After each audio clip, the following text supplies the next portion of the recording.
Hello, everyone. Welcome back to the Uncle Bandit stream. Hope everyone's doing well and staying safe out there.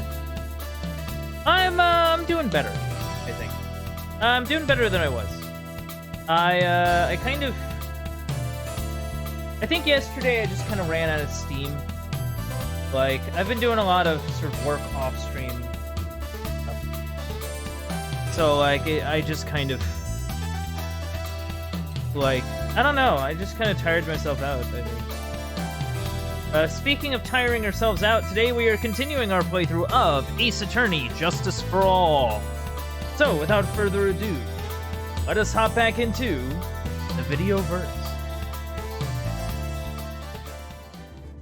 Those of you not in the know, this stream comes with funny voices.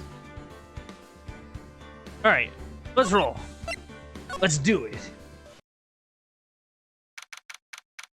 Alright, so if I remember right, we removed like a whole camera setup from this bear. The giant bear. It's past 9 p.m. already, isn't it? I wonder if Mr. Edgeworth has already found Mystic Maya. These things take time. I'd say probably not. The police are professionals, Pearl. They'll find her, so don't you worry. And if we can win a not guilty verdict tomorrow, then everything will be okay. You're right. Oh. Alright, well. Let's take a look around. Wow. It's really getting late, isn't it, Mr. Nick? Yeah. It's past 9 p.m. already. You don't know late. I know late. But we still have some things to prepare for tomorrow's trial. There's still the matter of this secret Mr. Corrida held about Mr. Ungard. And Miss Andrews' real intentions. These are two things I must know tonight. But aren't visiting hours over at the detention center? I'm sure we'll think of something, Pearls. Don't you worry.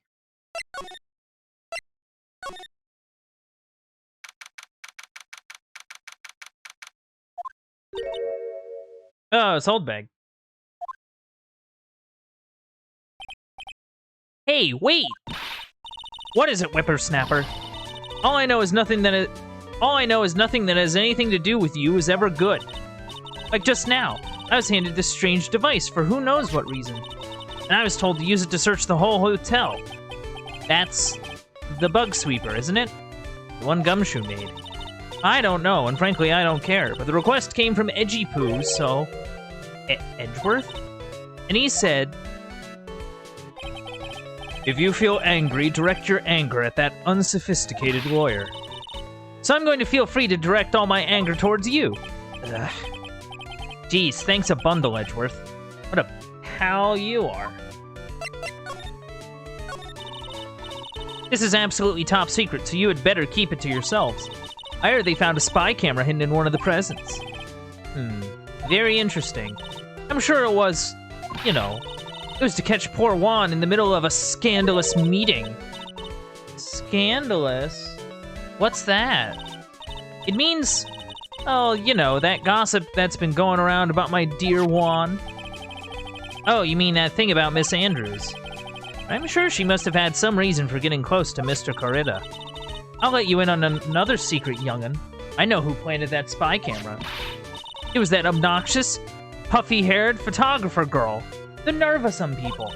Spying on people by herself, as if I wouldn't want to see it for myself, too. Wow, the alien actually admitted her true intentions for a change.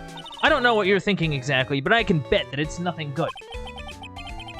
But I didn't say anything. Why you gotta do this to me? So you want to know about Juan and that manager, right? Actually, as I hear it, they were something of a refreshing pair, those two. Oh?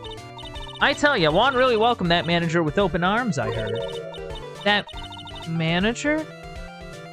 Who are you talking about? You don't know? That manager woman Juan had. It's a shame she killed herself, though. Oh, you're talking about Miss Celestine Pax and Miss Andrews' mentor, right? Yes, that's the one. That Celeste girl. She was supposed to get married, you know. Really? Now that's new. Married? You mean to Mr. Coretta? Really, you young kids today don't know anything, do you? That girl Celeste killed herself 3 days after their marriage announcement. 3 days? What in the... Whoa. Why am I just hearing about this now? Why would Miss Impax want to kill herself? She was gonna get married. Well, that's because she was thrown away, you see, by Juan. What? But they were going to get married, right? They promised each other, right? They held a grand announcement session, but 3 days later, Juan suddenly canceled their marriage. Is that true? It was in the weekly magazines. But why? Why did he do that? That was not in the magazines, unfortunately. I see. That night after Juan called off the wedding, that manager, Celeste, killed herself. How terrible. I wonder what happened between those two. Yeah. That's a little suspect. Huh. Do I have anything to show you? Do you know anything about this card? No, I guess you don't.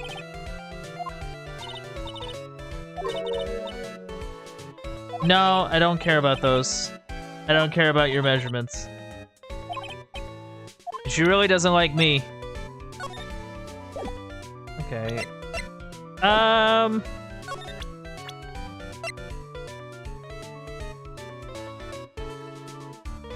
But for some reason I get the feeling we've met before.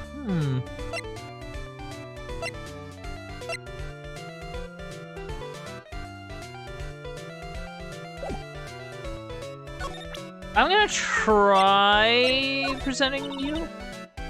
Okay. Nothing. Alright. Let's head to the lobby. Let's see if we can find anyone. On that night, there must have been at least a few hundred people here. I guess the police are done with their questioning and investigating. It looks like things here in the lobby have finally calmed down. Oh, so there's no one here. I don't know. Criminal affairs? Anybody in here? It feels sort of tense in here, doesn't it, Mr. Nick? Yeah, it does. I wonder if something happened. You're Mr. Unguard's lawyer, right? Yes, sir. Well, we finally found just the person we've been looking for. A real decisive witness. A decisive witness? You mean for the Unguard case? We're taking the witness's statement right now. Gotta hand it to Mr. Edgeworth. What's Edgeworth up to now? Who is this witness? I think you know this person quite well, Mr. Lawyer. Mr. Nick? Between the kidnapper's demand and now this, I can't see any way to win here. Oh yeah, Mr. Edgeworth wanted me to tell you something. He did? Even though your visiting hours are long over at the detention center, he wanted me to grant you special permission. So there you go. What? I've already called them so they know. Go on, go talk to your heart's content. Thank you very much. This is such good news, Mr. Nick. I don't know about that, Pearls. Go talk to your heart's content? Sounds like the police are pretty sure they have tomorrow's trial in the bag. Yeah, something is off.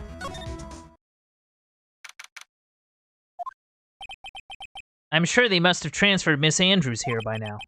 So that means that both Mr. Unguard and Miss Andrews are in this detention center. Oh, yo, Intent, what's up? How you doing? I hope you're doing well. But yeah, how's it going? Okay, I think we'll go with Matt first. That's who we originally came here. Nothing much, decided to be productive today? Heck yeah! Gotta love deciding to be productive. You know? Can't always good. Always feels good to do something like productive. I find, like it's sort of this feeling of like accomplishment of like, yeah, I did it. Thing. Go me, you know. Whoa, dude, it's Mr. Wright. Hope you can get me off the hook tomorrow. I'm counting on you. I hope so too. Edgeworth just dropped a bombshell on me by saying that Juan Corrida was killed by an assassin, and that the assassin's client is this man, Matt on guard. What's wrong? Mr. On guard, there's something I must know with 100% certainty. You seem kind of different. You're totally not like your usual lawyer dude self. Come on.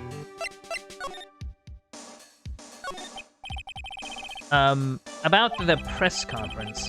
You mean the one where Juan was gonna dress up as the Nickel Samurai? Yeah. I heard a little more about it from Miss Andrews. I won't lie. For some reason, Miss Andrews' design reminds me of, like, a character from, like, Street Fighter Alpha. I don't know why. Oh yeah, I probably should have read that. But, but like, she kind of reminds me of like a Street Fighter Alpha character. Could you please fill me in on what this secret is, please? Oh. We got a lock. Oh, we got a lot of locks. I knew this was coming. Mr. Nick? Don't tell me. Cyclops. You said a secret, right? I don't have any idea what it is. You, dude? Like, dude? Did you know about Mr. Corrida and Miss Andrews' relationship? Well, it's all over the tabloids, dude. But I don't know any of the details, if that's what you mean. Look, how many times do I have to tell you? I don't care what Juan did with his life. I mean, come on. Miss Andrews. She had a purpose in mind when she started seeing Mr. Corrida. Her mentor was Mr. Corrida's manager. Miss Andrews was going to get Miss Celestine Pax's suicide note from him. Celeste. Does that jog any memories? Let me check. Dude, I suddenly just got totally hungry. You up for pizza? Cowabunga, dude. My treat. Man. Mr. Nick, what's a pizza? Is it a kind of pea, like green peas? Let's go eat one later, okay? Pizza's delicious. I just had pizza today, actually. Ugh, I got cut off by the pizza dude at the shop. That's too bad. How about we get our minds off this topic and talk about something else, okay? Mr. On guard. Are you connected to Miss Pax's suicide in some way? That is a great question. I kind of want to try the locks. Well, like, I don't think I have anything, really. So we might have to get back to him later. I do kind of want to talk to Andrews, though. I don't think there's any way to... I think I have to, like, leave and come back. So, like, I'll head to the criminal affairs, and then I'll... Yeah, and then I'll come back.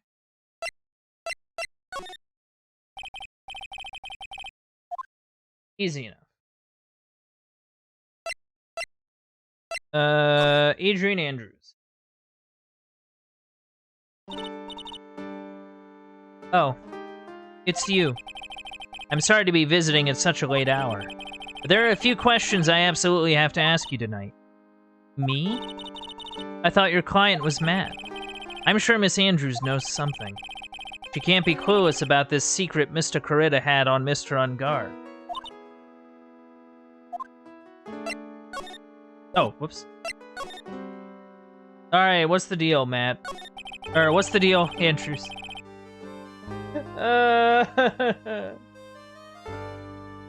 I'd like to ask you about Matt on guard, if you don't mind. Mr. Wright. You still don't know, do you? The real him, I mean.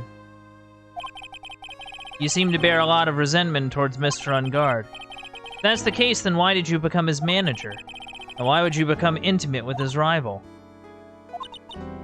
That has nothing to do with this case. Nothing. Okay.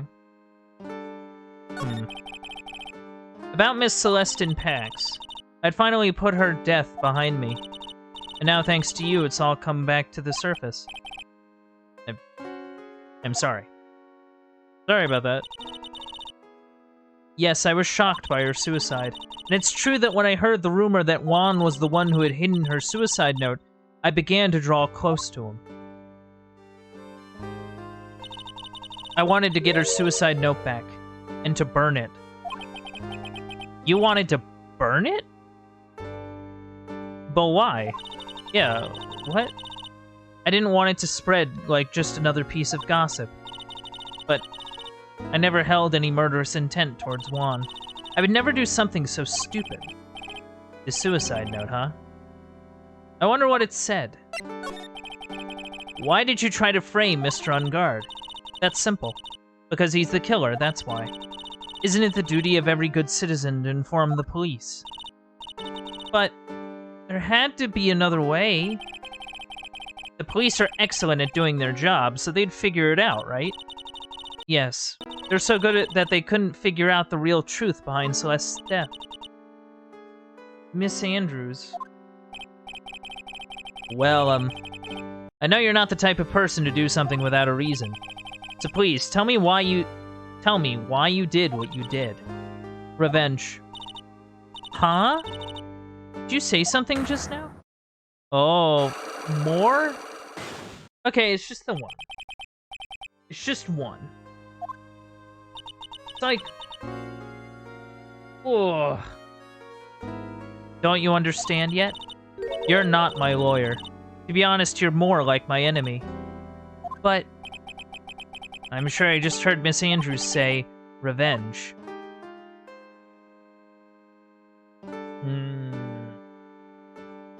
Interesting. Okay. We haven't collected any new evidence. What do I want to do?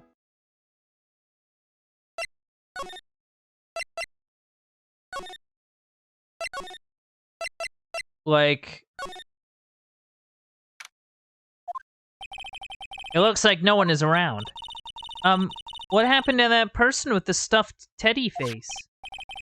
Oh, she must mean the butler with the stitches in his face. Shoo! Shoo! Oh, I thought she was saying shoo. But no, it's just shoo, yay!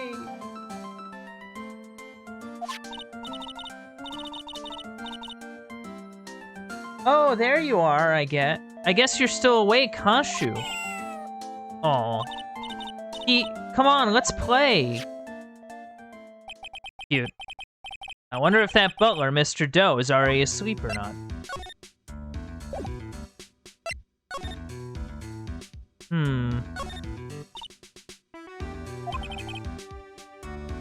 Yeah. The door. It's locked tight. Well, I guess that's to keep nosy people like me from entering. Sure is. Okay, so there was nothing there. Where do I have to go?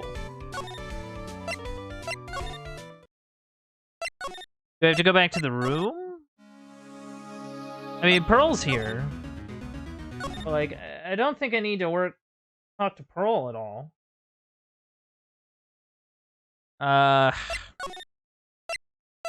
Maybe it's something I missed with Old Bag.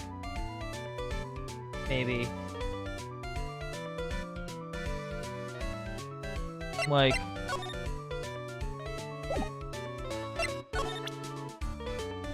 But see, I don't really know what to really give her. Like...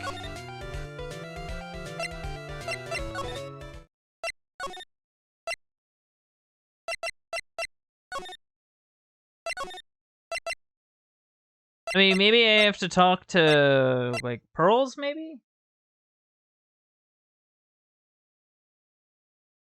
I don't know. I mean, I could go, like... Okay, well, I'm back at the offices. Okay, it doesn't look like Mr. Scruffy Detective's here.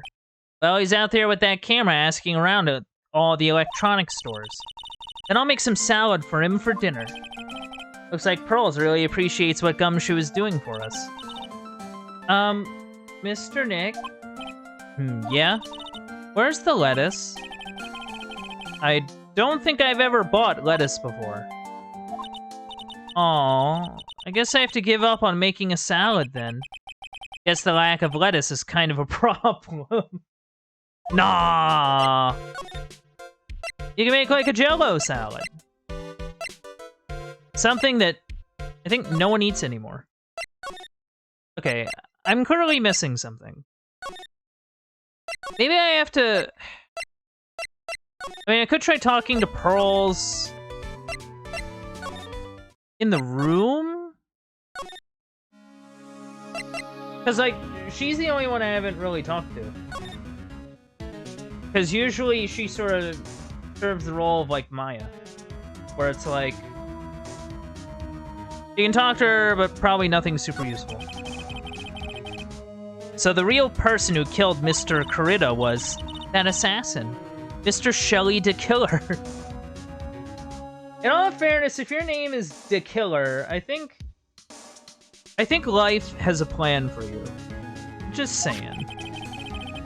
And the card Miss Andrews found at the crime scene seems to be proof of that. But if that's the case, then a new question comes to mind. Who was the one that hired the killer to begin with? Who is his client? You mean, who asked for the murder? That person didn't want to dirty their own hands in blood. But whoever this client is, they're still a killer.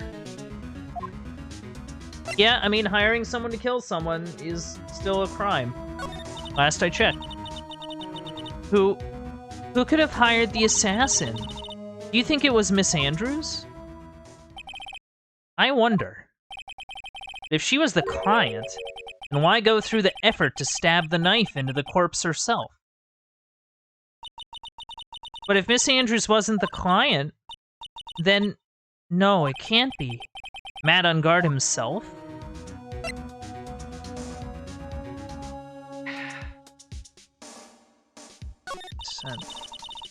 If Mr. Ungard really did hire the assassin, then he is not innocent at all. Far from it. He would be guilty of the crime. But it can't be Mr. Ungard, right? I mean, when we first talked with him... Mr. Ungard, I'd like to ask you one more question. Did you kill Mr. Juan Corrida? Alright, just so we're clear, dude. I didn't kill anyone, and that includes Juan Corrida, okay? Well, I mean, I don't know. He didn't see any Cyclops. But the question was, did you kill him? And he went, no, I didn't kill him. That doesn't mean that he didn't get someone else to kill him, though. That's my thing. Actually, that reminds me. Did you remember something, Mr. Nick? Yeah, something Miss Andrews said at the trial today. She said something interesting. What did she say? Yeah, so what is this interesting thing? Yeah, remind me, it's been a week.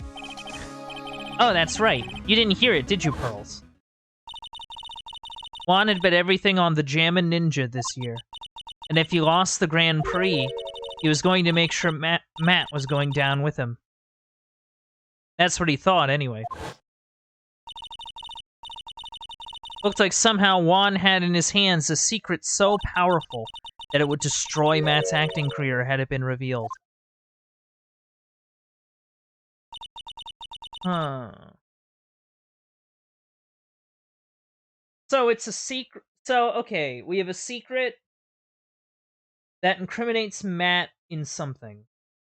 We have a dead manager who supposedly killed themselves 3 days after she announced she was being married to Juan Corrida. We have a dead Juan Corrida. We have an opportunistic manager that tried to frame her client.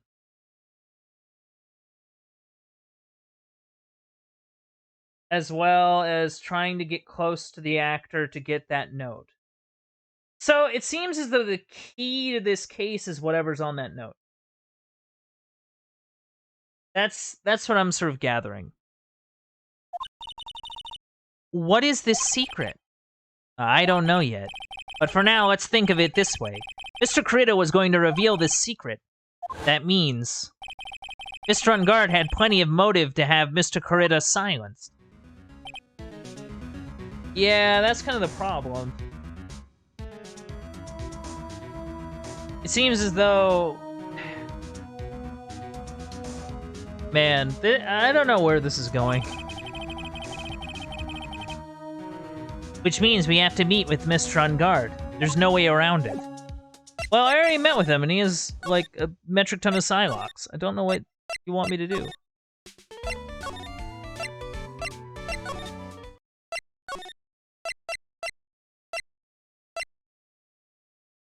Alright, I have to go through criminal affairs. Unless I need to go through the offices. Yeah, I'll go through criminal affairs. Oh, I guess there's a thing. Oh, Mr. Wright, please, you have to help me. Uh-oh. What are you doing here? Mr. Powers? What happened? Why are you here? Yeah, why are you here? You see, I got roped into this somehow. What?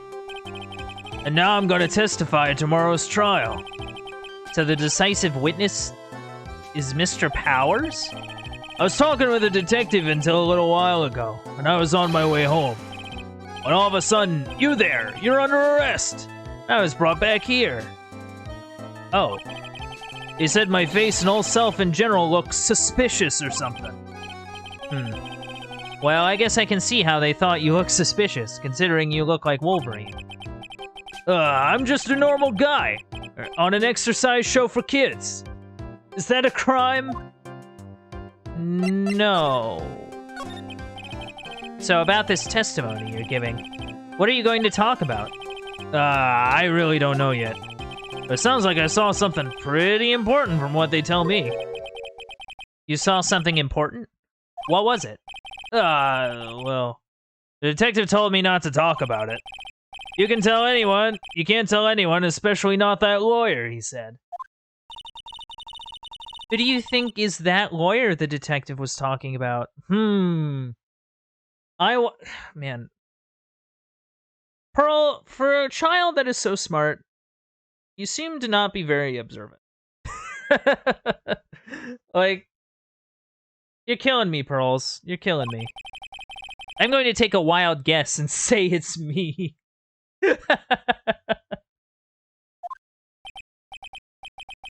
Yeah, you got it. Mr. Nick, Mystic Maya and myself are your only two allies in this whole world. But it's alright. Ouch. Don't really have a lot of friends, do I? I need to... Phoenix is like, I need to make friends. I need to... I need to make some friends.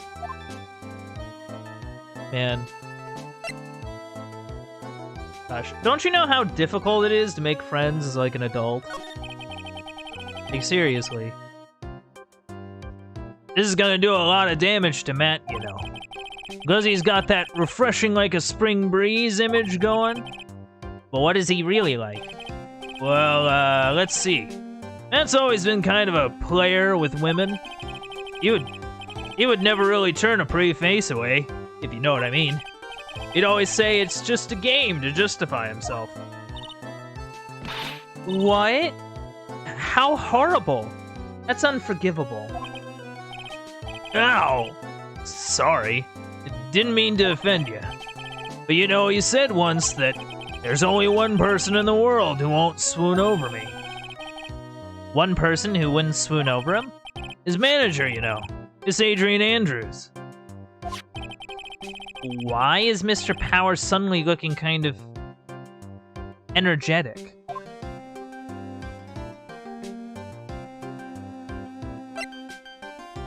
Yeah, because Andrews didn't really like him very much. She was his manager, but she also didn't really like him very much.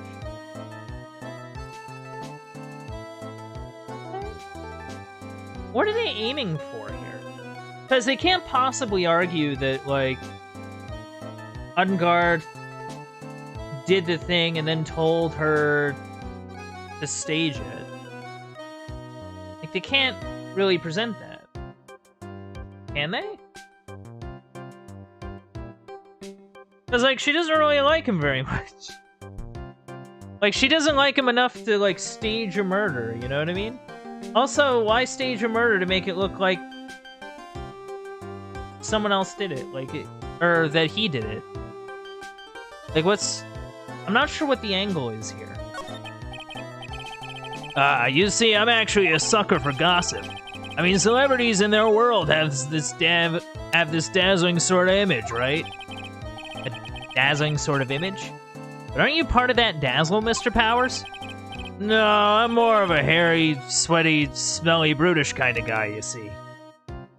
Yeah. I feel that. But it's okay, really. I get to hear plenty of gossip around a lot of the other stars around me as things happen. Well, that's true. Oh, hey! Did you hear about this yet? About Miss Andrews' mentor and her suicide? You mean Miss Impax? We heard something about how her wedding was canceled. Yeah, that's what I'm talking about. I thought about it a little the other day. About that mysterious death. Hey, Mr. Wright, why don't you ask me about that? Go ahead. Mr. Powers is so charged up, his skin is practically glowing with electricity. Oh, he's Blanca now. Let's go. Willpower's in. Street Fighter. Chronicles of Blanca. Beautiful. Hey, so have you heard this? Celeste left a suicide note. And they say that Juan went and hid it. We heard about that in court today. But there wasn't any actual proof that she had left a note. Well, this is what I think. I think that something bad was written on that note. Something bad for Juan, that is. Something bad for Mr. Corrida? Why do you figure so? Well, before she died, Celeste talked with a few of her friends. She said, "It's like I got caught up with a truly insidious man." Huh. A truly insidious man. She mean Mr. Corrida by that? Well, there's no one else that fits the bill, right? And that would be reason enough for him to hide the suicide note. I mean, come on. I mean... I see. Well, that's some good info. Thank you. You're welcome. Mr. Ungard and Miss Andrews are both at the detention center right now. There's still things I don't understand or know about, I'm sure. I have to get the two of them to tell me everything. Oh, my phone's ringing. Mr. Nick, your phone. Oh, no, I just left Snake on. Hey, this is Steel Samurai theme song, isn't it? I don't like the sound of this ringtone right now. Also, it's very catchy. It sounds kind of ominous. Yeah, I know. Hello? We're in trouble now, pal. I'll be back at the office real soon. What's wrong? Something really unexpected just happened. Mr. Edgeworth, Edgeworth? Anyway, hurry up and get back to the office, pal. I don't know what's going on anymore. This is no good. The end. Hello? You got cut off. What's going on, Mr. Nick? Gumshoe said we need to go back to the office right away. Then we should hurry back. I'm scared to go back. What are you talking about, Mr. Nick? Pull yourself together. Maybe it'll be good. Maybe it'll be good news. Somehow, I doubt that. Well, this is bad. What took you so long, pal? Mr. Edgeworth couldn't stick around forever and had to go. I came here as soon as I can, okay? Time is illusionary in this game. Well, what happened? We got him! We know who bought the spy camera. Eh? this quickly? And this bear's what gave them away, pal. The bear. I figured it out, pal. I figured that we should have been looking into the bear instead of the camera. But wasn't it Mr. Edgeworth that figured— Shh, Pearls. And? Go on. There's only one person who bought one of these bears is related to this crime. Who is it? I have a guess. Mad on God. Huh? Mad on God. Your client, that's who, pal. And here I thought things couldn't get any worse. Are you sure you heard right? That the person who bought this bear was— I heard it from the department store clerk, pal. This is the credit card receipt for the purchase. It's for $3,800, pal. That's an exact match to the price of that stuffed bear. A receipt? That's all you have? Nah, it's not just a receipt, pal. The store clerk said so himself. He told me, I'm sure I sold the bear to Man on God. I mean, the clerk even got Mr. On God's autograph out of it, pal. I'm sure that person that bought the stuffed bear was Mr. On God himself. My sight is failing me. This can't be.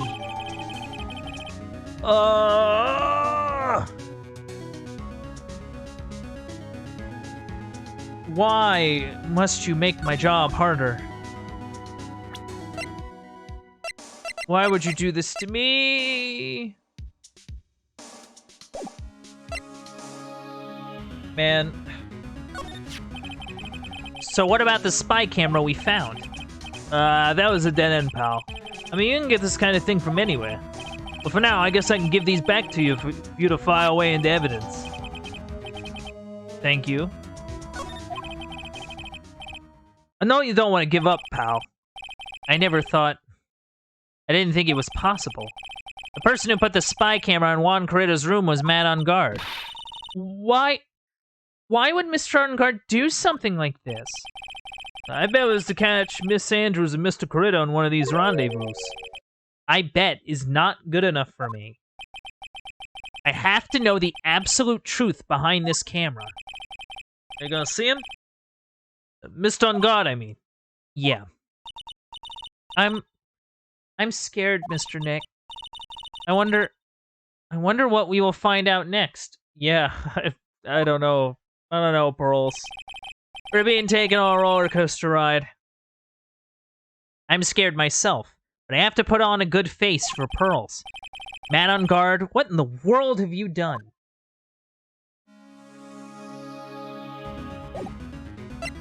Jeez. Okay.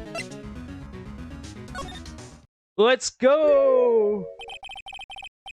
You're working really late, you know. It's already past 10 p.m., dude. I think it's time you told me the truth. Relax. Don't you know that ignorance is bliss? If you really want to know, let's talk. Alright. Reveal your secrets. So I guess there's a reason the game didn't let me choose. That just kind of knocked me into here. Now, let's hear what this secret of yours is. What if Mr. Corrida had been successful in his plan? What would he have disclosed? Told you before, dude, I don't know. I don't know anything about Juan, okay? Look, Mr. Wright, I can keep on saying it until I'm blue in the face, but totally didn't pay Juan any attention the whole time that night. I mean, come on, I was in the middle of a nap. Like, dude, don't lie to me. Huh? I know you paid close attention to Mr. Corrida, especially on that night.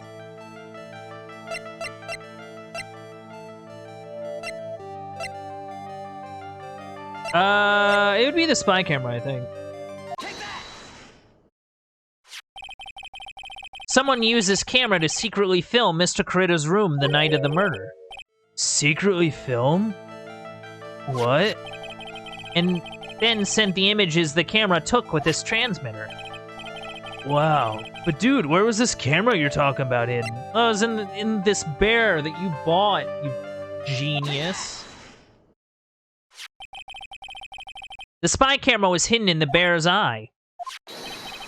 A bear that was supposed to be a present from a fan. I guess Juan had a few of those kinds of fans too, huh, dude? Actually, I wouldn't say this bear was a present from a fan. You sure, dude? Who else could it be from? The person who gave this bear to Mr. Kurita was... you idiot.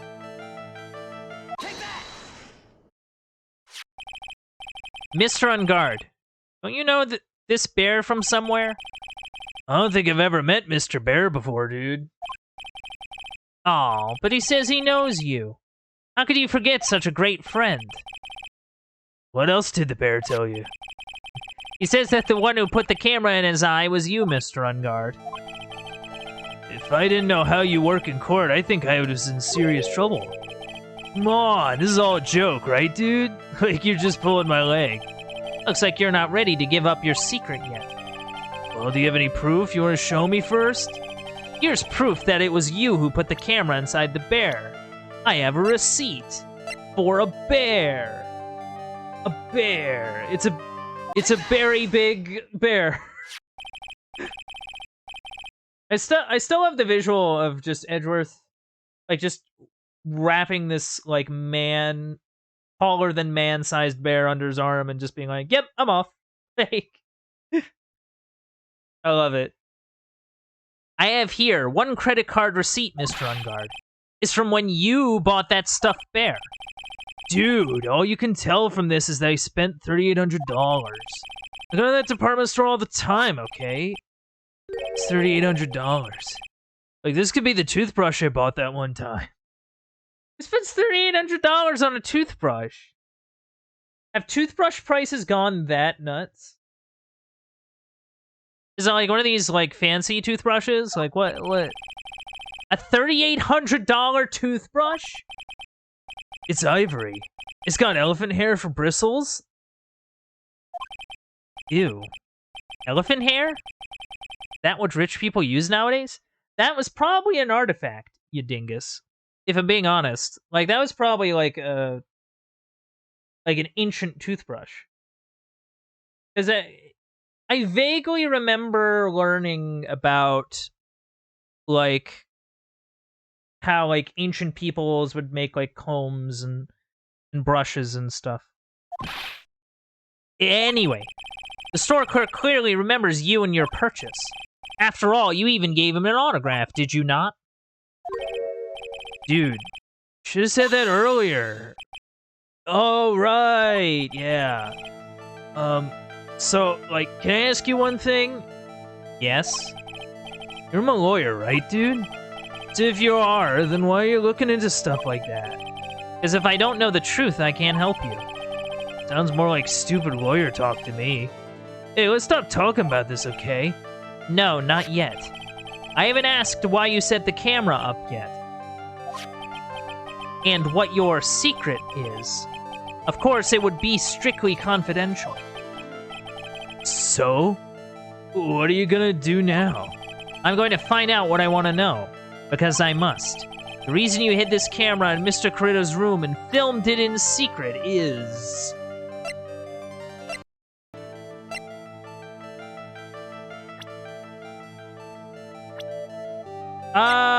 It would probably be... Like, the only reasoning I can think of is the one that Old Brag gave. That his manager was meeting up with his rival. That would be my guess. But is it the clipping, or is it like a profile? Well, no, it's the reason. It's not asking for a person. Like, the person you chose... Like, no, like... Adrian Andrews? There is a rumor going around that Miss Andrews and Mr. Kurita were having secret meetings. You, who was keeping tabs on Mr. Kurita, you were going to reveal this as fact and turn it into a scandal. Isn't that right? Dude, you can be such a moron. Huh? Oh man, Mr. Lawyer dude, that kind of scandal, that's the good stuff. That's what we in the industry call juicy. The good stuff? Juicy?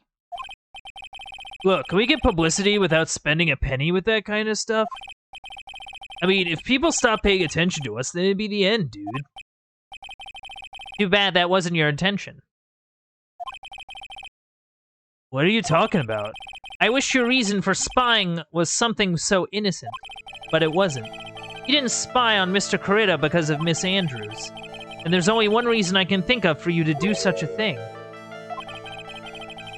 The real reason you set up the camera in Mr. Corita's room was...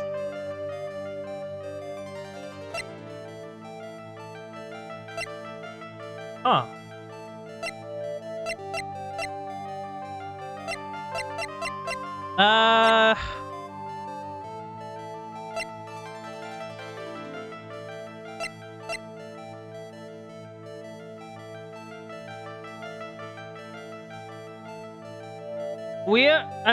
We are under belief...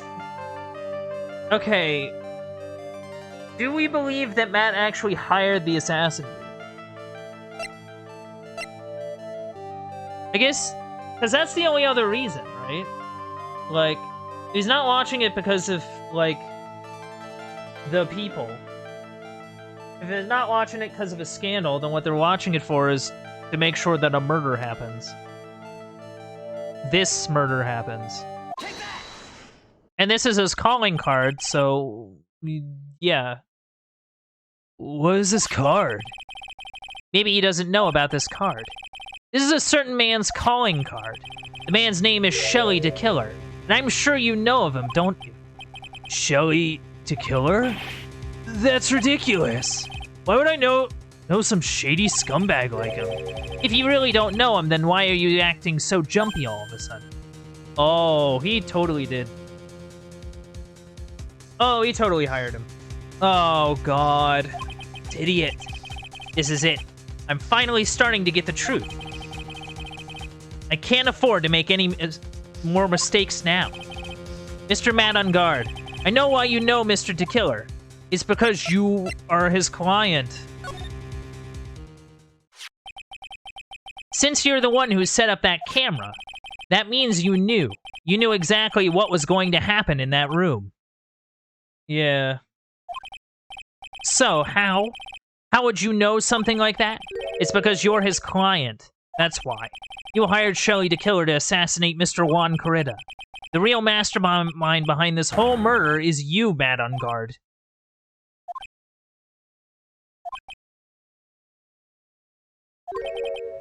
Ugh. And here I was, trying to be a good boy for you, dude. I thought if you didn't know, you'd be able to do your job without feeling bad. Well, that's what I thought, anyway. Mr. On Guard? You really did hire... Hold on a sec. I'm gonna consult myself, okay? What?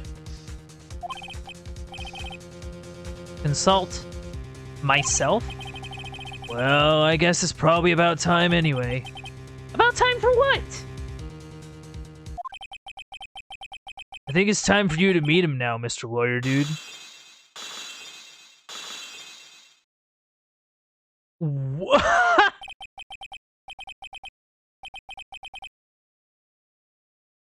Oh my God.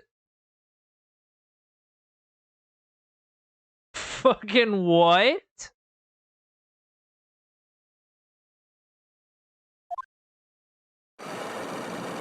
Also, how do you get that drink?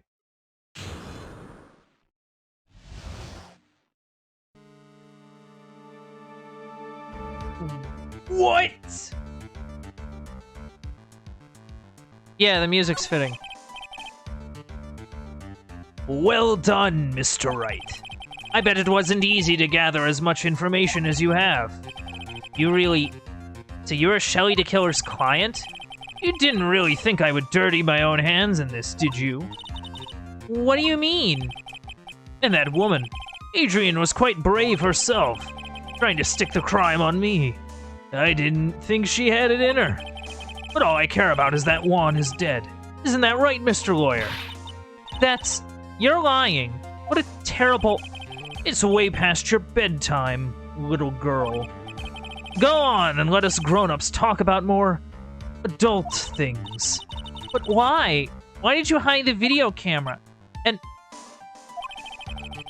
a weakling soon believes the words of others, just like that pathetic Adrian. He knew about Miss Andrews' secret? But I'm no weakling. I don't believe anyone. Least of all, assassins. What? Oh, come now, Mr. Wright. Assassins aren't above blackmail. They turn their clients into cash cows by holding the sinful deed over their heads. And a superstar like me, how much do you think I'm worth? Care to guess? And that's why... Yes, that's where the video comes in. It's got his face and the crime scene recorded on it, preserved for all time. With that, I can keep him at bay, and even blackmail him if I want. That's right.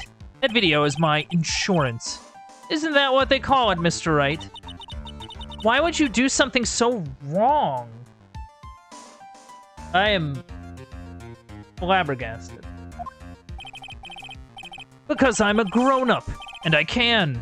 Good enough of an answer for you, little girl? Why? Why would you kill Mr. Corita? Because he was about to sling so much dung into my beautiful public image. Scandals are a little annoying, aren't they? This is all because of that press conference, isn't it? If Mr. Corita had been able to give it, then Mr. Unguard's secret would have... well... That's what we call taking advantage of the situation, you know. I had no interest in doing it, really. But bit by bit, it crept up on me. And then the situation just presented itself perfectly. How beautiful, I thought. And that's how Mr. Corita ended up dead. Let me tell you something. I'm not like Adrian. I don't depend on anyone.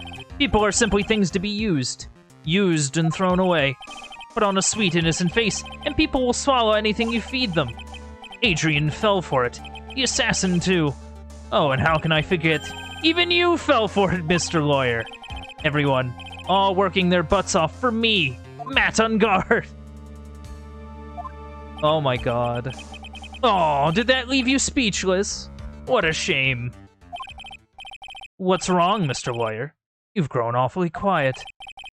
How could I have been so deceived by you all this time? When we first met, I asked if you had killed Juan Corita, and you answered very clearly that you hadn't killed anyone.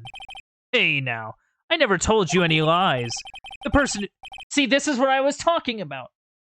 The person who did the killing was that D-Killer guy, right? All I'm guilty of is taking a catnap in my room. You killed Mr. Corita. I dare you to say that in court tomorrow. Yeah. Oh, but that's too bad. You can't. You're my lawyer after all, aren't you? You could always drop my case and refuse to represent me. How does that sound? Oh, but you can't, can you? That would be the one thing you absolutely can't do. Mystic Maya. You wouldn't want to test D-Killer. He's a man of his word, or so I hear. You could end up getting a certain friend of yours rubbed out if you lose. You scoundrel. So if I were you, Mr. Wright, Esquire, I think I would give it my all tomorrow. Remember, everyone likes a happy win-win resolution. I'll get you for this. That's such a cliche phrase. Juan said something just like that, if memory serves. Of course. Oh, we all know how well things turned out for him, don't we? Good night, Mr. Lawyer. Well, that's bad. That's a bad thing. That's not great. Maya, what am I supposed to do? And now? Now you've finally found it. Now you finally found it. The starting line of this case. Edgeworth. I don't care for the horrid atmosphere here. Let's return to the precinct. Ugh. What am I supposed to do about this? Edge, the man. Help me. Well, Wright. What are you going to do? If you plan on changing your strategy... No. We can't do that. That's right. He's holding Maya hostage. What What should I do? That's not something I can answer for you. What do you mean? You're the one looking for her. You're looking for Maya. You and your team of whoever. Like, Mr. Edgeworth. Right. Only you can decide where to go from here. 1 year ago, at that time, I didn't truly understand what a prosecutor was. And that is why I had to leave the prosecutor's office. I felt that I couldn't stand in a court of law until I knew what a prosecutor really was. And now, Wright, it's your turn. My turn? What is this thing called a lawyer? What can you do as one? You must find the answer, and you must find it on your own. You're kidding. I'm a lawyer, but to fight for someone who is clearly a killer, mad on guard, that man is really... It doesn't matter who. Every person deserves a proper defense and a fair trial. Isn't that the basis of our judicial system? Proper defense? What exactly is that? Is it where a lawyer forcibly and blindly gets an acquittal through shouting and trickery? Ironic that you of all people should say such a thing. Isn't that exactly how you fought for your clients up until now? Well, that may be true, but that's... Well, like, they actually didn't do it. Like, that's because I believed my clients to be innocent from the bottom of my heart. But if I were to get on guard and acquittal, that isn't a proper defense at all. I became a lawyer because I thought I could save people who were suffering and in pain. But when I look at this mess we're in, I can't even protect the person closest to me. Even if I win the case, I still lose in the end. Just don't know what to do. Right. Would you get a hold of yourself? You have it all wrong. Huh? We aren't some sort of heroes. We're only human, you and I. You want to save someone. That's something easier said than done, wouldn't you say? You are a defense attorney. You can't run away from that. You can only fight. That's all you can do. But why fight? People like you and Franziska von Karma are always using all you have to pin me down. You fight to the very end, even when you know the truth is not with you. But I'm not like you. I can't fight for a false verdict, for a man I clearly know to be guilty. Franziska. She fights for herself. The only thing she fights for is her perfect win record. That's all. And? Isn't that the same as you? Isn't that why you ran away a year ago? Because your precious win record was destroyed? You were so petty. I see. Now I understand why you despise me so. However, you were mistaken. Thanks to you, when you sealed off my path to a perfect win record, I began to realize the error of my ways. I realized that things such as a perfect record were meaningless. What? I don't believe you. Are you saying that is why you left the prosecutor's office? But then why? Why are you here now? The answer to that is something you will find out on your own. I have faith you will see it before the verdict is read tomorrow. But if you can't, then you will be powerless to change the ending of this story. Mr. Nick, the transceiver.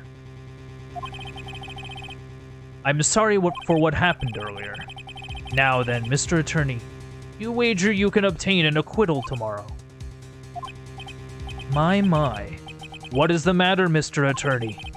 I don't sense your usual anger this time. Tell me, please. Why are you holding Maya hostage for Mr. Unguard's sake? Why are you doing this for that cold-blooded killer? Right. Please don't misunderstand things. He is my client. Don't toy with me. A man who hires an assassin is just as much of a killer himself. I believe you are asking me for a reason as to why I'm doing what I am. Yeah. This is what I'd like to call my aftercare. What the heck is aftercare? Well, when dealing with a traumatic situation, usually, or like, look, it's a whole thing I'm not gonna get into it. My name carries a certain amount of honor and dignity, Mr. Attorney. I take great care to ensure that no suspicion falls upon my clients for my handiwork. That is what is called client relations, and is a part of an assassin's duty. An assassin's duty? More like an assassin's creed, am I right? We were unlucky this time, and my client was arrested as a suspect. As a result, I did what I had to do to enlist your expert help, Mr. Attorney, and to ensure that you would do everything in your power to the very end. What is your name? I believe I told you once before, however.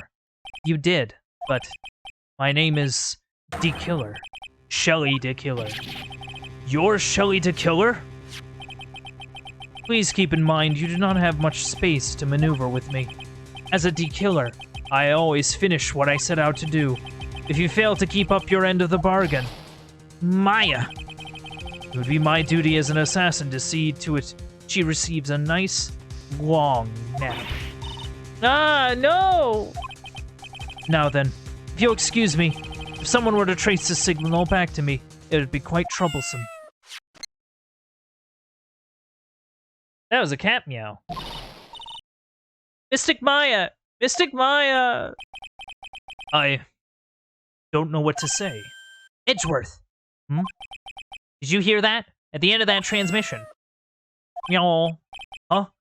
Oh, that. Sounded like a cat. A cat? It can't be. That cat. Can it? What is it? I think I know where Shelly DeKiller is holding Maya hostage. Edgeworth, have all the units, police units, head for On Guard Mansion immediately. Alright. You hurry over there as well. Don't lose hope yet, Pearls. The fight has only just begun. Yeah! Where do I go? Not... Oh, right, I have to go to, like, the lobby and...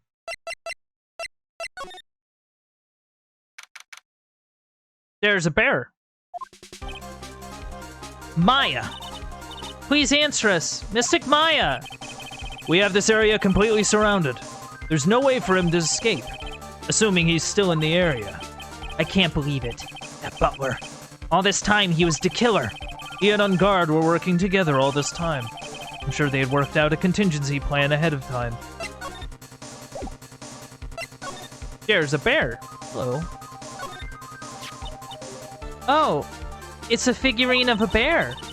There's a lot of cuts in it for some reason. Oh, it's wooden. I figured that the cat got to it. I guess not. A bear? Isn't that more of a thing from Mr. Coretta? Why would something like this be here? Right. Look down. There's a little pet door installed here. I'm sure that's for Shu. Do you think that this came through that little door? Ugh, this door. It's locked.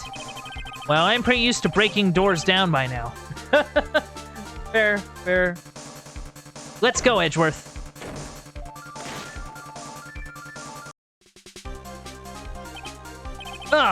There's no one here! From the looks of this room, I would say this is On Guard's private lounge. Look at this, Wright. An antenna for sending and receiving radio signals and a VCR. Check inside the deck. If there's a tape, it would be an important piece of evidence. If we're lucky, it'll have the moment the crime was committed recorded on it. I'm sorry, but the tape deck is empty. There's no tape to be found. No. But there's no mistake that someone used this to record something. Looks like someone took the tape we're looking for and escaped with it. It's On Guard's computer. Maya, why couldn't you have used this to get help? Mr. Nick, where's the power switch? Oh, I get it. So that's what happened. You couldn't find the power switch. It's a VCR and an antenna. The footage that the spy camera took at the scene of the crime was beamed here and recorded on tape. If only we had that tape, it would have been really helpful. What's at this shelf? I can't read all the labels, but this is a very large collection of videotapes. Looks like On Guard taped all of his own shows.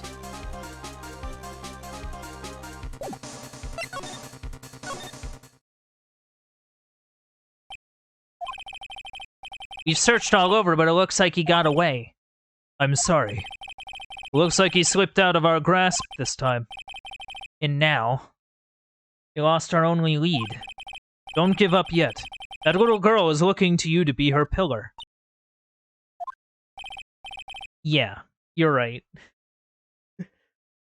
Miles Edgeworth and Phoenix Wright in My Two Dads.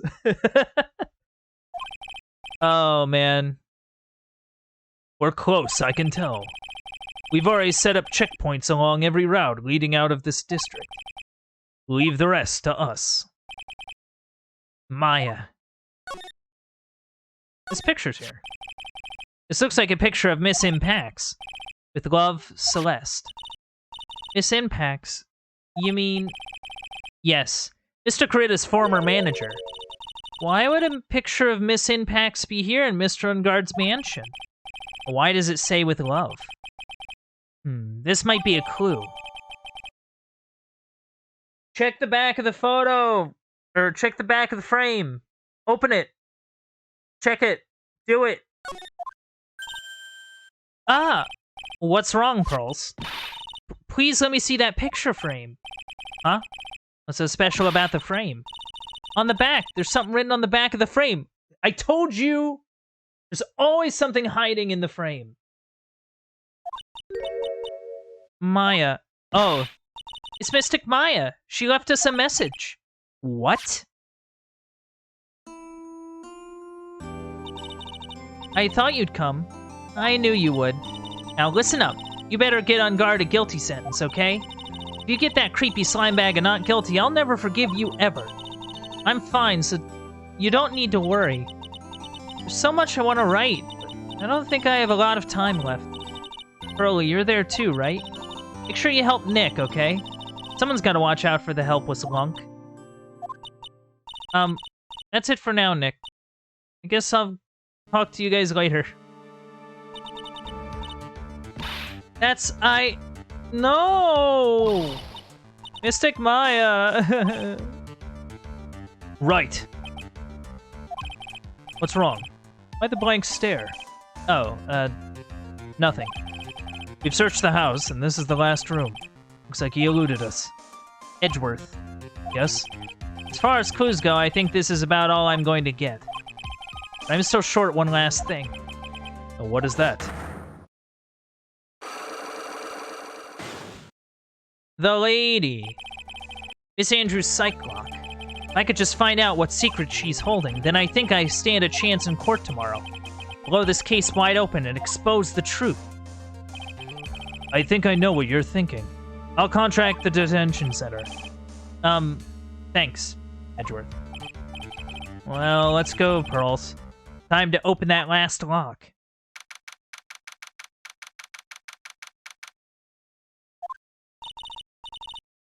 Good evening, Mr. Wright. What's wrong? You look ill. Miss Andrews. I've come to remove your psych lock. Psych lock? I want to know, and you will tell me. Your secret. Fine, go ahead. Try to break me if you can.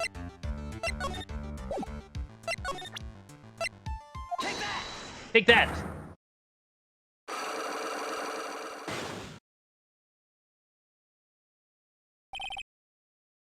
Why frame him?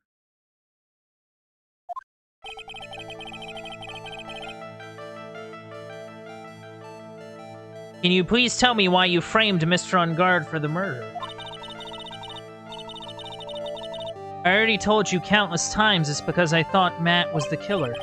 No, that's not it. I know you have a personal reason to dislike Mr. Ungard.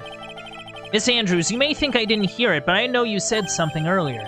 You said, revenge. So you're saying I was taking my revenge out on Matt. That's why? What an absurd idea. I don't have anything I want to take revenge for. Miss Andrews, a woman who lives by being dependent on other people. There is something or someone in her past that would make her take revenge. Oh yeah, that someone would be Celeste. She cared a lot for her. She was her mentor and all that. Celeste. There is only one catalyst that could cause such strong feelings and even revenge. And that is Miss Impax's suicide. What are you trying to say? Celeste was Juan's manager. On top of that, the one who hit her suicide note was also Juan. What does all this have to do with Matt? You're right. You haven't mentioned him. Yet. But for you to hate Mr. Ungard, it would mean that he must have had some relation to Miss Impax and her suicide.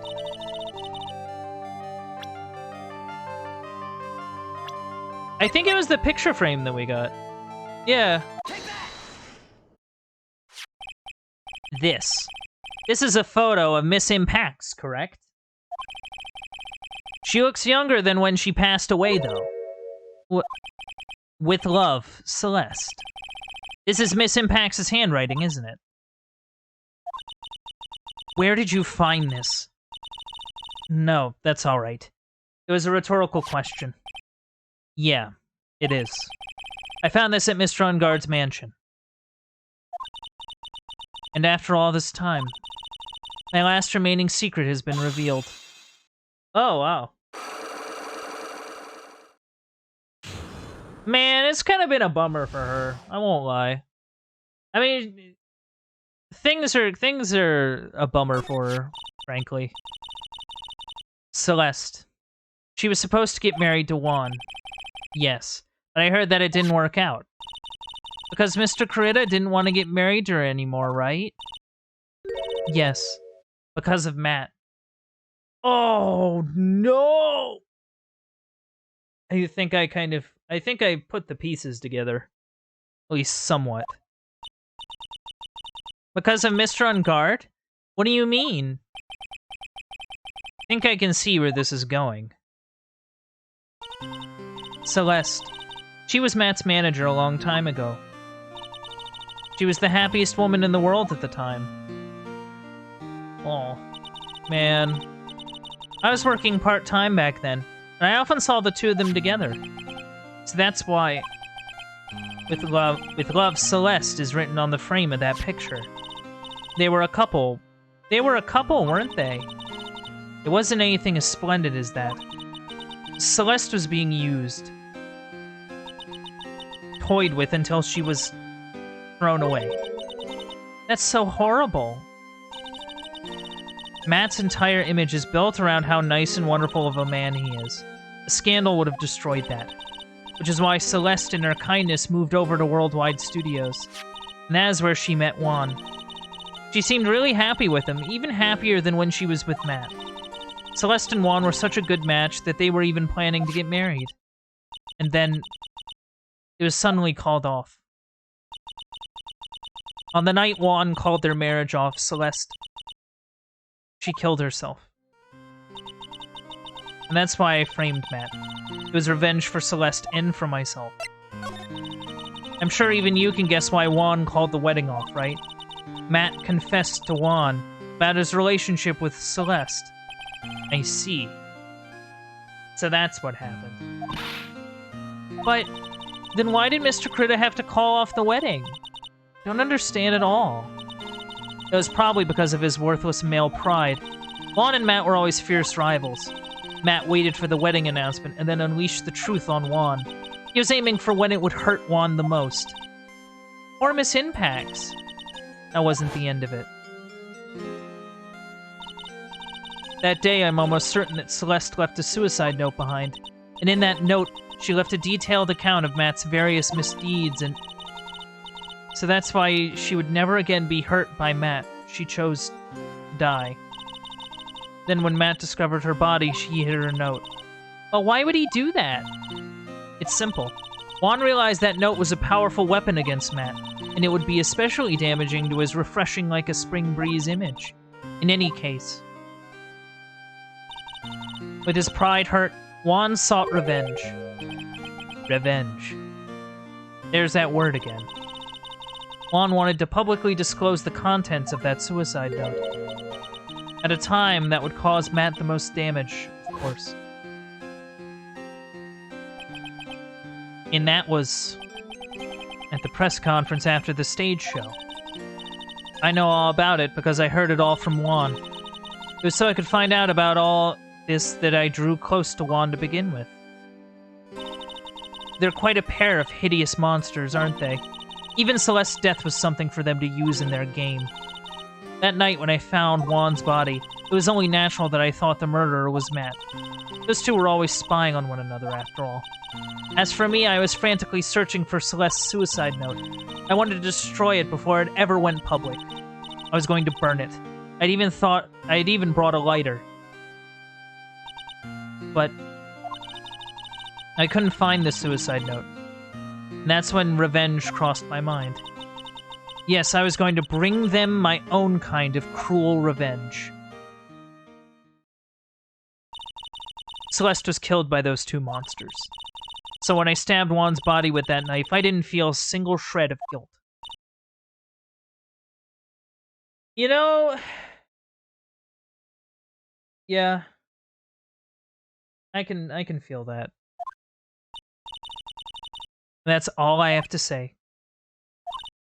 Well, Mr. Wright, even knowing all this, are you still going to help that man? I don't have much of a say in the matter. I'm a lawyer. I see. What a foul profession. Thank you very much for your time and for talking with me. It was no big deal. I couldn't sleep anyway. I can't sleep either. Not with Maya's situation, or with what I know now. Yeah, things are bad. To be continued. Jeez.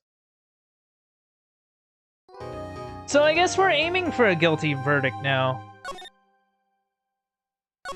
That must be what we're angling for. Like, actually. Because, like, he totally, like, paid someone to assassinate, Juan. Like, that happened. Like, no one's doubting that. Like, for real. It's wild. Man. We're stuck in between a rock and a hard place. But I'm gonna take a quick drink here.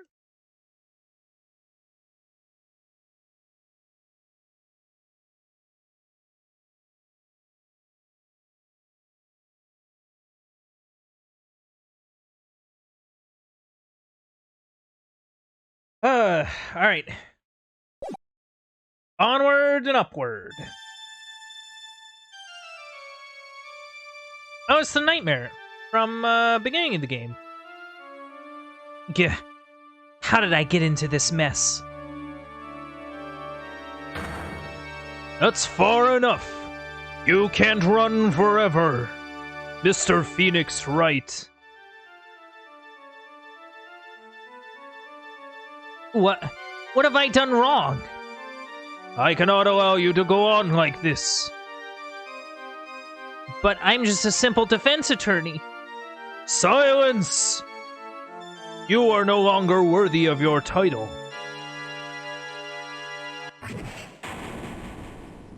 I've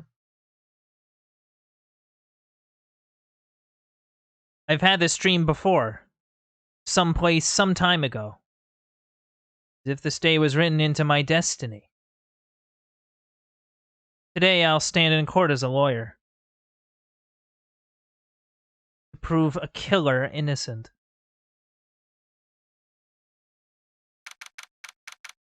Oh, that's not good.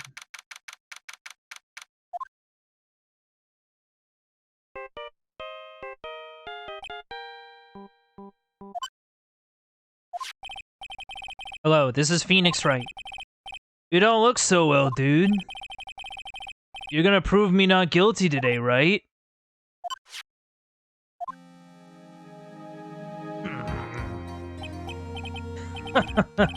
If you please, Mr. Lawyer. Remember, it's not just me. A precious friend's life is riding on today's verdict, too. Yeah. Now listen up. You better get on guard a guilty sentence, okay? If you get that creepy slime bag and not guilty, I'll never forgive you, ever. Maya. Phoenix. Phoenix! Oh, hey, Mia. How's it going? You doing alright? Maya. How's Maya? I don't know. You don't know? She hasn't tried to channel me since yesterday. Mia. What am I supposed to do? Well, like I said, for a lawyer, the worst of times are when you have to force your biggest smiles. But you can't give up. There's still some hope left. Stop it, please. There's nothing left. Not here, not anywhere. It's that accursed on guard again. Will you leave me alone? Look, don't call me anymore. I mean it. We're in the same building. Oh, oh man. Not Gumshoe. Oh, you're really mean, pal. Gumshoe. I am really, really sorry. Where are you? They let me join the investigation team and we're chasing down the killer, pal. Then you have some sort of lead? Sorry, but right now we've got 0 leads on the guy. But we're not going to give up. Gumshoe. Until the trial's over, until the verdict's handed down, we're going to do everything we can to find the killer. If we can get Maya out, then you can get on guard the guilty verdict he deserves, pal. Yo, it's Corey, yo! Yo, it's great to see you. It's going good. We're in a little bit of a rock and a hard place here in Justice for All. But how are you doing? How's it going? How you been?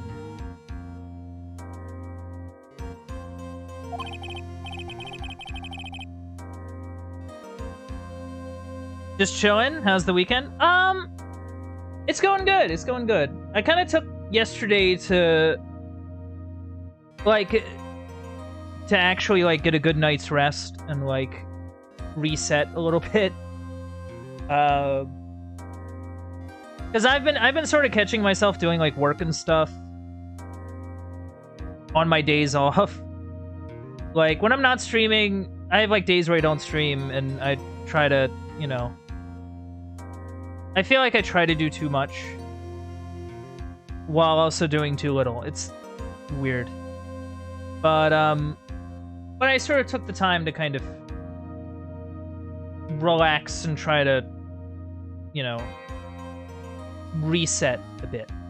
And I think that helped, I'm feeling great today. I'm doing funny voices, or at least I'm trying to do funny voices. And, but yeah, it's been a time and a half. So we're gonna see what happens with this. That's true. I could do that if they found Maya first. Oh, thank you, Corey. Thank you. You got that? So you have to do whatever you can to make the trial last longer. I have to make the trial last longer? This isn't this isn't a stage show. This is a court proceeding. If you go at Mr. Edgeworth with everything you got, then you two can draw it out. Oh, now I get it. I believe in you, pal. You and Edgeworth can do it. So, believe in us. We gotta give it all we got, just like you. Yeah. Got it. Thanks, Gumshoe.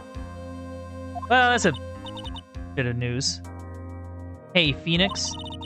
You understand now, don't you? You have something money will never be able to buy. Friendship.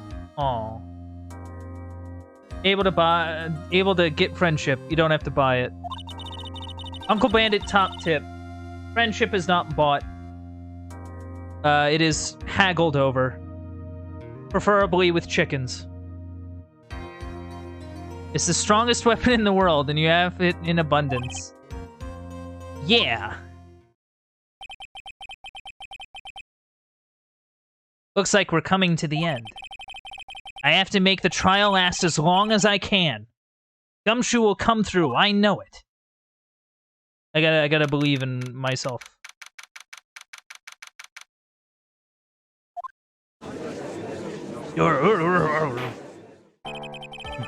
Court is now in session for the trial of Matt on guard. The defense is ready, Your Honor. The prosecution has been ready for a while, Your Honor. Now, as I recall, We concluded yesterday's session with a big mystery on our hands. Mystery being what exactly was Miss Adrian Andrews' role in this murder? That is to say, is she really connected to the crime itself? Mr. Edgeworth, if you would please inform the court of today's proceedings. Adrian Andrews. She forged evidence that threw suspicion onto Mr. Ungard, and then proceeded to escape the crime scene by wearing a nickel samurai costume. The guilt of these actions are those from which she cannot escape. Then you're saying that she is guilty after all? I'm not finished, Your Honor. Miss Andrews has nothing to do with committing the actual murder. I would like to direct the court's attention to this card. What is that? It looks like a shell. This is the calling card of a certain assassin. Assassin, you say? Yes. Juan Corrida was killed by a professional assassin, and the person who hired the assassin, his client, so to speak, is Matt Ungard. Whoa, unorthodox. What a surprising turn of events. I would think it's become commonplace by now, Your Honor. I know what's going on this time. So I know that everything Edgeworth has said is true. But we still have to hold out as long as we can. At least until Maya's safe and sound. I wonder how the trial will turn out today. No, then. Please call your first witness, Mr. Edgeworth. The prosecution calls the defendant's mentor, Mr. Will Powers, to the stand. Now then, witness, your name and occupation, please. Okay. I'm, Will Powers. I'm a poor, underpaid action star. I don't know why that makes me laugh. Oh, poor underpaid action star. Man. Incredible. And what is your relation to the defendant? Well, I guess I'm sort of a lousy mentor to him in a way. Yeah. Mr. Powers, please. You don't need to put yourself down so much. Oh, sorry. Well, I'm just kind of a nothing sort of guy. On the night of the murder, you visited the defendant's room. Is this correct? Yeah. I didn't know that. Why, I swear, like, we always hear about things at the last minute. Like, we're never, like, up to date on something. We always hear about it, like, at the last second. But you know, I didn't actually get to see Matt when I went. All you need to do is answer what you asked. Now then, I would like you to please testify about when you went to Mr. Ungard's room. Okay, sure. Yeah, I could do that. After the award ceremony, I went by myself to Matt's room. Matt was standing there and in front of his room, still in his nickel samurai costume. He was talking to someone. At first I thought it was the bellboy. I watched the two of them for a while, but then I gave up and went back. I had guests with me that night, and I couldn't make them wait for me. Guests? Nothing sounds out of place in Mr. Powers' testimony. And talking with the bellboy is no big deal. If one assumes that the person Mr. Ungard was speaking with was an ordinary bellboy, what are you implying? What are you implying? Well, Mr. Wright, let's have your cross-examination, shall we? Looks like we're in another sticky situation. Huh? A trap. Can't you smell it, Phoenix? But for us to find out more, we're just gonna have to charge in head first, right?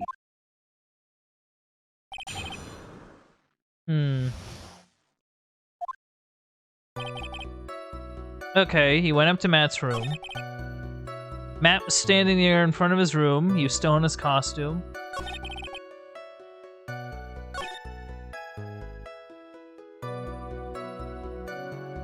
Why give up? Like, if you were just observing them, why did you... I guess to hear juicy gossip? Because, like, he likes the celebrity gossip. He loves the celebrity gossip. Maybe I should get him to kind of mention that. You saw the two of them? The bellboy and the defendant together, correct? Yeah, the bellboy just wanted to say congrats. Now, while you were watching the two of them, did you notice anything strange? You know, I did feel something weird. I think that it was because Matt, well, he gave the bellboy a tip. A tip? That's a perfectly normal thing to do. So, how long did you watch the two of them? Not more than a minute or two, I think. Yeah. Well, whoops. So who are these guests you're talking about? Yeah, that's what I was wondering. You guys, of course. You and Maya and Little Pearl. Oh, right! He was the one that invited us. I thought it would be really rude since I invited you guys if I disappeared on you. So I went back to my seat pretty soon after seeing Matt in the hallway. This is like squeezing water from a stone. It's probably pointless to press further. I mean, that's not exactly how the saying goes, but I mean, you know, this is close. Do you remember this incident? Did Mr. Powers leave his seat that night? I don't remember that happening at all. Maya was making such a racket in her hyper state. I ended up focusing on her. I see. In any case, from his story, he probably wasn't gone for very long.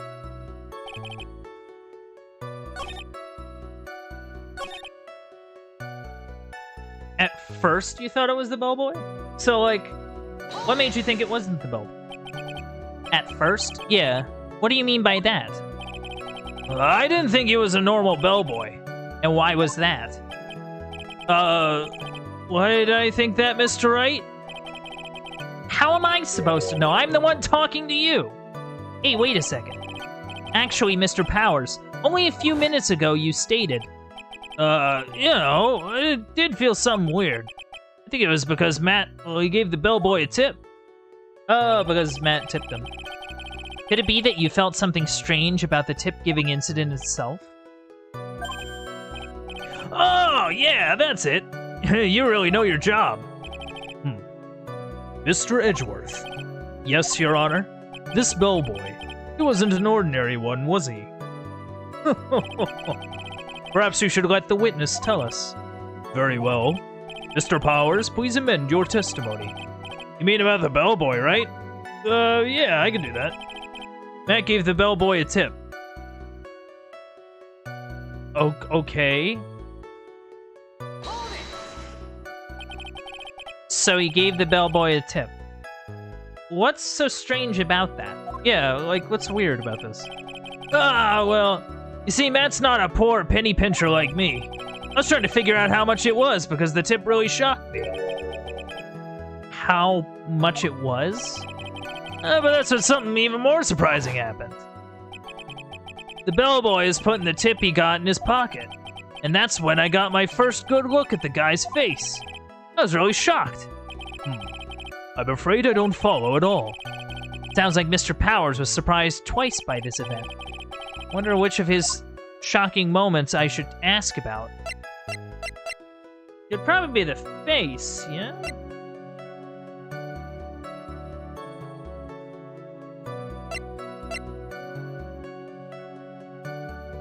But at the same time, I need this trial to last a while. I gotta remember the goal is to make this trial go long. The defendant is a huge star. He can afford to give generous tips, wouldn't you agree? Sure. But giving him that much was maybe a little too much, I think. A little too much? Would you please clarify for the court about how much would you say the defendant gave to the bellboy? Well, honestly, I don't know. I can't even begin to guess. And why is that? Because he gave the bellboy a really, really fat roll of cash. A roll of cash? Like a roll? Oh. Oh, well, how interesting. That certainly was a very generous tip, wasn't it? A very fat roll of cash. That can hardly be called a tip, Your Honor. The judge is beginning to look awfully suspicious of us.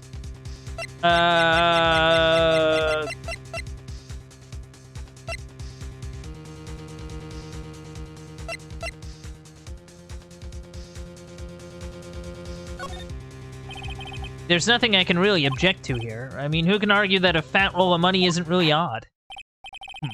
So supposing that roll of cash was not a tip, what was it? Payment, Your Honor. Ugh. Payment?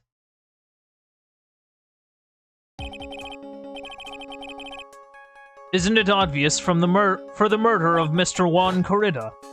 Then the bellboy the witness saw. Yes, he was the assassin. Hold your horses now. Mr. Edgeworth, you don't have any proof of this. Do you?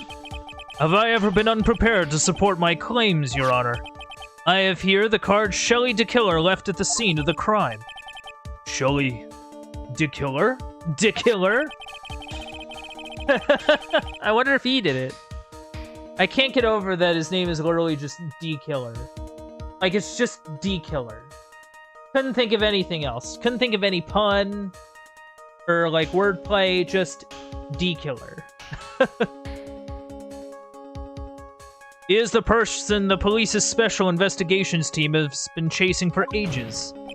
I am certain that the person the witness saw was this very assassin, Shelley DeKiller. Really? What's wrong, Mr. Powers? No, nothing. Something just clicked in my head, and I think I just figured something out. Oh? Actually, I saw that bellboy again later on that night. What? Mr. Powers, please testify. Tell us what you saw. Yes, sir, right away. Yeah. Huh. Get a load of this. I don't know why I like doing his voice. It's fun. This time I was in that hallway because I had to go to the bathroom. And that's when that bellboy I saw earlier came out of the room. Of course, when I say room, I mean Juan Corrida's room. I think about it, that bellboy did seem kind of out of place. Yeah, so he had to be the assassin, I'm sure of it. I mean, like, you know, it has to be. Thank you very much. That is all the time we need for now. Huh? I'm not done. There's still more. Let us first establish that the bellboy was truly Mr. D-Killer. Then we shall see. So the bellboy came out of the victim's room. And if that bellboy really was the assassin, I think the answer is fairly obvious. That would be correct, Your Honor. Well, Mr. Wright, I believe it is your turn to entertain and make us laugh.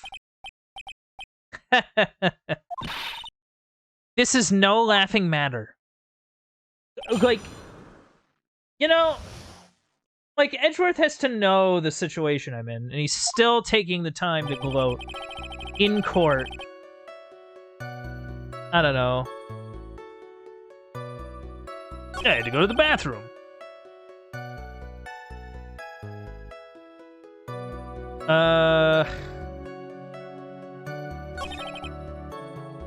Okay, definitely Juan Corrida's room.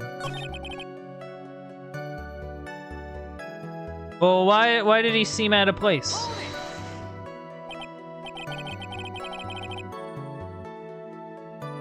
So what exactly was so out of place about him? Right. Why the insipid grin? Maybe because I have no idea what damaging thing he's going to say next. Well, the bellboy was empty-handed. Empty-handed? That bellboy was one of those room service people, right? He wasn't pushing a cart, he wasn't holding a tray either. You'd call that a little strange too, wouldn't you? I agree, that is a bit strange, Mr. Powers. But is it really that unusual for a bellboy to be empty-handed? What should I do? Should I let Powers' testimony slide, or... let's try to pull a fast one. Pull a fast one. There's nothing strange or unusual about an empty-handed bellboy. But there really is. There really isn't. Objection. If you two are done being school children, bellboys are for room service. There is no reason for them to be empty-handed, ever. Your Honor, I ask that the witness's previous statement be supplanted with this new one. Edgeworth. You going to do whatever you can to make the bellboy look suspicious? I see. Very well. This court recognizes and grants the prosecution's request. Mr. Powers, if you would amend your testimony, please. Yeah, sure. Well, I thought it was kind of strange for a bellboy to come out of a guest room empty-handed.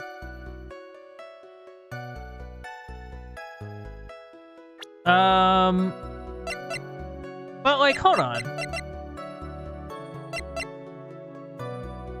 Yeah, we have the tray. Or, we have the juice. Yeah, you can see in the crime scene photo. The tray is there.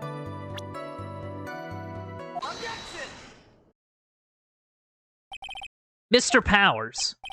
Yes? You're easily influenced by other people's words, aren't you?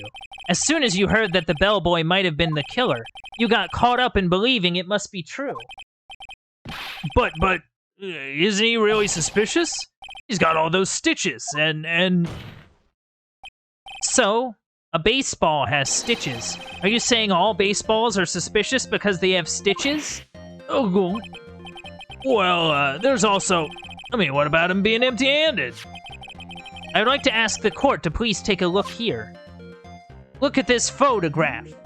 Every time I do, I declare object. This is the crime scene. There's a wine glass sitting next to Mr. Corrida's body. The liquid inside this glass is tomato juice. And now, if you would look at what is on top of the table in the lower right corner here, anyone can clearly see that it is a tray with a bottle of tomato juice on it. The bellboy had just brought this to Mr. Corrida's room. He left the tray in the room, which is why he was empty-handed when he left. But that would mean that the bellboy had seen and left a dead body in the room. Ah, but you can prove that Mr. Corrida was already dead at the time. Mr. Edgeworth. Yes. I blame you for leading me down this route. I'm terribly sorry. What is with him? Why is he laughing? Witness, isn't there one more thing you would like to share with us? Is there? The bellboy is empty-handed. Or should I say empty-handed? I recall you had something interesting to say about his hands. Oh, yeah, I almost forgot. Huh? What? That bellboy, he was wearing gloves. Gloves? Yeah, pitch black, leather ones. All the other bellboys don't wear gloves like that, right? Black leather gloves. Why didn't you mention this earlier? Sorry, slipped my mind. Boy, does this make the bellboy look really suspicious. Alright, gotta focus. Can't get lax here. So what if he had gloves? A lot of bellboys wear gloves. Come on, Mr. Wright. That bellboy was wearing the black leather ones. So, a football is made of leather. Are you saying all footballs are suspicious because they are made of leather? I believe they're made of pigskin, last I checked. But that man, he received a large roll of cash from the defendant, and then he was seen leaving the crime scene wearing black leather gloves. I don't think that even someone like myself can believe he was just another bellboy. It seems that we have finally come to an understanding. Now then, witness, please continue with the rest of your testimony. The rest? Oh, yes. Please, tell us more. Okay, yeah. I don't know why I keep doing that. Yeah! After leaving Juan's room, the bellboy went and knocked on Matt's door, just like that. Ugh. Imagine a bellboy's face when he gets tipped that generously. Yeah, I know, right? Like, that is like make a page on some, like, nothing news website. Hello, Whack. How's it going? How you doing? I hope you're doing well. You know, welcome in, welcome in.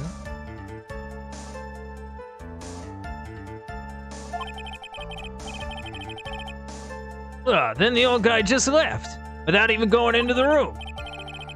After that, I went to the bathroom and then back to my seat. Oh.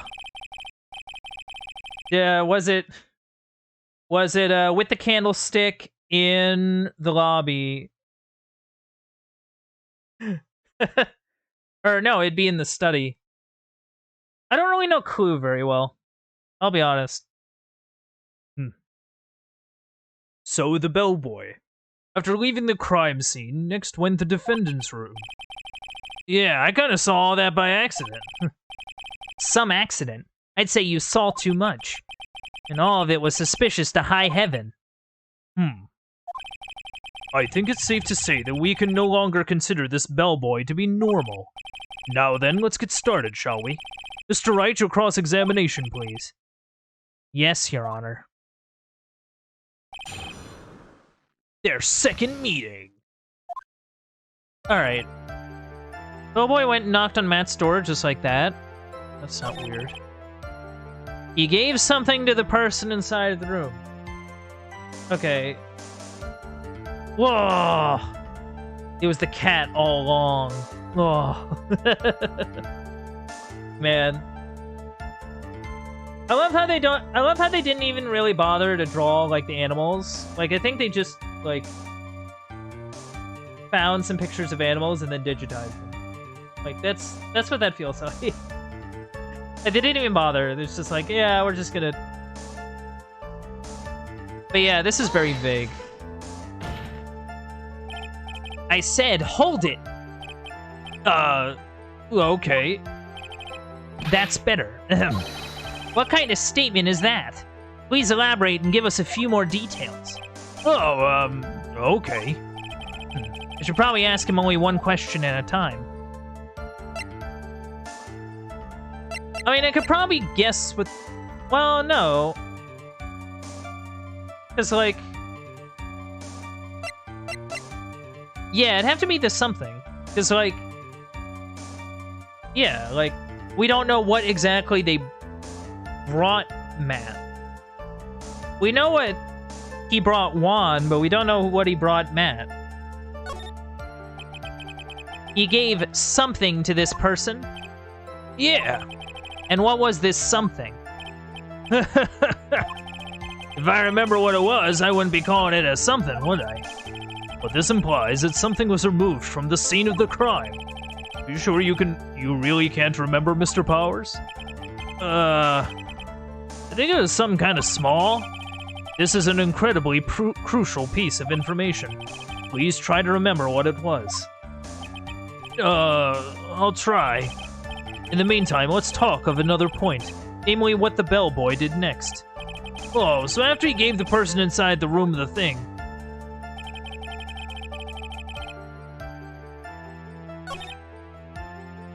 He gave something.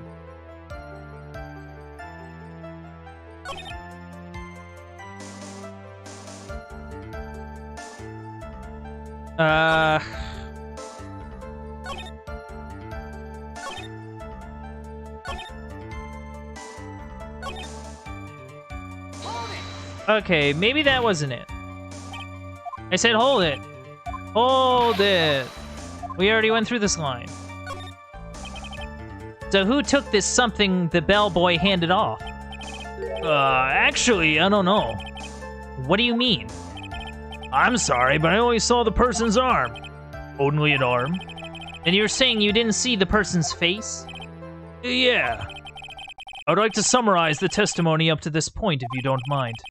When the bellboy left the crime scene, he immediately went to the defendant's room. There he handed a small item of some sort to the person inside. As for the person who received the item, all you could see was the person's arm. Yeah, it was just like that. Mr. Edgeworth, is all this really that important? Of course, Your Honor. I think this is of the utmost importance. This is when whatever was removed from the crime scene was handed over to the client. Mr. Powers, please try to remember what it was the bellboy handed off. Well, let's see. I think it was... No. If you remember, please add it to your testimony. Yes, sir. I think it was some sort of wooden statue. Didn't we get a wooden statue? Yeah, we got this thing. A wooden bear-shaped figurine.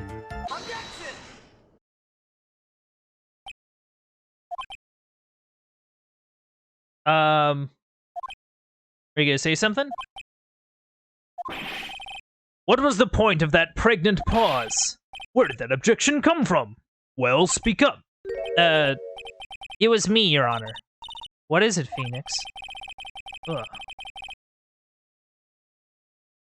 Oh.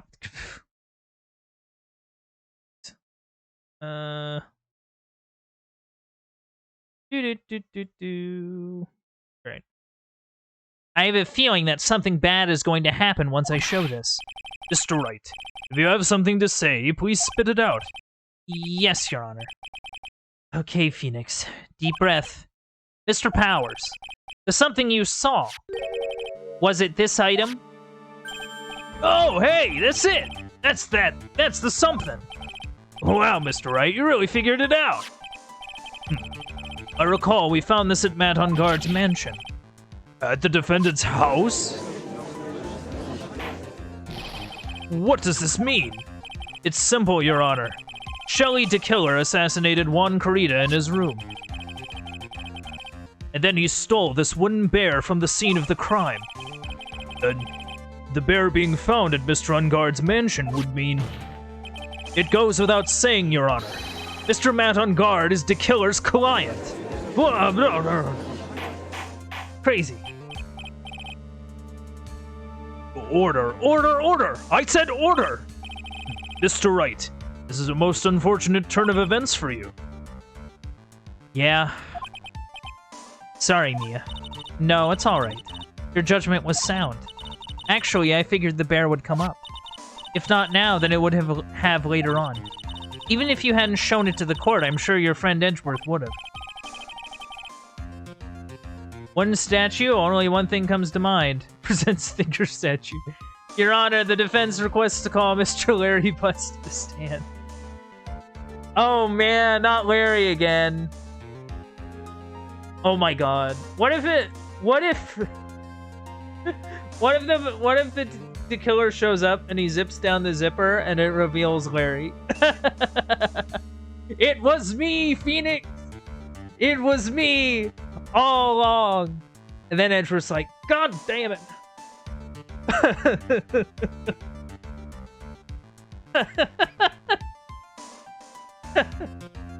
That would be amazing. Man. I almost forgot that he knew about it too. I think it is clear that there is no need for us to continue this trial. I can't let this happen. I have to do something. It has to be something we overlooked. Ugh. When something smells of murder, it's usually the butts. Oh, yeah. Your Honor, a minute, please. Yes, Mr. Wright? There are still a few points left that we have not fully explored. What are you trying to pull? Oh, well, we can't have that. All right, Mr. Wright, what questionable points would you like to explore further? Well, like...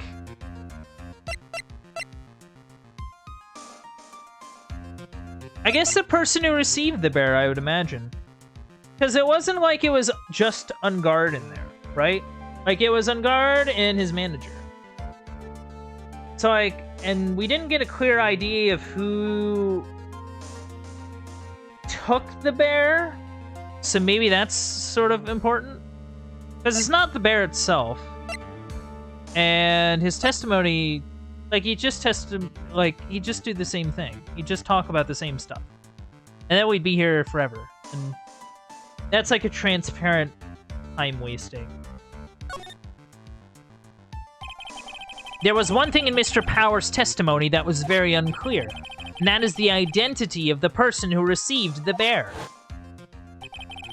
He gave something to the person inside that room. I'm sorry, but I only saw the person's arm. Ugh. As long as we don't know who it was that took the bear. We can't be sure of... Ah! Yeah, even Edgeworth's confused. What is it, Mr. Powers? If you're going to scream like that, then at least give us a good reason why. Oh, yeah, sorry. Actually, so, I remembered. I remembered who took the bear.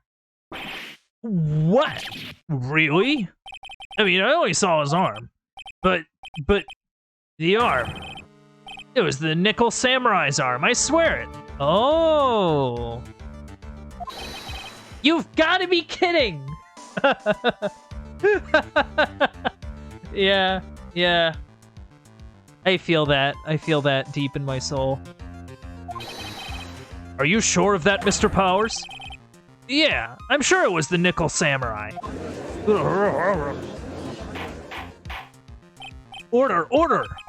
It looks like you've dug your own grave. Yet again. How many times is that today? I've lost count. So the person who took in this little bear was the Nickel Samurai. And as we all know, Matt on Guard is the Nickel Samurai. Thanks to the defense, we've made that all the clearer. What am I supposed to do now? Mia, help! You don't have time to act lost. You've got to find another angle to attack this from. Hurry.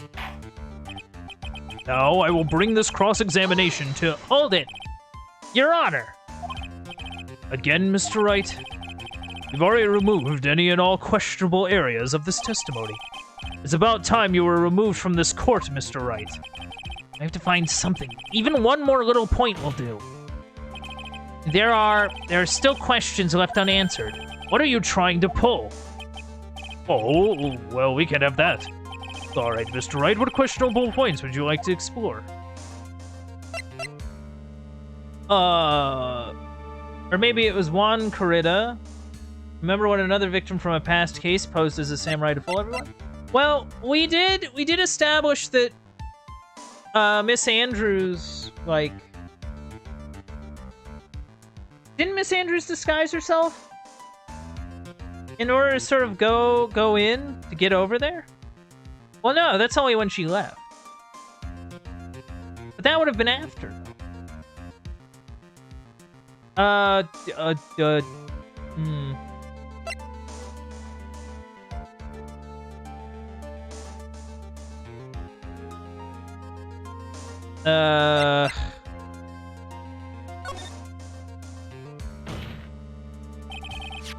think it's fairly obvious that the bear itself is very questionable. Clearly. Yeah, there were two. There was Man on Guard who was asleep, and... But see, the thing is that Miss Andrews, like, put on the costume after. So, like, the timeline doesn't fit in that case. Like, in order for Adrian Andrews to receive the bear, she would have had to have gotten it before she went to imply Matt on Guard. Wait. Maybe that's how she knew. Like, think about it. Like, she went in there and said that she knew that it was Matt when she saw it. It was generally implied that, oh, they're enemies. It had to have been what's-his-face. It had to have been Matt. Because she sort of knows what Matt's about. But maybe she knew because she got the bear? Well, no, because she would have to put that on after discovering it.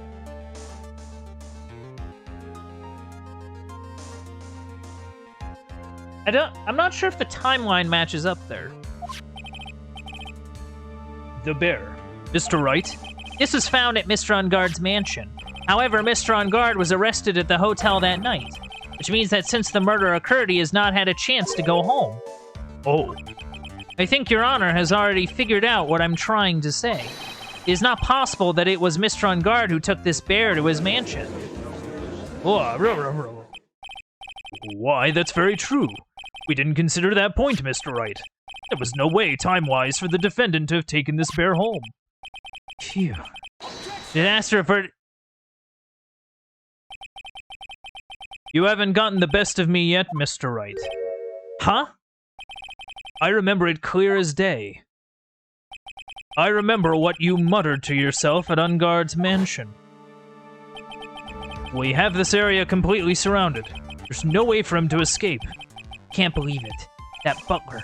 All this time, he was the killer. The killer and Ungard were working together, so to speak, and the killer was hiding at Ungard Mansion as its butler. What a bold move. The bear figurine was brought back to Ungard Mansion by the killer himself. When it looked like he was about to be arrested, Ungard had him do so. I assume because it would have been bad had the police found it during their investigation.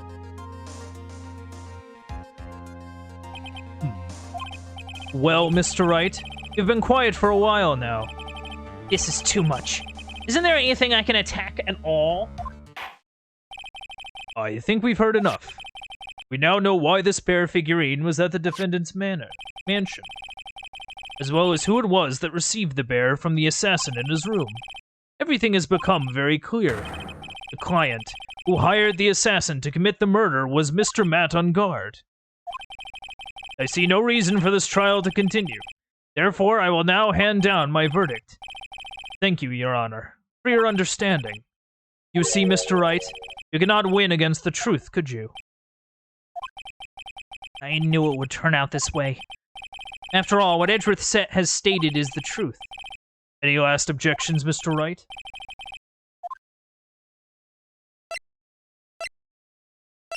No. We gotta stall for time. I'm kind of gonna go with your idea, Intent, I think. There's only one way for me to drag out this trial. The only thing I have left is this one dirty trick. Your Honor, right now we have these two reasons to believe my client is the assassin's client. Reason number 1, he accepted the bear figure from the assassin. Reason number 2, that very same figurine was found at Ungard Mansion. However, it's possible this is all the work of a certain other person. What are you saying? What I'm saying is, it's possible a different person is the killer's real client. The real client? Yes. Tisk tisk. Is this all you have? Now then, Mr. Wright, let's hear your theory. What do you say is the killer's real client? Yeah, I think I'm gonna go with your idea, Intent, because that makes the most sense, I think. Because it was confirmed that she was in the suit at one point. At the very least. And she would be the only one that has access to these places that isn't Ungard, I think. Adrian Andrews? Yes. We already know that she tried to frame Matt Ungard for the crime by wearing a spare nickel samurai costume. Who's the real client? Present Larry, yeah. Ugh! Then the nickel samurai's arm that I saw. That could have very well have been Miss Andrews. But what about Mr. Ungard? If you would please recall yesterday's testimony. The defendant was taking a nap during the break period. That's right. Then, finding this figure at Mr. Ungard's mansion. It was a well-laid trap set by Miss Andrews.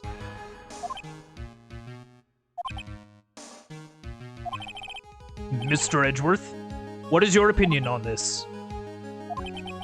I can't even begin to count the flaws in the defense's logic. Besides which, there is no evidence to support it. However, I can't fully discount its possibility either. Whoa. What is with this trial? Come on, anyone can tell Ungard did it. I can't believe the defense would go so far as to pin the guilt onto someone else. Yeah, unbelievable. It's not so petty, it's murder of all things. This is to save Maya. This is to save Maya. Even if the whole world turns against me, this is one fight I can't give up on. Order! Order! Order! All disruptive parties will be forced to leave the courtroom. Your Honor. For the benefit of the defense, I'm willing to play along with his what-if game. His what-if game, Mr. Edgeworth? The prosecution is prepared to challenge the defense's theory. Mr. Wright, even if you must have thought it strange and wondered, why would the criminal want this little wooden bear? Bear. He's right. D. Killer did specially bring that bear to Unguard right away. Why do you ask? Is there something special about it? Absolutely.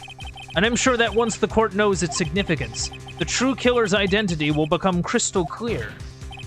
Your Honor, the prosecution calls upon a witness who will clear all doubts against Miss Andrews. Who would that be? It's quite simple, Your Honor. Miss Adrian Andrews herself. They're gonna make her testify again. Is that legal? I see. Well, then, the court will take a short 10-minute recess. The prosecution will prepare its witness in that time. Yes, Your Honor.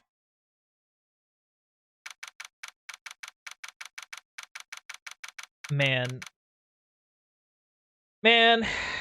things are going nuts.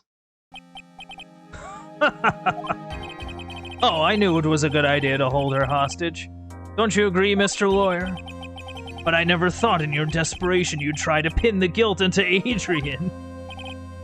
I swear this demon will pay. Mr. Nick! Pearls? Where's Mia? I don't know. A really strong power suddenly called her away. A really strong power? Well, that must be Maya. Oh, Mr. Nick, your phone is from Gumshoe. How's it going? Have you been hanging in there, pal? Yeah, sorta. We just barely found something to latch onto. Phew. That's good, pal. And what about you? Anything yet? Have you figured out where D. Killer and Maya are? We still don't have any leads, but... What? We don't have any more time. If we just had one, even a single clue would be really helpful. I was only able to come this far because I kept thinking to myself, gotta keep the trial going until Maya's been rescued. Have I just run out of luck this time? Is it all hope for naught? A tent! Huh? A tent? I could see a circus tent. Mia? It looks like Maya was unconscious until just a few minutes ago. As soon as she woke up, she called for me. So it was Maya that called you away? She's locked in a dusty little room right now. But I could see a circus tent outside the window about 300 feet away. Wait, is she at the very big circus right now? Gumshoe. Is there a circus in town right now? Oh, there's only one, pal. The Very Big Circus. Maya's somewhere within a 300-foot radius of the main tent. What? Okay, hold on a sec, pal. Hey, draw a circle on that map. About a 300-foot radius from the main tent. Hurry. And? I could see a mailbox under the window just outside. Gumshoe, there's also a mailbox. Okay, what else? What else, Mia? I'm sorry, but it was a very small window. I couldn't see anything else. It felt like I was in an old office building, maybe the 3rd floor or so. I think they're in Acro's room, or Acro's old room.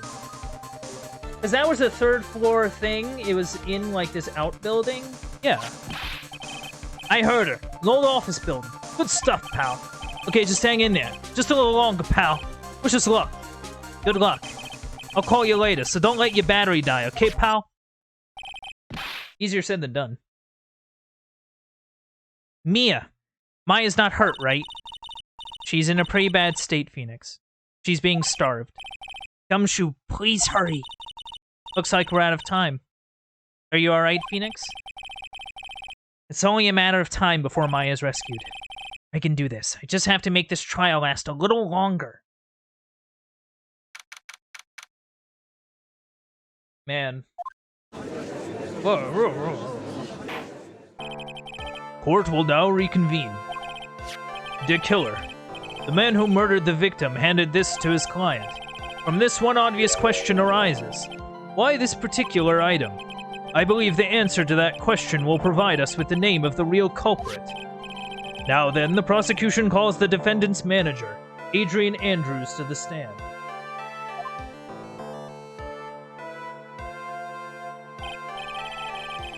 Currently, the witness is accused of tampering and obstruction of justice. However, you have also been called to the witness stand today to ascertain who exactly is guilty of the murder. I understand. Very good. Now, have you ever seen this bear before, Miss Andrews? Of course I have. Wait, you've seen it before? You've seen it before? That's right. It's only natural that the witness has. Miss Andrews, could you please enlighten the court to this bear's secrets? All right. Why does she... I'm lost too. Actually, this is an elaborate puzzle. If you know the correct order, it can be taken apart one piece at a time. At its center is a small cavity with just enough room to store a small item. Because of its complexity, if you don't know the order, you can't open the bear. You really can't tell that it's a small jewelry box just by looking at it.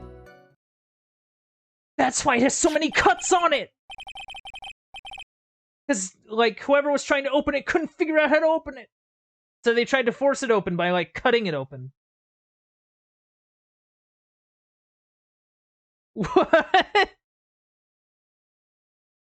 So this figurine, it's a container of sorts, is it? Yes. Looks can be deceiving, wouldn't you agree? Yes, this is superb craftsmanship. Oh yes, I nearly forgot. You may begin your cross-examination, Mr. Wright. Looks like there really was something to that bear after all.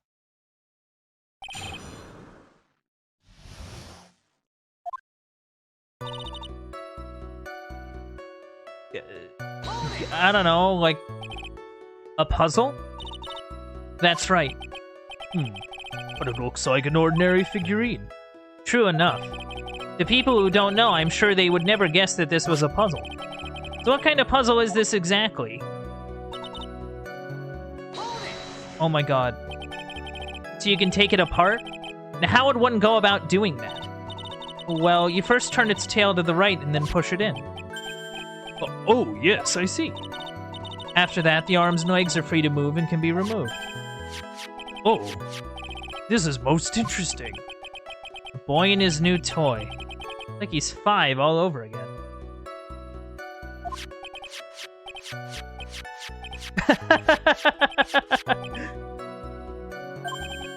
Oh, don't mind me. Go ahead and carry on. I think he's lost it. So what do you find after you take the puzzle apart? Like, how small are we talking? And how do you know about this? I know because I was the one who bought it. Huh? It was a souvenir from when a friend and I went to Switzerland. Then this was a present from you? That's right. It was a puzzle in the shape of a bear, so I thought it would be perfect for Juan. So it was a present from Miss Andrews. Witness? Let's continue your testimony. Because of its complexity, if you don't know the order, you can't open the bear. So who exactly knew how to solve this puzzle? Only the two of us, Juan and myself. It was a souvenir from Switzerland. So I doubt there are that many people with this same bear in this country. I wonder if she gave it to him to maybe, like, get him to put the note in it? Like, maybe she tried to, like, bait him into putting the note in there so that, like, she could get it? But this looks like it could be easily broken. Especially if someone wanted to get at what's inside. Well, it's a toy. But it can never be the same again once it's been broken. You really can't tell that it's a small jewelry box just by looking at it. Who else knows that this bear is actually a small container or jewelry box? I never told anyone. As long as Juan never told anyone either, then only the two of us knew. The two of you, huh? Then of course that means Mr. On Guard didn't know, right? I think this is about all I'm going to get for now.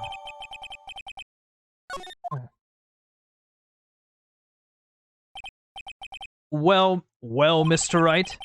I think even you have to come to realize that there is one very important fact we've uncovered, and that is this. This bear is actually a jewelry box. Now that we have agreed to this point, there is only one logical question that can come next, and that is this. What is inside this box? What's inside? What's in the box? That's right. That's what we are going to find out next. Witness? Yes. You are the only one who can open this.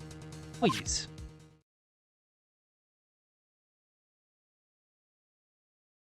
There's a painful silence hanging over the courtroom. All eyes are on Miss Andrews now as she solves the puzzle and takes the bear apart.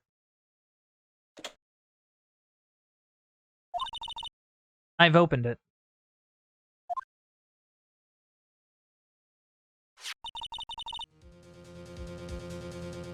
Is this what you wanted?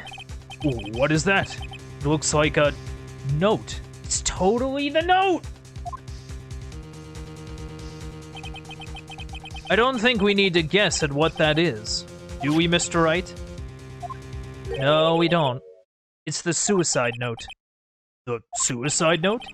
The suicide note left by Juan Corrida's former manager, Celestin Pax. Until now, no one knew of its whereabouts. But just as we suspected, it was hidden. Hidden by the victim, Juan Corrida himself. It seems Celestin Pax had very beautiful handwriting. She just as beautifully signed her own name on this document. This is most definitely the note she left right before she committed suicide. Oh dear. Order! Witness, did you know about this? Yes, I did. I heard all about it from Juan. Then why did you not take it? You wanted to take it and burn it. When did you find out about this? When I discovered his body, I looked for the bear. I wanted to destroy the note before it became public. But I couldn't find it anywhere. Because it had already been taken by D. Killer. Everything is going at Mr. Edgeworth's pace. So now that the suicide note has been found, what's the next logical question? What is written on the note? That's right. At least that's what I would think. Now then, I believe it is only appropriate the contents of this note be made known. I can't stop you, can I? I went through so much, just to get my hands on it. And I was going to burn it, for her sake. I'm deeply sorry, but I can't allow you to persuade me to stop. Yeah. It ain't great. Your Honor, if you could please read the contents of the note aloud. Very well. The judge's voice rang loud and clear through the deathly silent courtroom. In her note, Celestin Pact left to us a record of all that had happened to her. About being used and then thrown away by Ungard. About being engaged to Corrida, and Ungard's role in destroying that. And about how she decided in her despair to end it all. Oof. And that's all Miss Pax had to say. There is one thing I would like to say here. The prosecution has no interest in slandering Mr. Ungard. Then... what? Our intention, Your Honor, is to establish a motive for murder. Isn't that correct, witness? Yes. On the night of the murder, Juan was going to make the contents of the note public.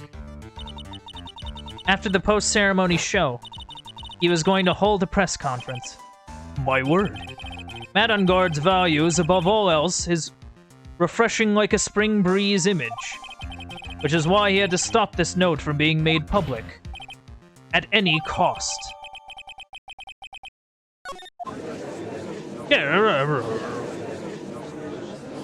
It's Ungard's fault. That woman killed herself.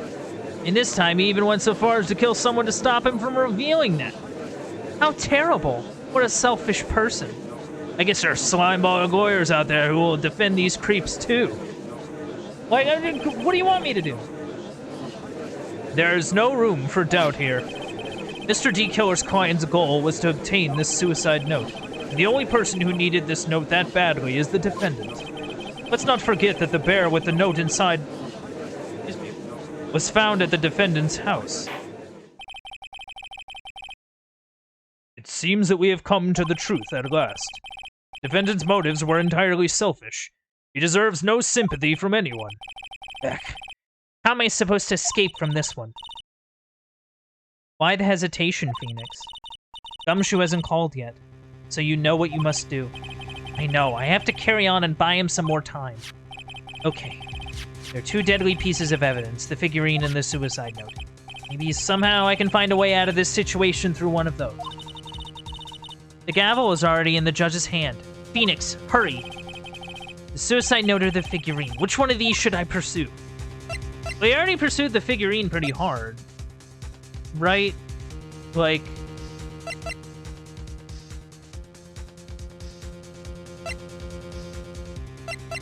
I don't know.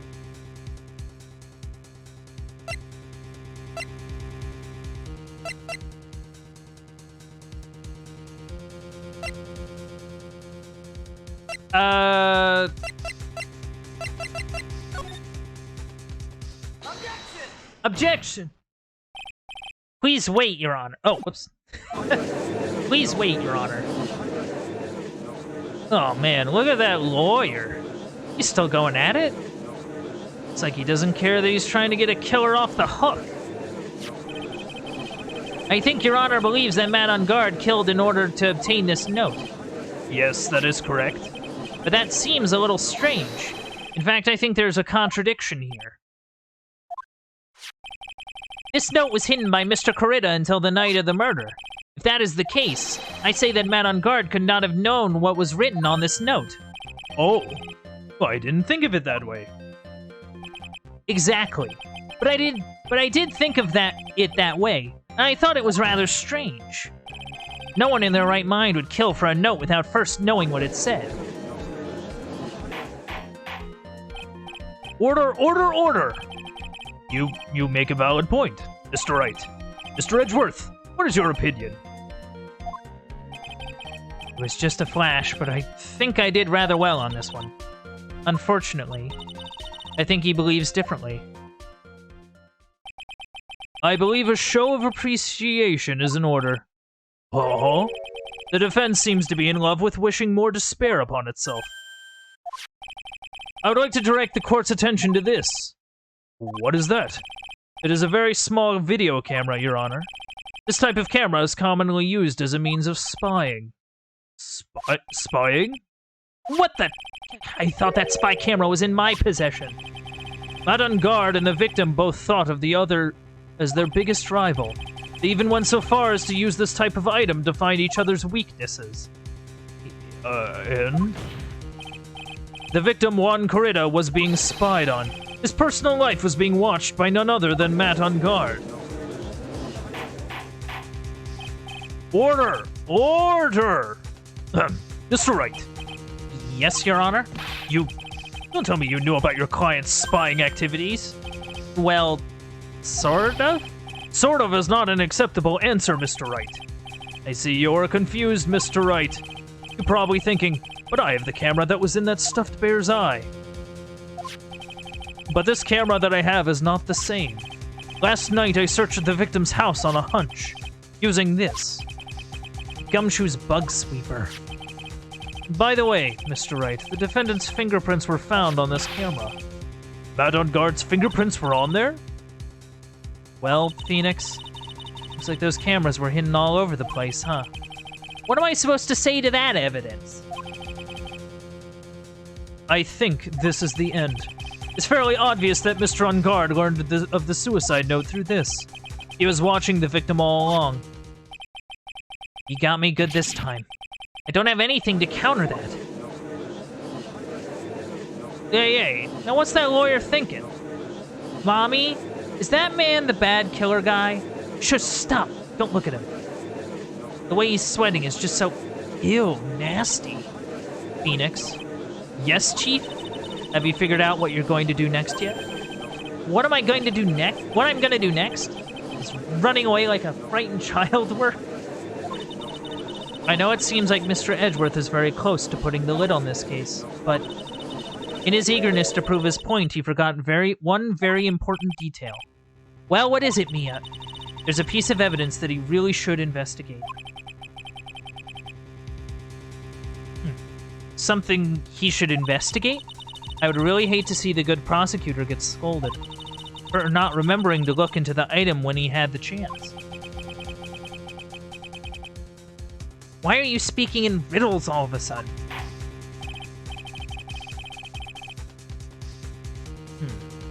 I think it's time we finally understand everything. Well, Mr. Wright, you don't have any further objections, do you? What is this piece of evidence that Mia is talking about? Can you figure out what it is that still needs to be looked at, or should I let it go? Oh, I need to present evidence. I need to do it. I have an objection, Your Honor. Huh. That was about the weakest objection I've ever heard, Mr. Wright. Your Honor, the defense has no intention of letting this go easily. You're beginning to sound desperate. That's just your imagination, Your Honor. Mr. Edgeworth, this is not like you at all. In your eagerness to prove your point, you've forgotten one very important thing. Hey, isn't that what I just said? So, you're telling me that I forgot something? You're so close, Mr. Edgeworth. But there's something you really should examine about this piece of evidence.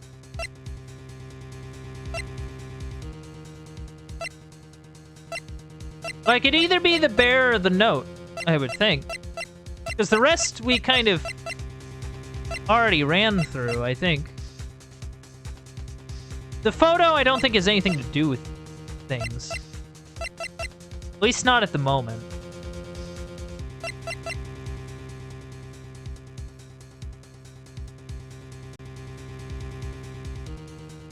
Transmitter for the spy cam? That's easy. I think this transmitter's corroborated, I think. Because, like, the transmitter sent the signal to the... Like, there's a giant satellite dish in Unguard's house. Like... And we knew that he was spying on Juan. Based on the cameras. So, like, it's easy to kind of put that two and two together. Here's my thinking. It has to be one of the two things that we sort of stumbled on now. I don't think it's the photo, because I don't think the photo... Like, the question is not, like, Matt's relationship at this point, or at least I don't think it is. And it's not the bear. I think we've already kind of ran through the bear. Like, I don't think the bear has much left. So I think it might be the note. Hold on. Let me check something. Not that.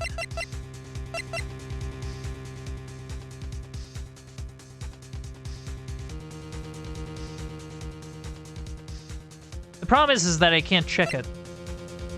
Because basically they didn't find the note. Well, here's what I'm thinking, intent. So bear with me. So, okay, when Celeste died, they looked for a note and couldn't find it. They thought it was weird. Juan supposedly found the note, supposedly didn't. They suspected that Juan hid the note, but all they know for sure is that they couldn't find one. So a note pops up. Years later, in a bear. How do we know it's the note? Exactly. Like, how can we tell that this is the note that would have been at the scene of the crime here without, if they weren't able to find it the first time? Like, how can we be sure it's the same note? But then why hide it, though? But why hide it in the bear? Unless it was...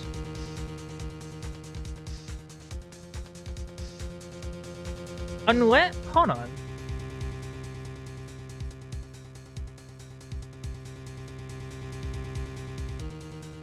Unless it's not real?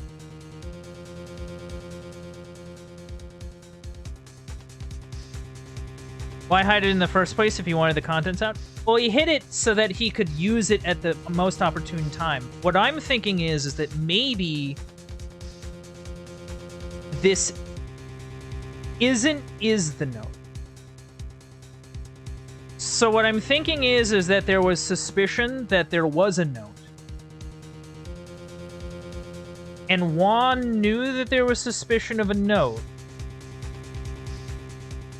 So he forged one?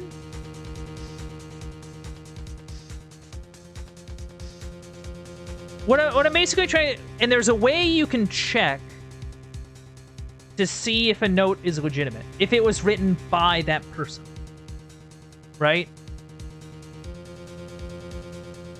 Like, there are ways to check for that. Like, you check for... Like, they put it under Spyglass. You compare, like, documents that they've written before.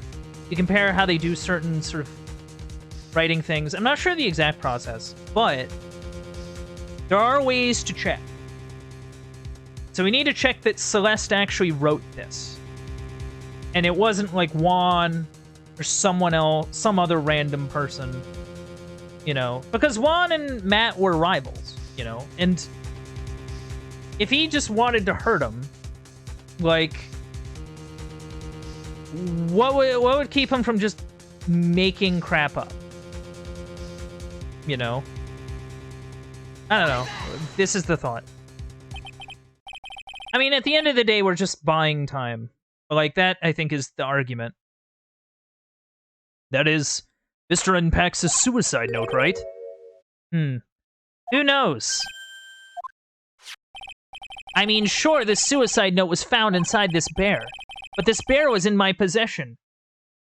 Oh my god. Oh, man.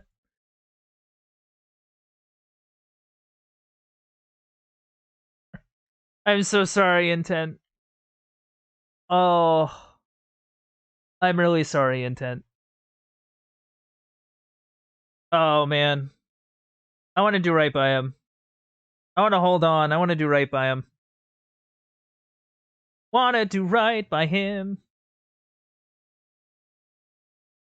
Come on. Oh my god. Alright, so basically, oh, who isn't that her note? And Phoenix was like, who knows? Sure, it was in the bear, but this bear was in my possession until only a few moments ago. Which means the handwriting on this suicide note has yet to be analyzed.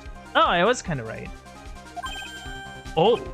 So, as to whether this pivotal piece of evidence was really written by Miss Impax or not, that has yet to be even remotely confirmed. What? Mr. Wright, you can't seriously be suggesting... Mr. Wright, you saying this suicide note is a fake? Miss Andrews, you are the one who tried to pin this murder on Mr. Ungard. Who's to say you didn't create a fake suicide note and put it into this bear? How dare you? Objection! Your Honor, the defense is indiscriminately accusing the witness again. There's no evidence linking the witness to the suicide note whatsoever. But if this is a fake, then the witness is the only person who could have made it. What? Recall the witness's testimony concerning this figurine. The only person other than the victim who could solve the puzzle is the witness herself. Ah! Miss Andrews, you wrote this note, didn't you? You wrote it so that you could use it to frame Matt on guard. I did no such thing. Right. If you're going to pronounce this suicide note a fake, then show this court some evidence to support your theory. Nah, that's not on me, dude. Mr. Edgeworth, you were the one who presented this scrap of paper as evidence. That means the burden of proof lies with you, the prosecution. That's enough. Mr. Edgeworth, can you confirm the handwriting on this suicide note? It is as the defense stated. The handwriting has yet to be analyzed. If that's the case, it seems that yet again we've reached a point where a verdict is impossible. Impossible! That's impossible! This isn't good, Phoenix. The judge is going to carry this trial over one more day. I don't think Maya will physically be able to make it another day. Oh, I didn't want to have to do this, but I don't have a choice. I request that both the prosecution and defense further investigate. Handwriting analysis, my butt. That's just the lawyer trying to buy more time. Oh, I don't know what that was. I think we've reached the end of the line. Guilty! Guilty! Guilty! Guilty! Guilty! Guilty! Guilty! Guilty! Guilty! GCW! GCW!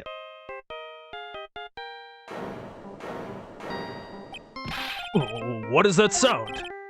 It's Gumshoe. Hello, Gumshoe? Ugh. What is with him? What's with that sigh? Where's Maya? What happened to the killer? He got away. What?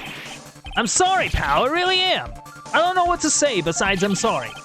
I wish there was some way to make it up to you. I really do. Anyway, what's going on? We found his hideout, pal. But, the two of them were already gone. This is terrible. Well, I'm gonna keep looking for them, pal. Don't you worry. I just need a little more time. But don't tell me we don't have any more. Guilty. Guilty. Guilty. Guilty. Guilty. Man. Do you hear that? They're calling for his head. Mr. Wright. I can't. Must have come this far and... Oh! What is it? Let me talk to Mr. Edgeworth. I can't do that. Mr. Wright, would you please get a hold of yourself? Yes, Your Honor. I'm about to end today's proceedings. You may take your phone calls after... Hold on, Your Honor. Edgeworth, catch! Take that. Okay, that was pretty creative. I like what they did there. They did the point, and then, like, catch, take that, and then did the little spin effect. That's actually really creative. I really like that. Mr. Edgeworth? Please, you gotta buy us some more time. Court is in session. I'm sorry, Your Honor. You were saying? Mr. Wright, this is a court of law. I'm sorry, Your Honor, but... I am reluctant to do this. However, it appears that I have no choice but to suspend proceedings until tomorrow. This time I really can't do anything. Court is now adjourned for the day. Well, this is bad. Wait, what? Please wait, Your Honor. Edgeworth? What is it, Mr. Edgeworth? I humbly request another 30 minutes of Your Honor's time. What purpose? You can perform the necessary tests on this piece of evidence in that time. But can you really obtain your results in 30 minutes? 30 minutes or less, or your delivery's free. I believe we can, Your Honor. But wouldn't it be better if we adjourned for today and then reconvene tomorrow? 30 minutes. Please, Your Honor. That's all I'm asking for. Please, Your Honor. Very well. Whatever. At the prosecution's request, this court will now take a 30-minute recess. Be advised that I will not allow another recess today. Not sure if this is helping or hurting us. The court will now take its final recess of the day.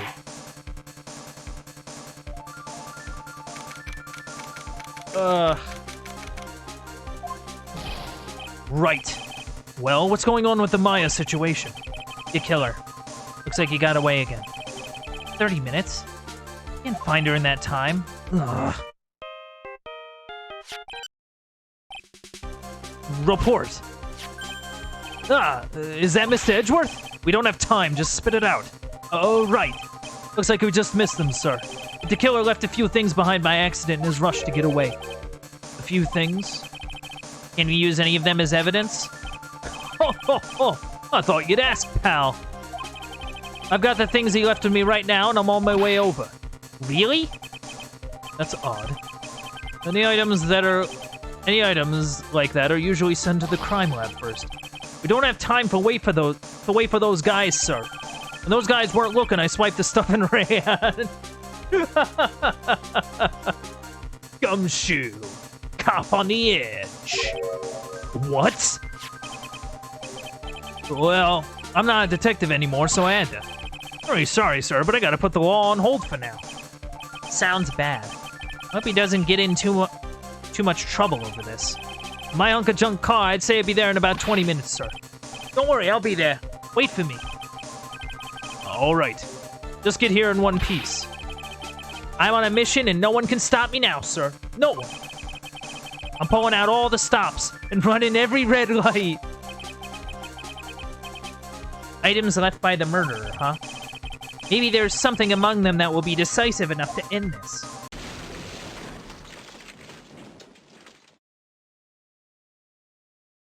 What happened? Hey, what's wrong? Detective Gumshoe, answer me.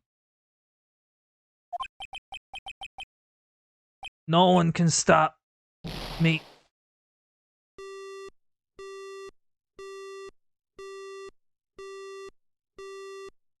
Gumshoe?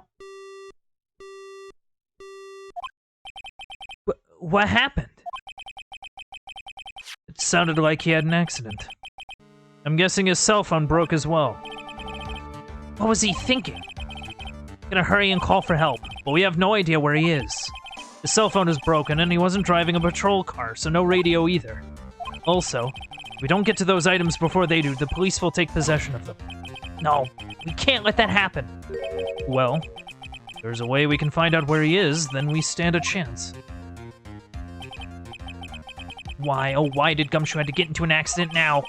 Is there any way to find out exactly where he is at this moment? There has to be a way. There has to be a way to find him.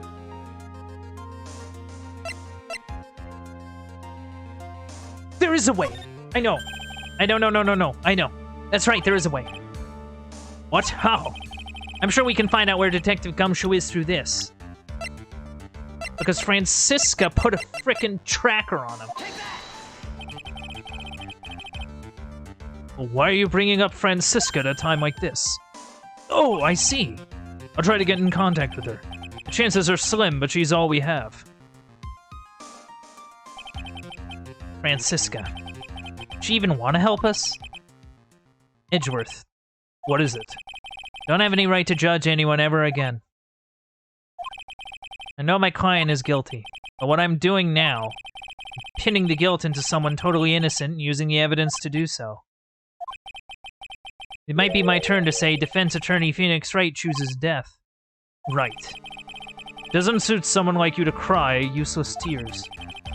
Whether you did your job well or not, that can only be seen after the verdict has been decided. The verdict. Is Prosecutor Edgeworth here? Yes, Bailiff? There's a phone call for you, sir. They said it was extremely urgent. They're probably finished with the handwriting analysis. I have to go take this call. In the meantime, think hard about what it is you must do. To be continued. Oh. You know, I worry a little bit that I speak too loudly into the mic. So if I'm like blowing out you guys' eardrums, just I guess give me a heads up. You know, I don't wanna like, I don't know. I don't want to kill you guys' ears. Sometimes I get a little too spirited doing this stuff. So like I sometimes forget like where I am in relation to the mic.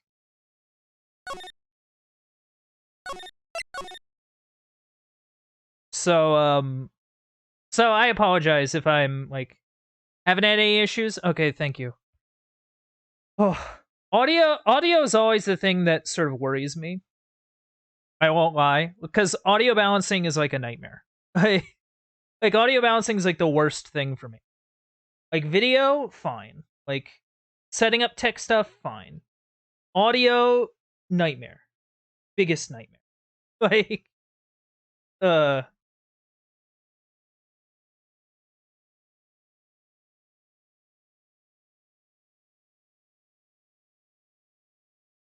okay. Yeah, always gotta make sure the audio's balanced. For sure. And like, and sometimes you don't know how things are until you like actually do a stream, right? You can do a bunch of testing on your own, but until you're actually like live, like sometimes you just don't know. you know. But anyway, let's, oh.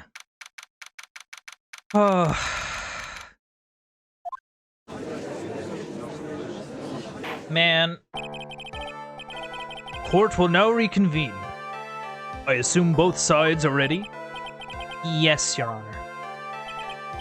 Yes, Your Honor. I can understand the defense acting like this. However, why do you also seem distraught, Mr. Edgeworth? It's nothing, Your Honor.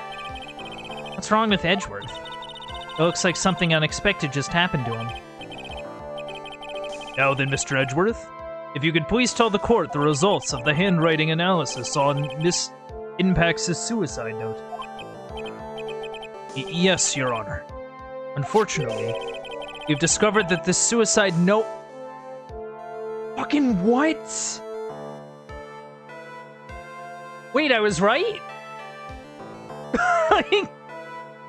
I was just trying to buy time. I actually stumbled onto something? What? What? What do you mean, Mr. Edgeworth? This note was not written by Miss Impax herself. It is a fake. Order! Mr. Edgeworth, would you care to explain what is going on? This was not written by Miss Impax, then who wrote it? We would need more time to do a more detailed analysis. However, it appears that the handwriting matches that of the victim, Mr. Juan Corrida. Yeah, so he totally faked one. Mr. Corrida? Well. It looks like Miss Impax never left a suicide note after all. She never wrote anything about Ungard. However, Your Honor, even though the suicide note is indeed a fake, Mr. Ungard could not have known that, and so the facts remain unchanged. Acting under the assumption that it was real, he had plotted to possess it. That does sound very plausible. His theory that Ungard had no idea that the suicide note was fake. Something seems a little wrong with it. Well, he would have known that it was fake, because if he was constantly watching him, he would have... Yeah. The defense believes that the theory the prosecution has stated contradicts testimony. If everything the prosecution has proven up to this point is true, it's impossible for Mr. Ungard to not have known it was a fake. Because it would be the camera.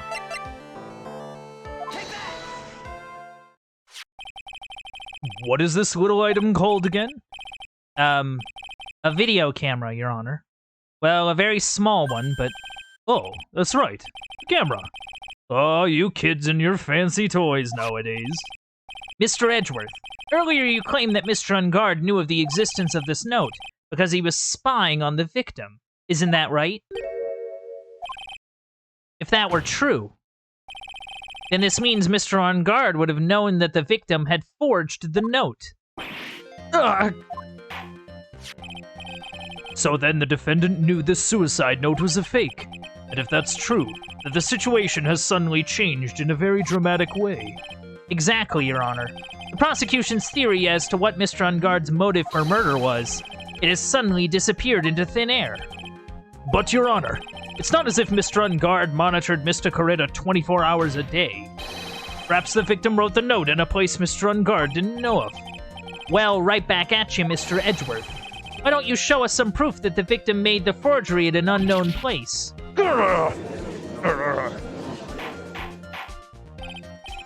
Order!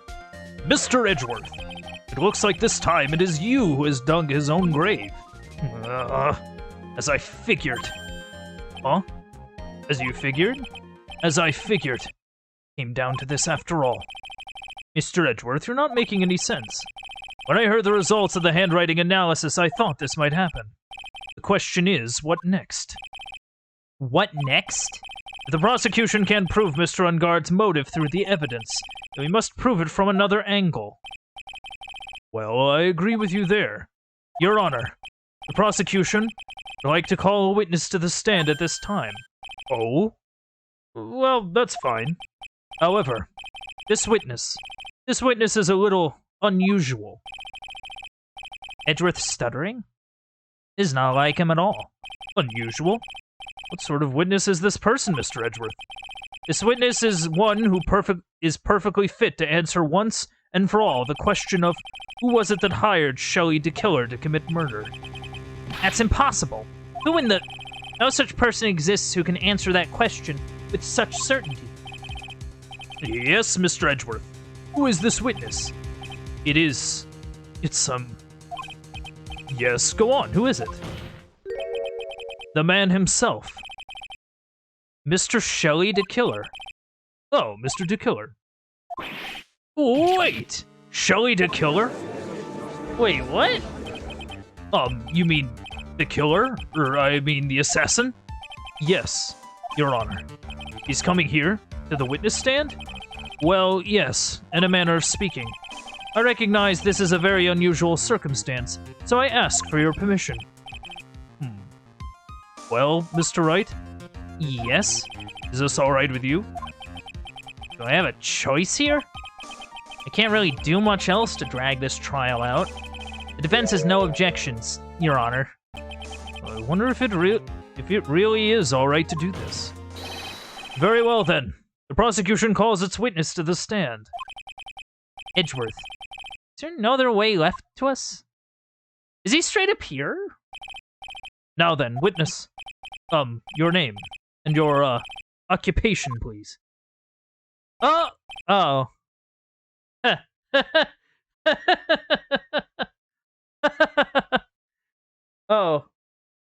Yeah. Right. Okay. Very good, sir. My name is Shelley DeKiller, and I am a professional assassin. I say, what is going on here? Your Honor, how can you remain so calm? What is the meaning of this two-way radio? Actually, Your Honor, it was delivered to me just now. It came with a condition. As long as we do not trace its source, Mr. DeKiller will testify to this court. This must be that urgent phone call he got earlier was about. Oh no, this will not do. I cannot allow this in my court. First of all, we can't even be sure that this is really Mr. DeKiller himself. Witness, please present proof, some sort of proof that you are in fact Shelley DeKiller. I understand. Please wait a second. I'm so hungry. Maya! Maya! A voice. Mr. Wright, can you confirm anything from this? The defense has no objections to this person. We are satisfied that this man is indeed Shelley DeKiller. It looks like we have run into yet another unexpected turn of events. Well, it doesn't seem like we have too many choices under these circumstances, so... Now then, witness, there's one thing I would like to confirm before we speak of anything else. And what would that be? At the request of a client, you killed Mr. Juan Corrida. Is this correct? It is as you say. I did indeed kill Mr. Corrida. Now then, we've answered that. Let's move on to the name of your client. Very well. This is all just a bad dream. Yes, that's it. A bad dream. Yeah. Shelley DeKiller.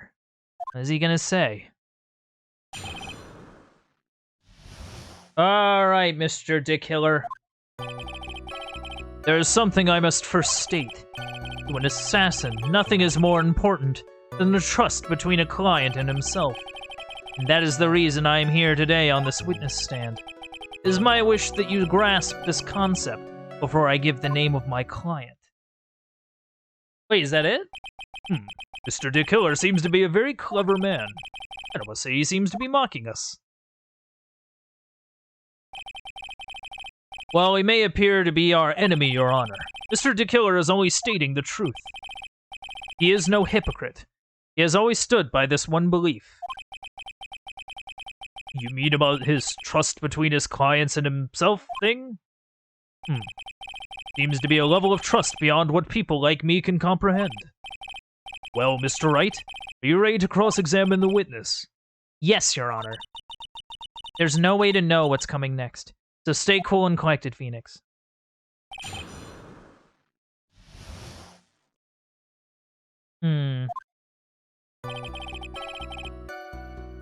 There's something I must first state.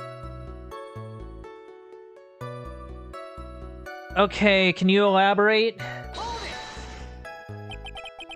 The trust between you and your client? I provide my services in a fast and efficient manner. In exchange, I trust that my clients are discreet about me and my identity. If too many people knew my face, it would be quite troublesome. And that is why you're testifying in this manner. This is the first time one of my clients has ever been accused of murder. I must preserve the killer name so my clients can trust me. But couldn't someone stab you in the back and break your trust? It has never happened before. But if it ever did, yes, that person wouldn't be my client for very long. It would certainly... That's enough. Please, no more. Very well. It was only a hypothetical anyway.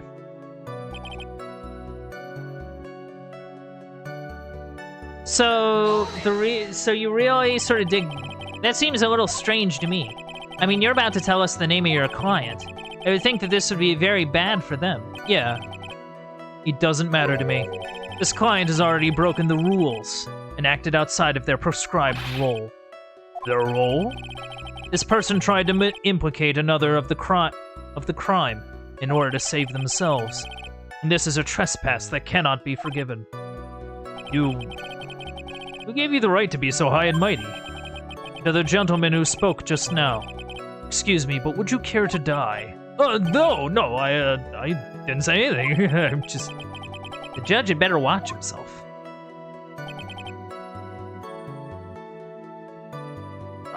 Okay. Like...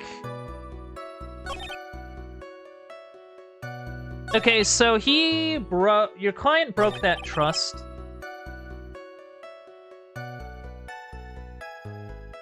But you can't forgive someone who broke the rules? Efficient manner. Ah, okay. There we go. I'm sorry, but I was wondering about something you just said. You said that your client had already broken the rules. A person who frames another is the worst kind of human. And that's why you feel you can betray this person? I have no trust relation with a client who can't understand their assigned role. Know your role. Just my luck. An assassin with a conscience. Who would have figured? Now then, everyone, do you think you can understand my logic? This case just keeps getting better and better. If you can't, then I'm afraid we can't proceed. Everyone understands your point, I think. Really? In that case... I believe I am prepared to disclose the information you seek. You have made it crystal clear that you value trust over all else. I believe we are ready. Excellent. Get on with it! What is it? Now I can't bring myself to ask the client's name. If you can't ask it, Mr. Wright, then I will. Witness! What is the name of your client who requested the murder of Mr. Juan Corrida? That person's name is...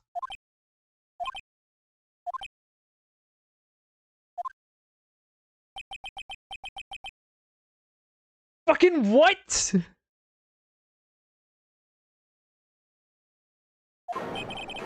What? Witness! That's not who you told me it was earlier. What? Pray tell, what are you talking about, Mr. Prosecutor? I should think I know my own client, and it is Adrian Andrews. So now you see it? Oh man. What? This can't be. On the phone earlier. What's going on here? My guess is that Mr. DeKiller just stabbed Mr. Edgeworth in the back. Stabbed Mr. Edgeworth in the back? I'm sure in order to get an audience with this court, Mr. DeKiller told him a different name. Matt Ungard, perhaps? I knew it. Huh. Oh, that's an idea. That's an interesting theory, Intent. I can kind of see it. I can kind of see... Oh, God. Man, this is a wild ride. This is outrageous. I was deceived. This witness is telling a very serious lie. But you were the one who summoned this witness. Gah. You Shelly the killer. My testimony is the truth. The defendant at the moment is mad on guard, am I correct? All I wish to do is help procure his acquittal. Wow. All of a sudden, it feels like we can actually win this. Yeah. The prosecution has failed to provide a motive and has instead provided this suicide note, which is a forgery created by the victim. Furthermore, there is a possibility the defendant himself knew it was a fake. Most definitive of all, we've heard from the assassin himself, the name of his client. Mr. DeKiller's client who requested the murder was not the defendant at all. No. With all this evidence, it is obvious to me that this means that Mr. Ungard is innocent. I seem to have caused you all a bit of confusion. Please, continue your discussion, and call me when you have reached a verdict. Bailiff, please bring Miss Adrian Andrews immediately. What now? With the way this is going, Ungard will be found innocent. This may be our last chance to save Maya. Yeah, but Edgeworth is right. The killer is lying. And Ungard, my client, I know he's guilty. Can I live with myself if I win this? Who would have believed that the prosecution's own witness would absolve the defendant? See, because here's the thing, like...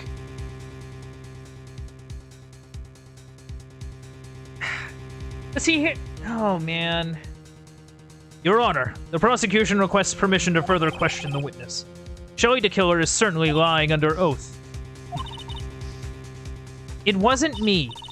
Listen, everyone, please. That testimony just now, it was all one big lie.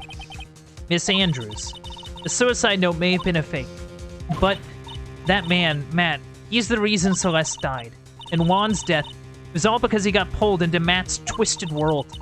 That testimony just now, you have to believe me.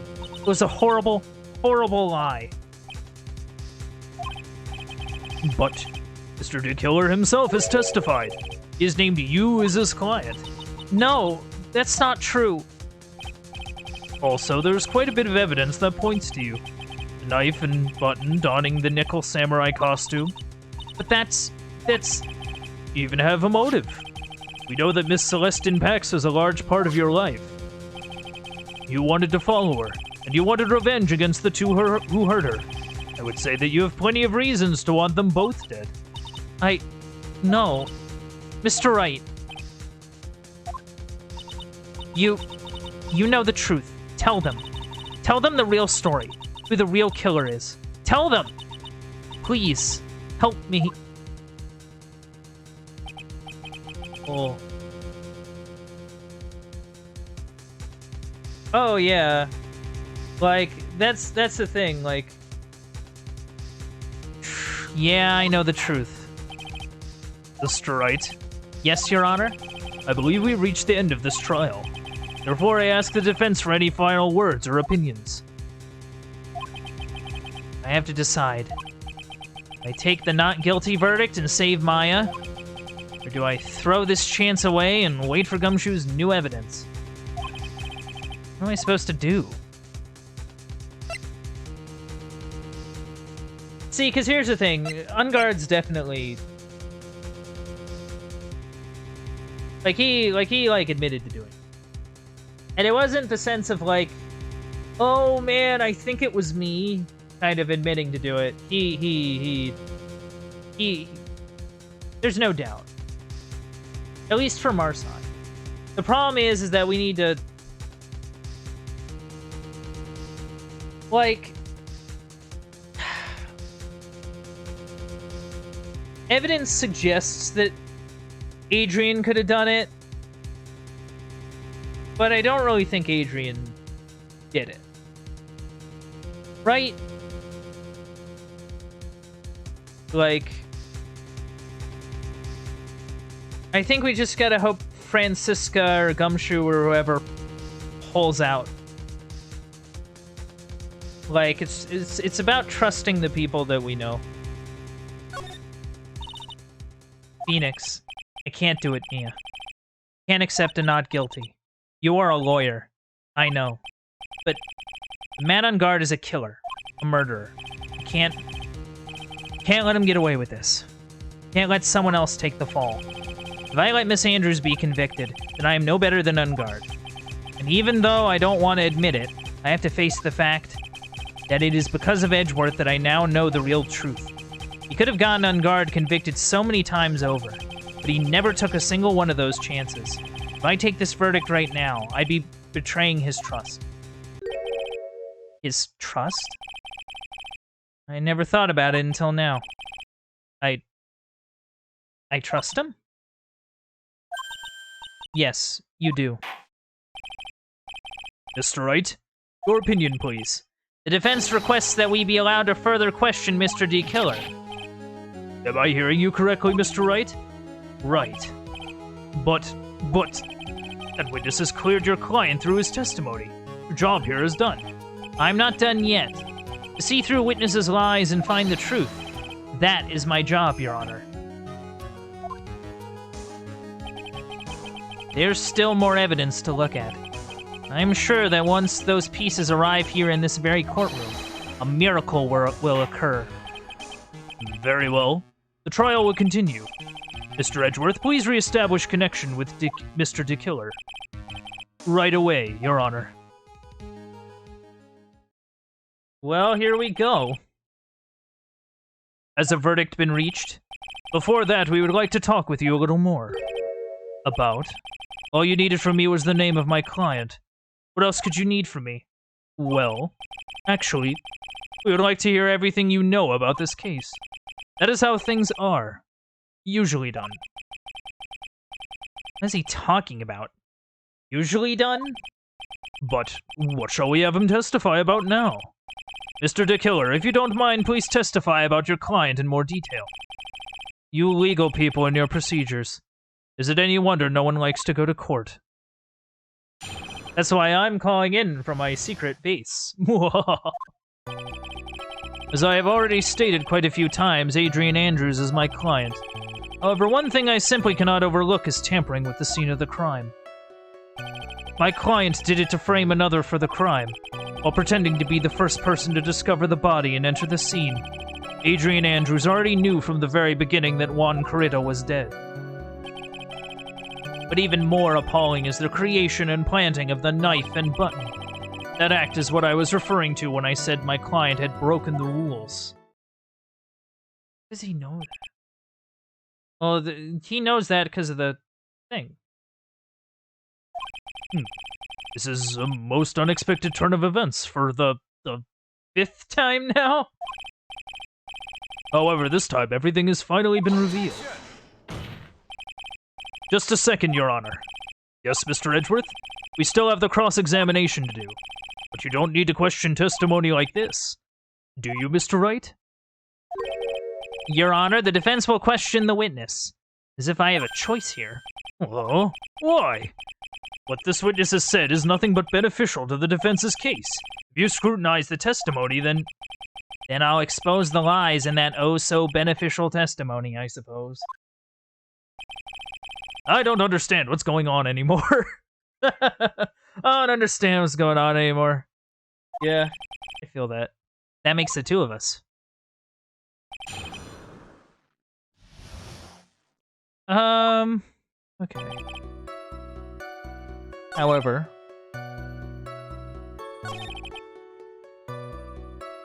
Okay.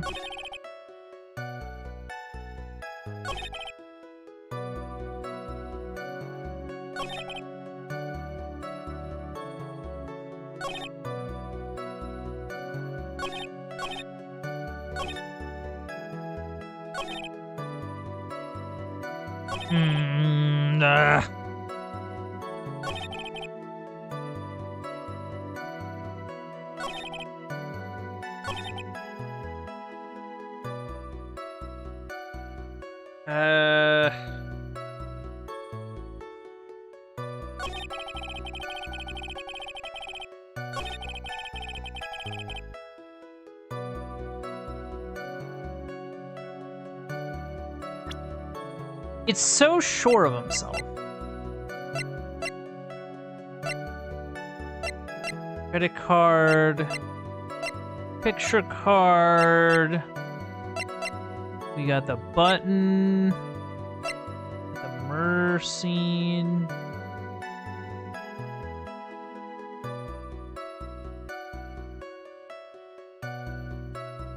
If I remember right, she did testify that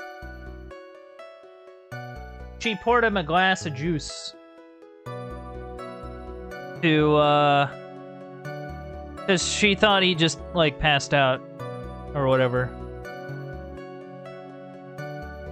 Which is a contradiction. Thank you so much for taking the time to testify, Mr. DeKiller. What is the meaning of that attitude? When Adrian Andrews entered the victim's room, your client had no idea that Juan Corrida had been murdered. But how do you know that? From this wine glass, Your Honor. The glass. Mr. DeKiller's supposed client thought Mr. Corrida had only fainted, which is why this glass of tomato juice was poured out for the victim. But isn't that just a part of Adrian Andrews' calculated plan? That is not possible, Your Honor. This glass bears the fingerprints of that person. Had this been planned, they would never have left their fingerprints behind. I see your point. Mr. Edgeworth, what is your opinion? Strangely enough, I had the same exact thought just now. Witness, how do you explain this strange phenomenon? Isn't it a waste of time to ask about such a minor detail? It's not a very important point anyway, correct? I'm afraid you're mistaken.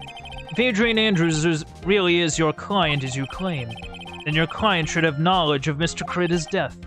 If not, then that can only mean that Adrian Andrews was never your client at all. Ooh. How strange. Yes? Why is it that the attorney has yet to raise an objection at this absurd situation? Phoenix, if the killer figures out what we're up to, we're in real trouble. Yeah, I know. Mr. Edgeworth, I'm surprised. You know you can't say things like that without any evidence. Sorry. Well, that was an awfully weak objection for the two of you. Anyway, I'm positive there was a contradiction in that testimony.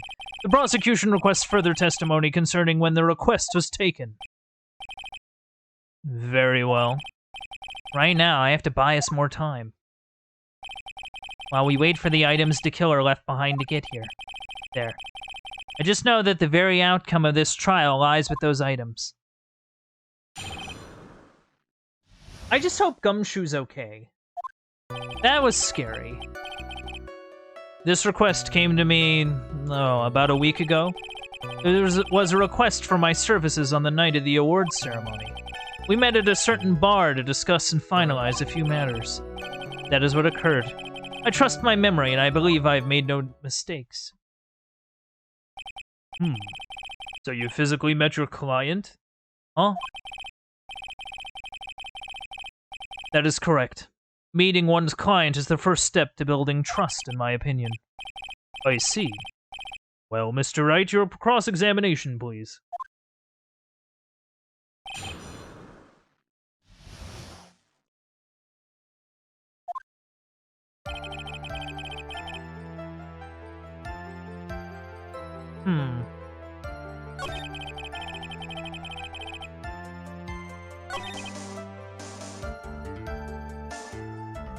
Wait, so you met her? Like, you actually, like, went out and, like, met up with her?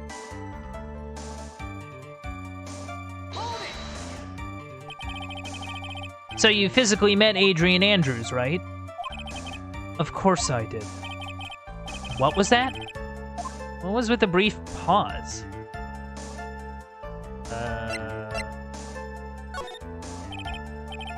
Witness, I would like for you to give us a few more details.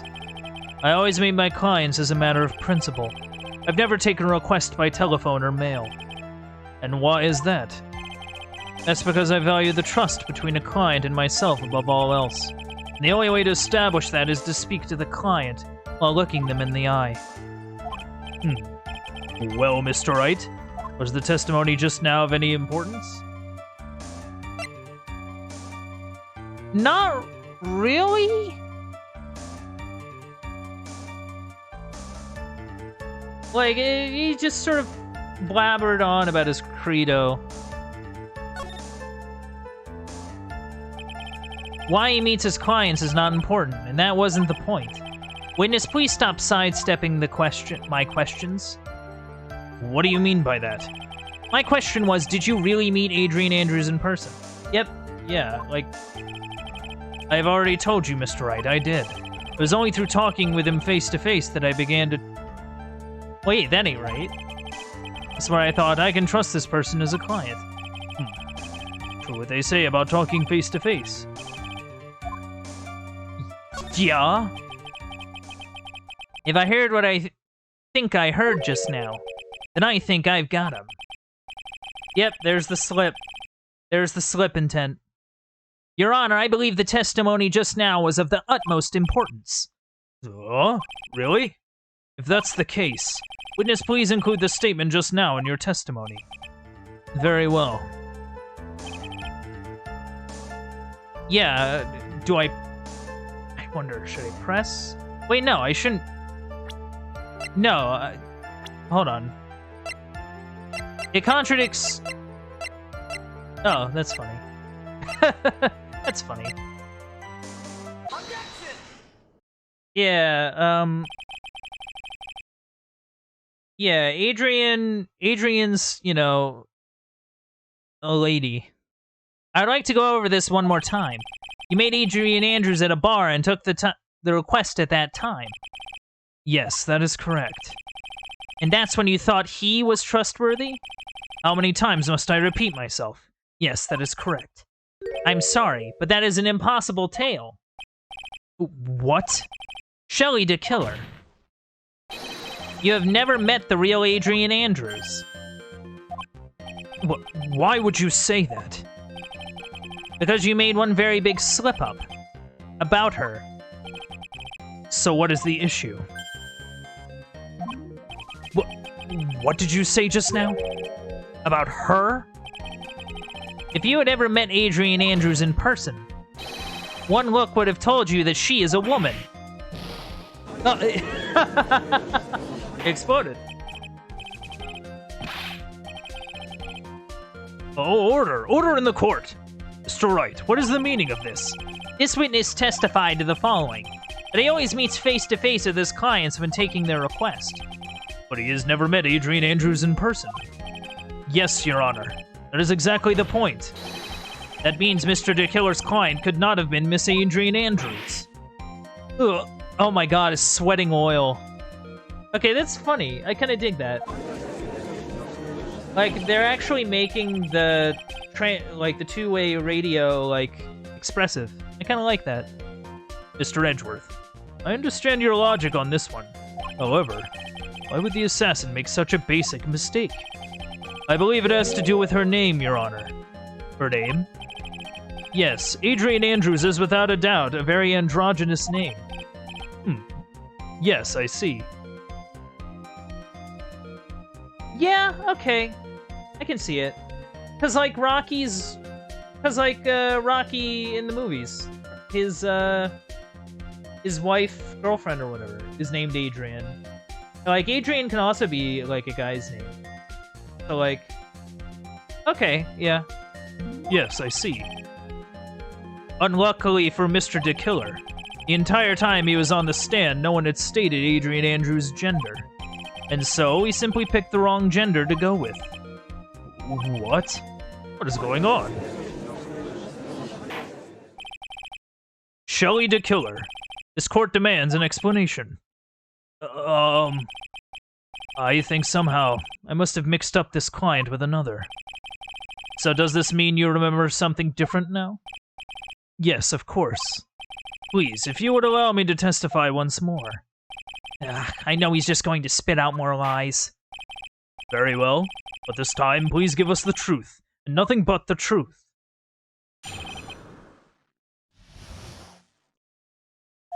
Ooh. Yes, now I remember. I took that request by mail, even though you said you didn't take stuff by mail. There have been times when I took a job without having met my client. The request was for the murder of Juan Corrida and 2 or 3 other small things. But I saw the name at the end of the letter. I thought my client to be a man.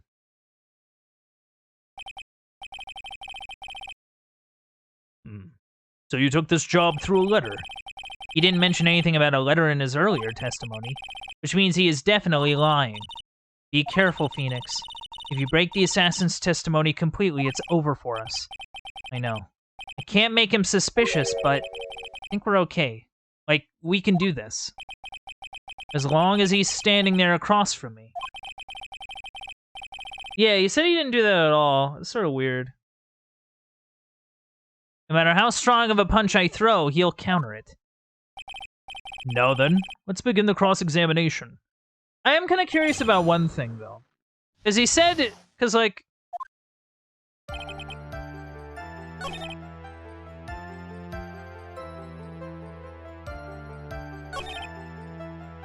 This is what sticks out to me a lot. Because, like, oh, I had to murder Juan, and like a few other things. You know? Like, what few other things? Like, why not? Why wasn't the job just kill the guy? 2 or 3 other things? Yes. And what were these other things? A few other things that have nothing to do with this case. What should I do? Shall I let him slide with that? Really bad if I pushed his buttons the wrong way if he got mad. I think I have to push. Whether or not they're related to this case is for the court to decide. Mr. Attorney. Yes? Everything I have said from the beginning has been nothing but beneficial to your client. Which is why I wonder what is pushing you to continue with this cross-examination. Could it be that you are planning to betray your own client?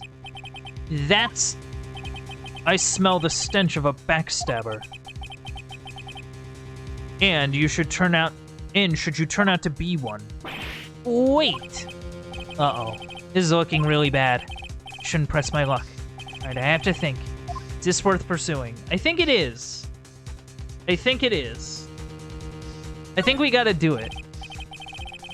Witness, this is a very important matter.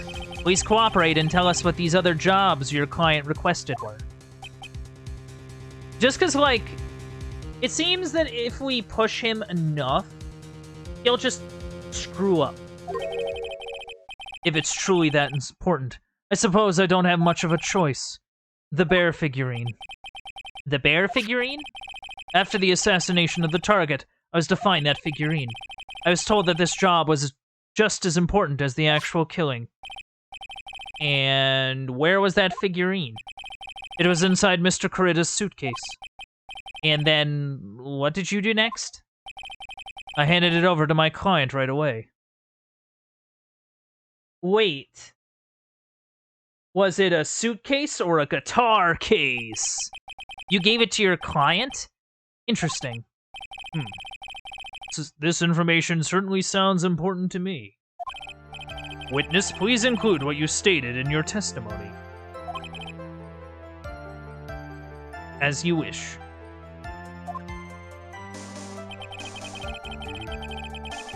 Ugh. Okay.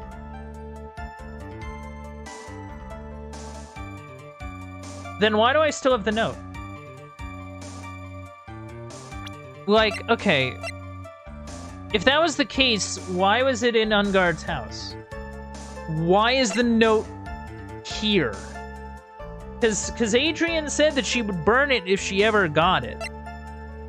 So why do we still have the note?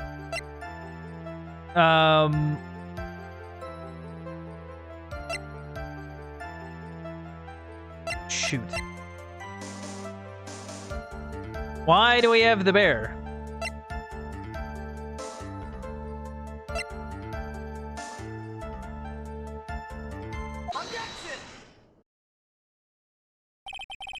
Shelly the Killer. If you had really given the bear to Miss Andrews, then this item should not have been inside it. This item? I see where you're going. Yup, that's where I'm going.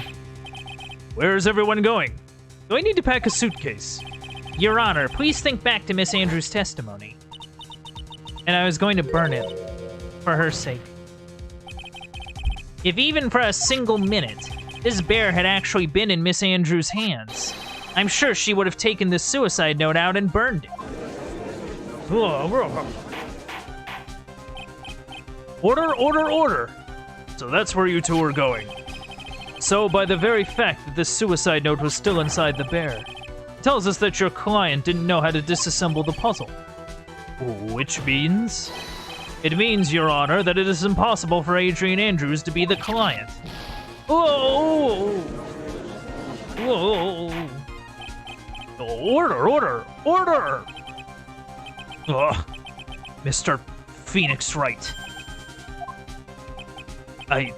I'm sure I mentioned this before. How I hate traitors above all else. I think your cross-examination has clearly demonstrated something to me. You must wish to break your end of our agreement. No, that's enough. That is your intention, then there is only one thing for me to do. Wait, please. Gentlemen, ladies, please, excuse me. I have a matter that I must attend to. Hold it! No, please, not that. Please wait. Mr. Attorney, bring this trial to a speedy end, and I may stay my hand. Otherwise...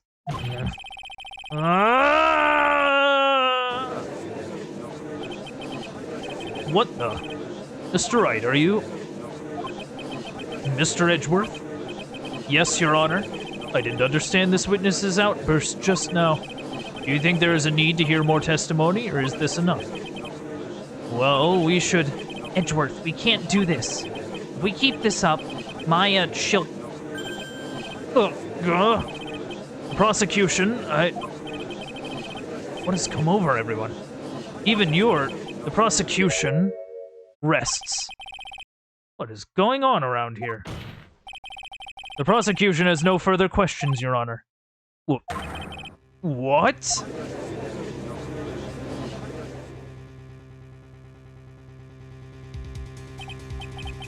Well, I never thought I'd see the day. This is a most unusual situation. The prosecution rests with no further questions, then the prosecution has failed to uphold its stance. If that's the case, then even though I'm reluctant, I must believe that Mr. Killer's testimony is accurate. That would mean that Shelly the Killer's client is Adrian Andrews. Ugh. Yeah. Mr. Wright. Yes, Your Honor? If I end the trial here, right now, then your client, Matt on guard, would be declared innocent. Oh. And in his place, Adrian Andrews would be charged with murder. Miss Andrews? Oh, would be charged with murder. The prosecution has no further questions. You will now hear the defense's final remarks. Bailiff, please bring the defendant, Matt on guard, to the stand.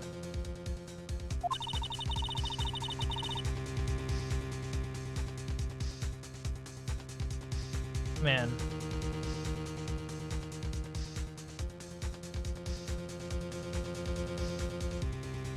Items from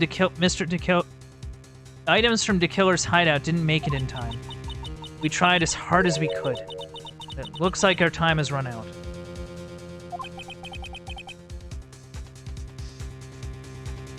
Man.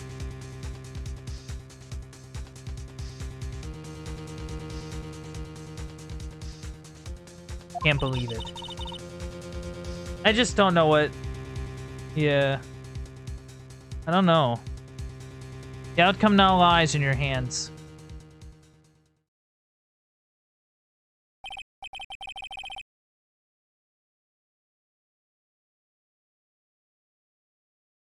Dude, did the old guy finally decide? To be honest, I can't think of you as a truly innocent and good person. You've done enough evil to drive a woman to suicide. But, at least on the charge of murder, it would appear you are innocent. Huh! So, I guess even the old fuddy-duddy figured it out. Mr. Ungard? What an atrocious lawyer I have. Giving his own client up like that. And that refreshing like a spring breeze crap. It's just as atrocious, don't you agree? Anyway, get on with it and pronounce me innocent already. Right, Mr. Lawyer?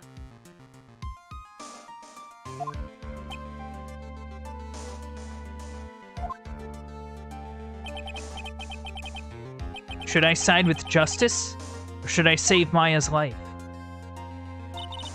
You'd better get on guard a guilty sentence, okay? But if I did that, Maya will die. But if I say he's innocent, Miss Andrews will be charged as the murderer. If I say he's guilty or not guilty, either choice I make, someone's life is going to end.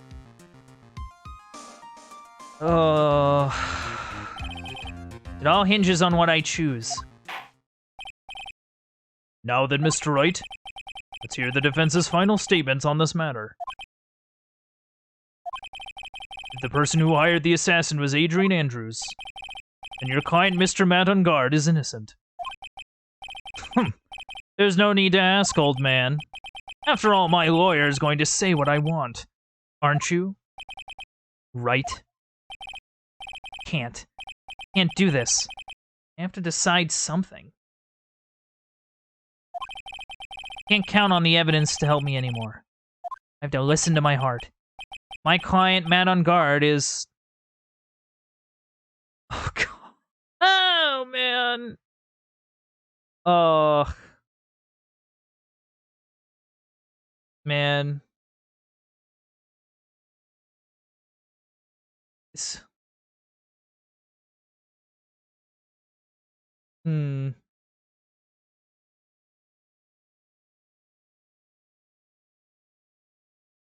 I don't know.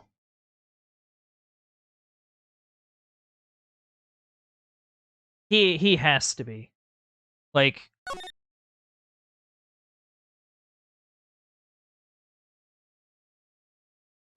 I just gotta trust everyone else.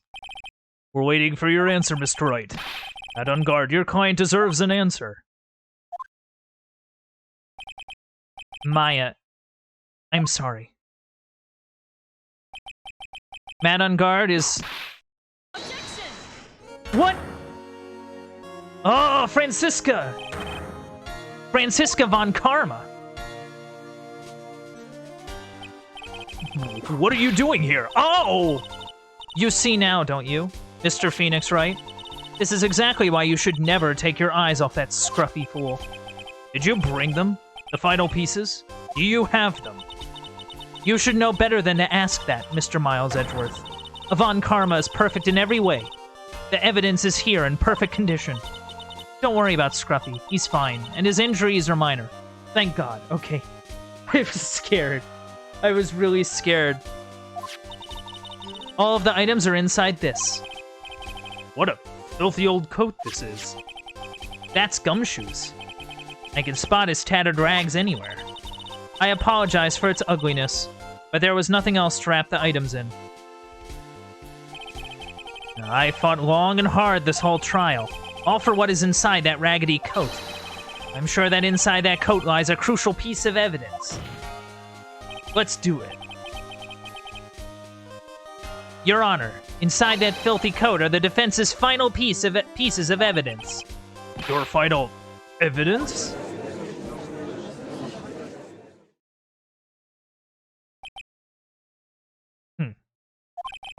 This trial is already over. All that remains is for me to hand down my verdict. I do not believe that any evidence presented now would change the outcome of this trial. What? Objection! Your Honor, it is our duty to examine every piece of evidence down to the last. I request that Miss Von Karma be allowed to present these pieces of evidence. I suppose you're right, Mr. Edgeworth. I grant permission to do so. However, this one obvious rule applies here.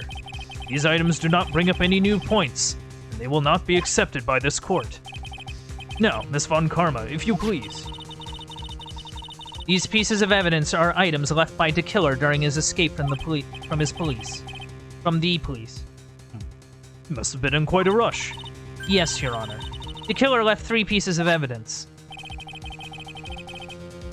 Somewhere among the evidence we're about to see, there will be something that will turn this whole situation around.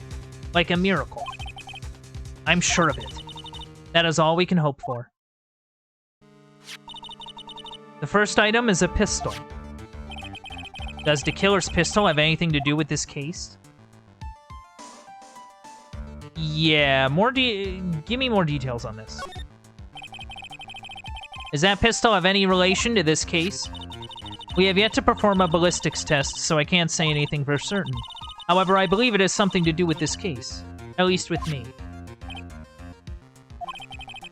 That's the pistol that he used to shoot you, isn't it? That's what I believe, yes. Oh. I kept the bullet they removed from my shoulder as a sort of memento. I'm sure it will be an excellent sample for the test. So that's the pistol that was used to shoot Francisca. Yeah. Probably not going to help us very much. You never know. The second piece of evidence is this videotape. I bet the killer took that from Ungard's mansion. Have you checked the contents of that tape? Unfortunately, there was no time to. Oh, yeah. But I would speculate that this tape is very important. Why would you say that? Because he came back to his hideout for it. That is true. The killer went back for it? That's right. It looks like he was trying to recover it. So yeah, it has to be important, because he wouldn't have risked that to get nothing. He injured 3 of the officers at the site. But somehow, it looks like they've managed to protect it from DeKiller. Shelly DeKiller is no ordinary man. The last piece of evidence is this bellboy's uniform. Is that a uniform from the Gatewater Hotel? Was that used during the crime? I'm almost certain it was. There's even a pair of black leather gloves in one of the pockets. There's no doubt about it. The killer was wearing this on the night of the murder. There's one thing I found interesting about this uniform. And what is that? There's a button missing on the uniform. What?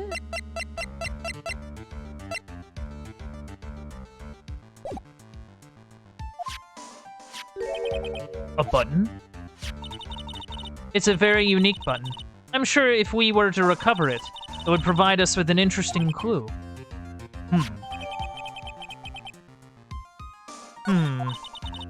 That is all I have to present, Your Honor. It's just as I thought. And what is that, Your Honor? I'm sure were we under normal circumstances, these items from Shelly DeKiller's hideout would be very important clues. However, our question is not who did the killing.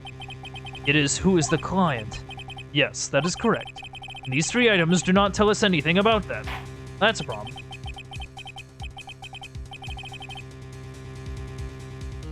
Thank you for your hard work, Miss Von Karma. You may step down.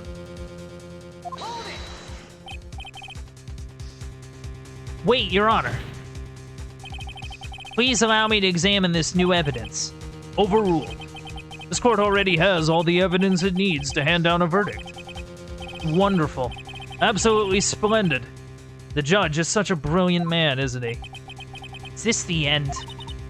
Phoenix. I knew it. There's no such thing as a miracle in this world, is there? I think you're wrong. I think they do exist.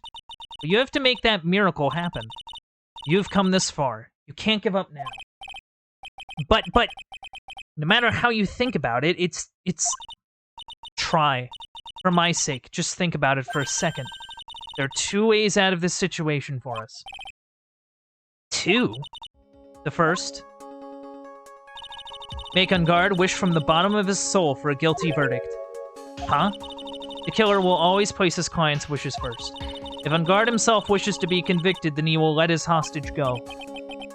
That may be true, but it's asking me to do the impossible. The second way, force the killer to end his contract with Ungard. If the killer were to no longer think of Ungard as his client, then he would let Maya go. Mia? That's even more impossible. He's a man who values his duty towards his clients above all else. I know both of these seem like impossible feats at first, but if you could make either one happen, it could truly be a miracle. The bigger problem is, the judge has already said he doesn't need any more evidence. The pieces he was just shown, he's not accepting them. Phoenix, think things through from the other side. Isn't that what has always worked for us? The other side? Wait, does she mean...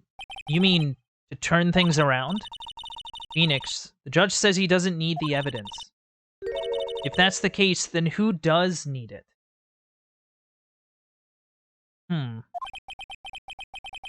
The person who needs the evidence.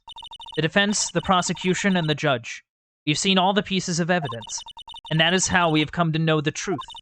But there is one person who has yet to see them all, and that person does not know the truth.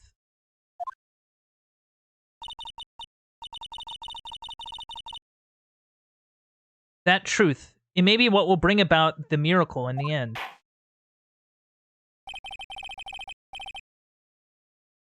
There are no objections this time, correct? Now then, I will pronounce my verdict. Why don't we all respectfully sit back and listen, kids?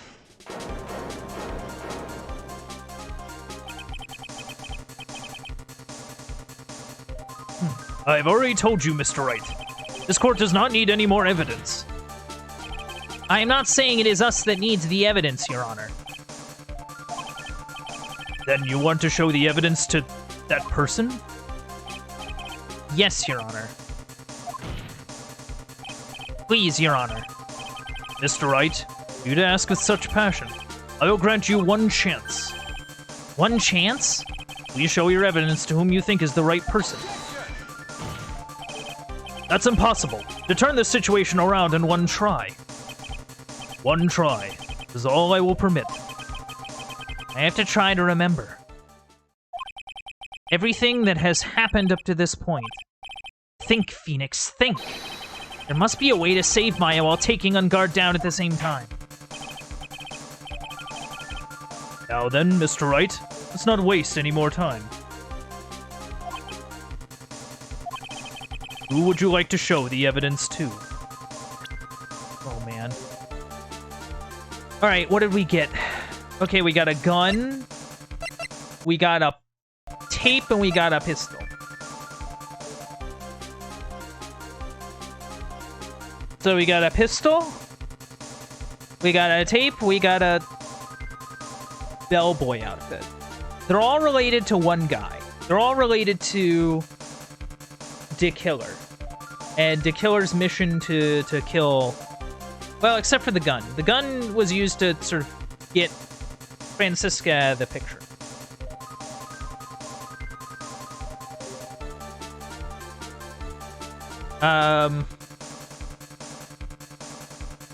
God, I have, like, one chance. It's gonna...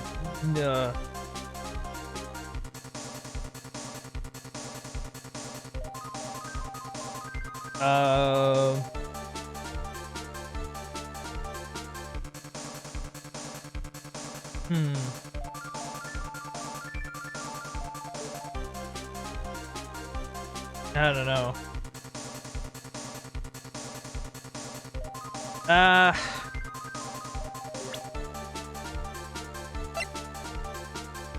I think it's Dick Killer. So, like, let's start with that. I do think it's Dick Killer.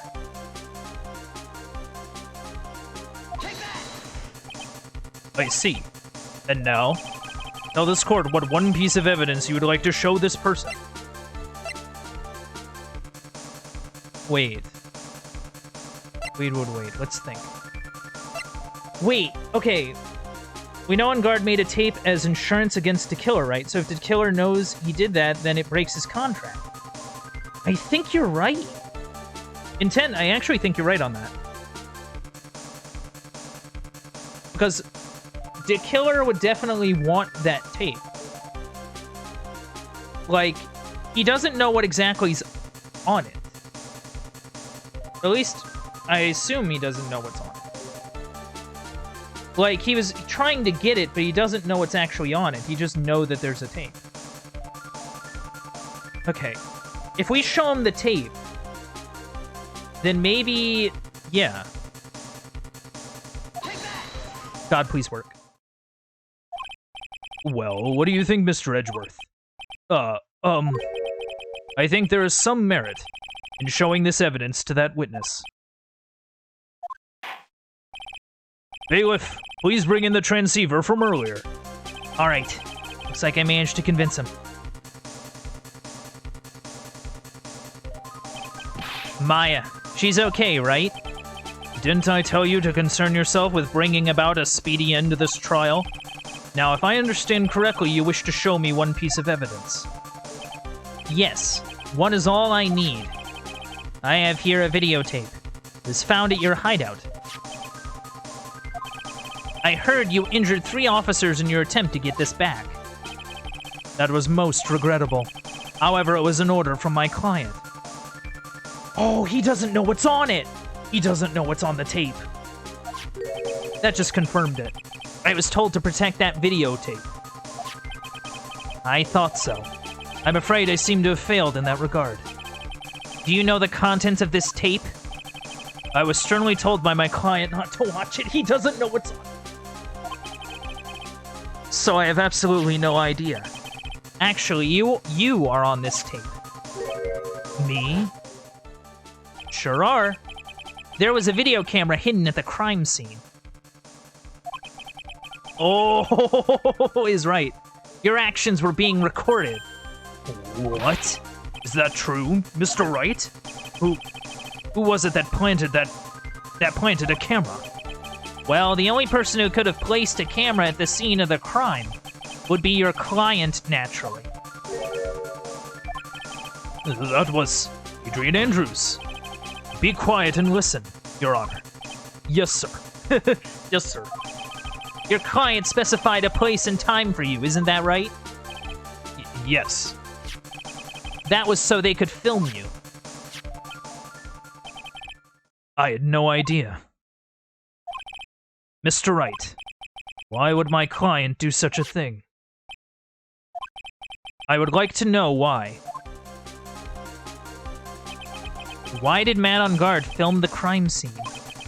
The reason why he did that is my ticket out of this whole mess. There's only one reason why your client would secretly film the scene.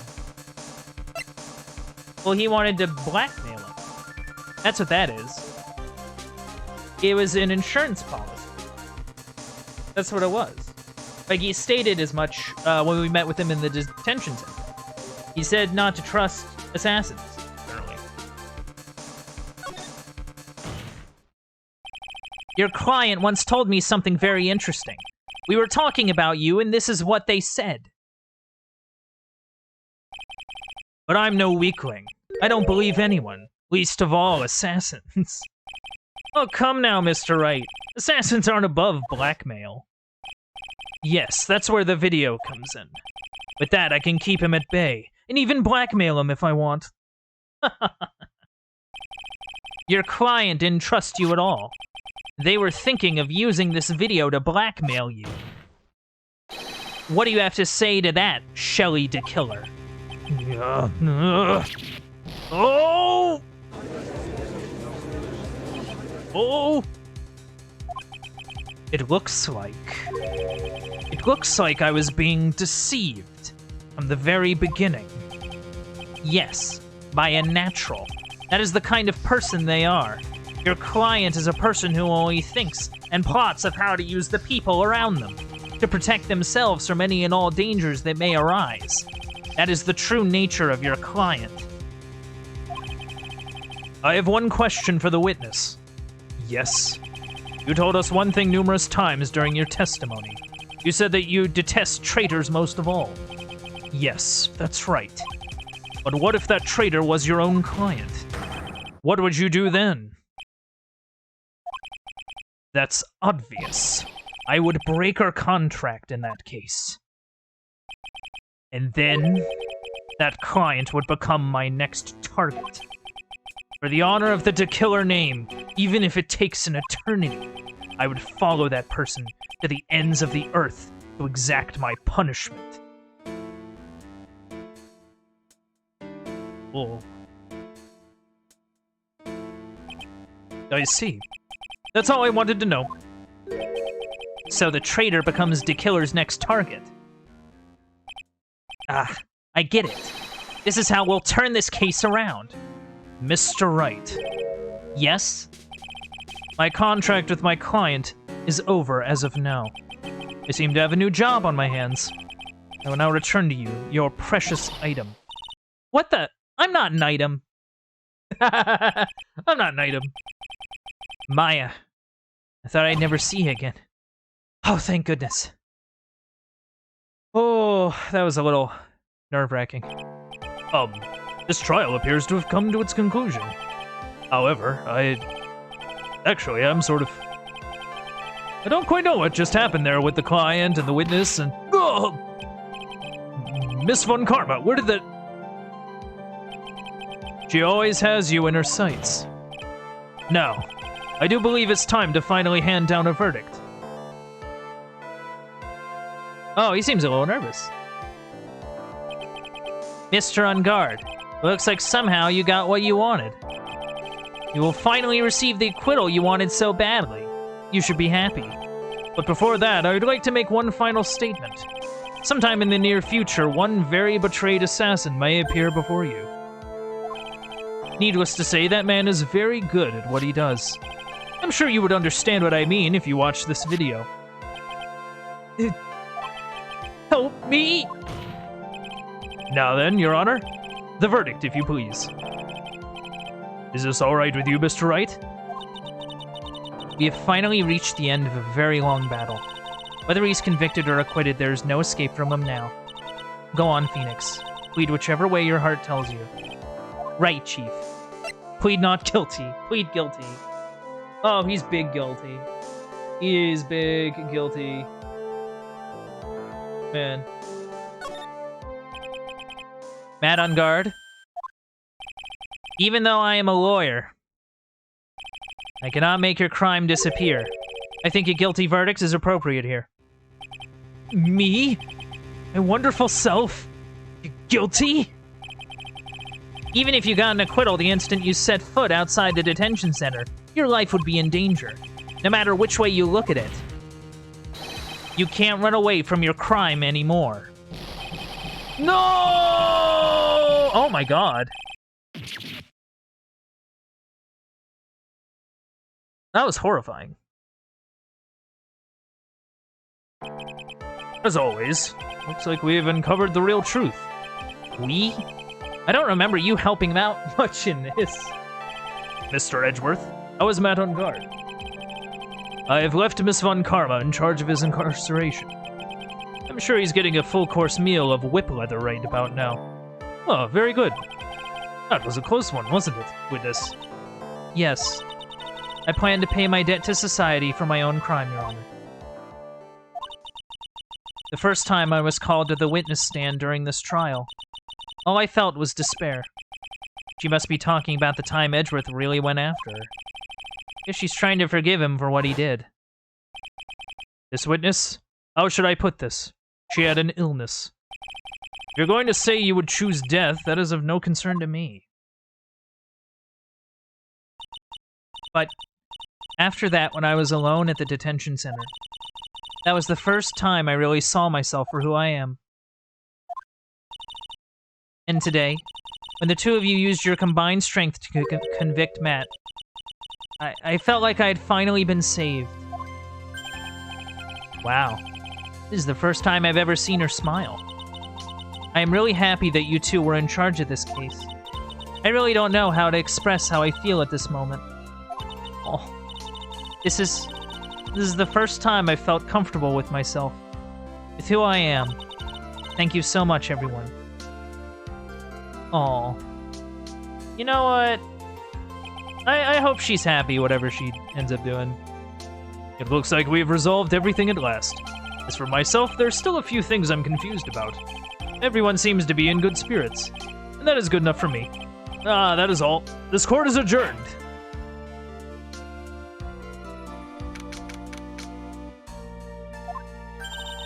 You were great out there, Phoenix. What I did out there was right, wasn't it? This is the first time you've not gotten your client off. You got them a guilty verdict this time. Yeah, I did. But in all fairness, that's not, like, a bad thing. I'm gonna be real. But you have to look past all of that to what's really important. You now realize that there is something more than just getting a not guilty, right? Yeah, I understand now. Phoenix, think back for a second. Think to the moments before Miss Von Karma arrived with the final pieces of evidence. Think about the incredible decision you had to make.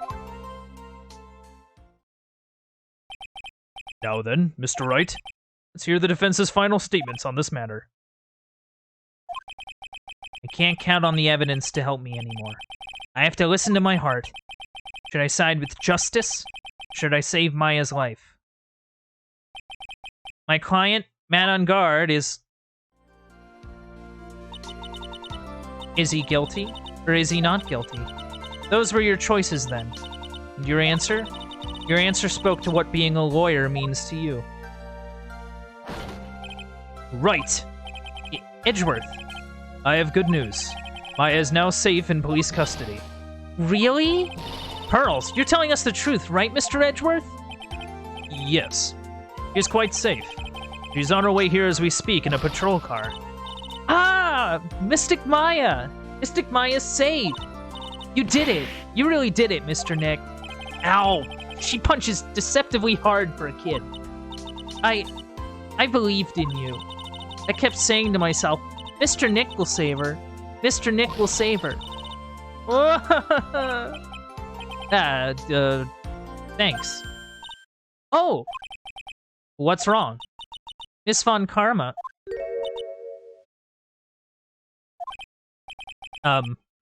About earlier, thanks. Ow! Why are you still smiling, Mr. Phoenix Wright? You lost. Your perfect win record has now been crushed. And yet, you are still happy? I don't think you'll ever understand, Miss Von Karma. How dare you? Don't worry. She may in time. After all, I was like that myself until a year ago. Edgeworth? For my own personal victories, and for guilty verdicts. I used every dirty trick in the book, and saw my win record remain spotless. But a man appeared and stood fast against that selfish me. I fought him in my usual manner and tasted my first defeat. I felt like I had lost everything because of that. And then it happened. It was my turn to sit in the defendant's chair. And I was saved by that person I called my enemy. I couldn't forgive myself for all that had happened. So I left the prosecutor's office. And I left that note. Prosecutor Miles Edgeworth chooses death. Huh. As well you should have. The prosecutor who has shamed himself with defeat should crawl into a hole and die. But that was not what happened. After I left the prosecutor's office, I finally came to realize something. And it was in that moment of clarity that everything began to change. What foolish nonsense! We prosecutors use anything we can to attack the defendant. Every time we did so, no matter how desperate the situation, instead of giving up like most people, that man would hold strong with his undying faith. And then, before I knew it, I began to trust in that man as well. What? You trusted your enemy? Doesn't matter how many underhanded tricks a person uses. The truth will always find a way to make itself known. The only thing we can do is fight with the knowledge we hold, and everything we have, erasing the paradoxes one by one. It's never easy.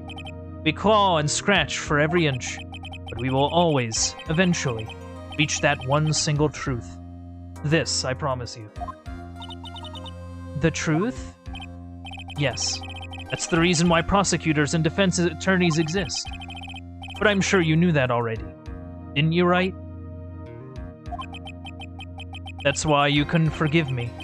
This man who went into hiding. Isn't that right? This man who only had his sights set on victory, who ran away into the night. Ah, is Mr. Edgeworth right, Mr. Nick? You really let me down. When you disappeared, I felt betrayed. The reason I decided to become a lawyer to begin with was because I believed in the things you said to me all those years ago. And you betrayed your own words. That's why, 1 year ago, I made up my mind. I decided that the Miles Edgeworth I knew had died. At least, that's what I told myself. You pathetic fool. Miss Von Karma, I don't want to hear the wretched whimpering of a disgraced loser. Von Karma is someone who is destined to be perfect. Miles Edgeworth, you are no longer worthy. You are no longer worthy of being a Von Karma. And neither am I. It's over. It's all over. Francisca threw something on the ground just now. This is an electromagnetic receiver. Isn't that the thing she used to track Detective Gumshoe? I'll return this to the precinct later. There's something else. It's the whip. Ah, isn't that Miss Von Karma's whip? Yeah, I know it well. I'll never set foot in another courtroom again. I'm sure that's what she's saying by this action. Oh, so she's just, like, done. Like, she's, like, done. You should keep this right. Okay. Nick! It's Maya! Maya! Mystic Maya! Mystic Maya! Oh, that's cute. Wow. Oh, Nick, I knew you would come through. You got on guard convicted like I knew you would. And on top of that, you even rescued me. Well, of course I did. You know I would never desert you. We sure pressed our luck in this trial. You're really lucky to be standing here. Whatever. Look, it's over, okay? Besides, if I did croak, I would just come back and haunt you like a bad ghost through Pearly. It's enough to make a grown man cry. Oh, you know it.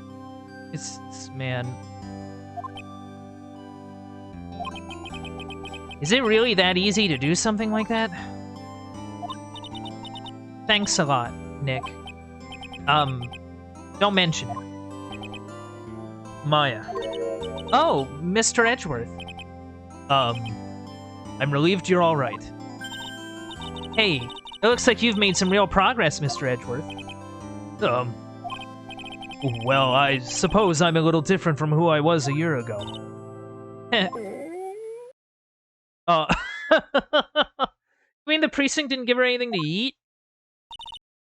All right. I think it's time we go out of this depressing place. Huh? Where are we going? Burgers? Food, Nick. Food.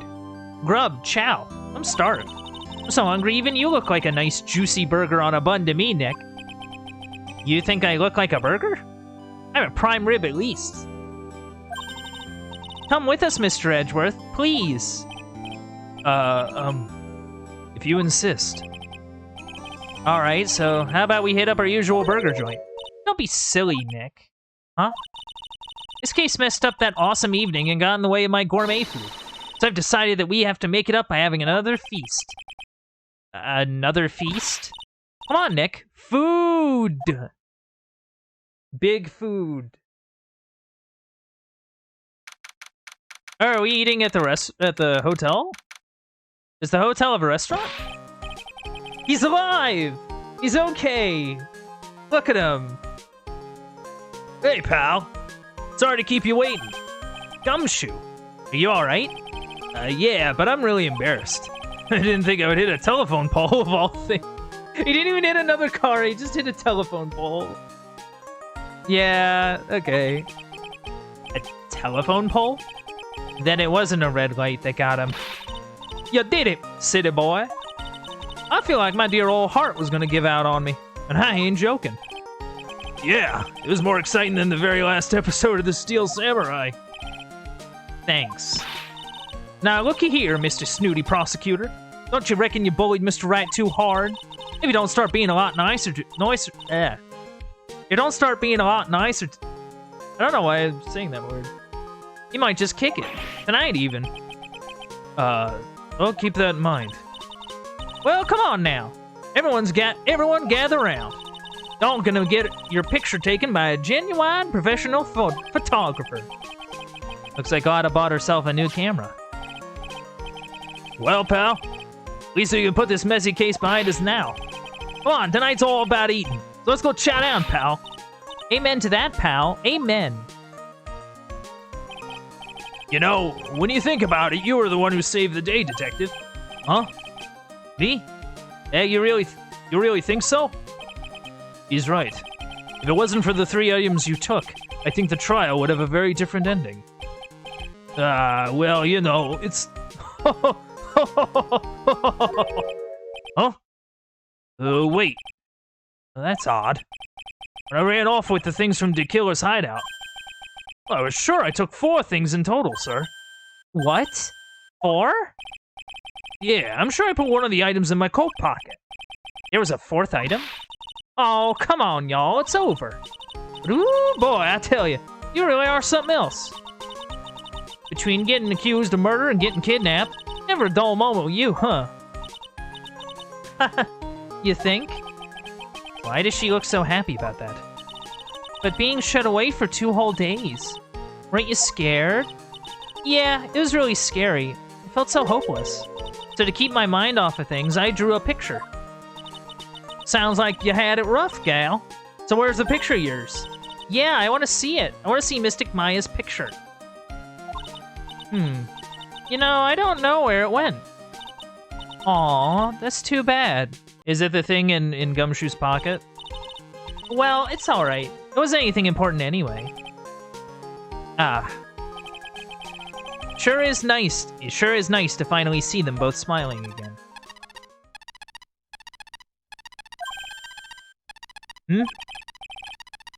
What is it, Edgeworth?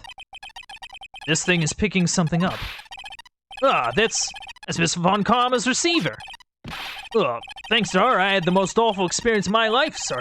I can't believe she stuck a tracking device on me. That's odd. Even though you're standing right here, the tracking device seems to be in a different location. Oh, it's probably busted or something, sir. Well, it doesn't matter. I'm afraid it's about time for me to excuse myself. I still have some work to do. Huh? But Mr. Edgeworth, you haven't even eaten anything yet. And you've eaten way too much, you glutton. Dude, she was trapped for like 2 days. Give her a break. I had fun tonight. Now if you'll excuse me. Wait. What? I just want to say thanks, Edgeworth. You really saved me out there. If anything should be saying thanks, it should be me, Wright. I feel like words alone aren't enough here. I wonder if there's anything I can give him to express how I feel. I don't know. Like, this is all kind of like stuff.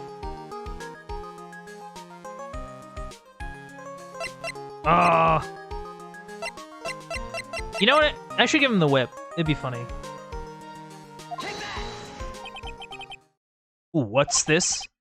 Thank you. It's all thanks to you two. You and her. You don't need to thank me. I was only doing my job. Oh, okay, bye. It looks like Mr. Edgeworth has left, Mr. Nick. Hey, Mystic Maya. Yeah, Pearly? I guess you two can go back to being lovey-dovey, right? You and Mr. Nick, I mean? Pearly? Did you cut it out already? You're embarrassing me. Anyway. So, who's paying for this lovely dinner party? As if you need to ask. Everyone say thank you to Nick. Huh? Ah, yeah. I'm kinda at the point where I can't even buy instant noodles, pal. So I kinda already put your name on the bill. Huh? What? I'm learning about this now? Yeah, I got me a situation just like that myself. There's this camera shop in this hotel, see? And I just bought myself this good old beauty here. It'd be better anyhow for three grand. Huh? Actually, I reckon you bought it for me since it's on your tab and all. What? Oh my god, Lotta. Isn't this great, Mr. Nick? Yeah, Nick.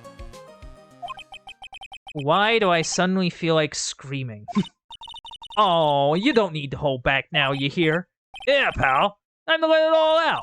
This is gonna be the first time I hear the real you. Go on. It's been a while since I heard you say it. I've been busy being a hostage and all. Alright then. You say so. Objection! Oh, I guess that's it. Hey, look at that. That was Phoenix Wright Ace Attorney, Justice for All. You really came through for me, Nick. I had to hide that letter, but I knew you'd find it. I really feel like I've been living on the edge lately. I mean, I've escaped death 3 times now. Yeah, it's almost 3 times is a trend, Maya. 3 times is a trend. I'm just saying. I'm so happy that you could save Mystic Maya, Mr. Nick. I'm so happy for the 2 of you. Speaking of which, I think this hotel is a popular place for honeymooners. Oh my god, Pearl!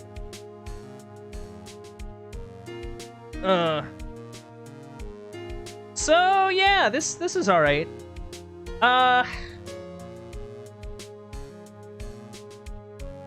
So, like, okay. How do I feel about this one? Hey, Gumshoe's a detective again. Letting that one go is bad for all society. Wow. I mean, I feel like some of the bits kind of required you to kind of... Like, it wasn't super straightforward with some stuff I found. At least not as much as, like, the first game. Oh, hey! It's her! It's Bird! Oh. I'm going to be a waitress from now on. Oh, dear. I like Pearl. Pearl's funny. This game gave us Pearl, and I find Pearl just to be very charming. Like, she's just really fun. I think some of the cases were just wild. Also, this dude, who makes me very uncomfortable, but is fun to voice. Like, he's a goblin man. He is very unpleasant. But, like, some of these cases I feel, like, go, like, crazy directions. I feel like some of the bits you kind of have to... Like, I feel like in this game more than the last one, you kind of have to watch yourself when it comes to, like, jumping to conclusions. Like, this game, at some points, really makes you lay out, like, oh, he's going to Zimbabwe. Oh. No. Zimbabwe's not like that.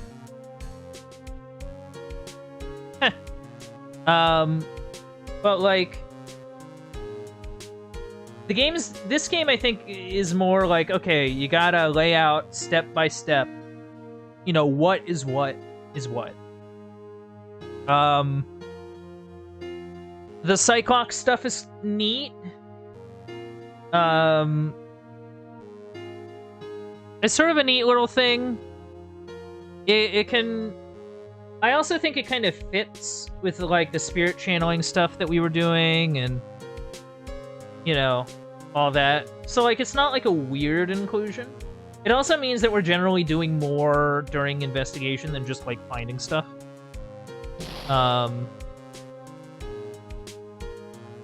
So, like, yeah. She's still doing it. Oh my god. No, we forgot about you.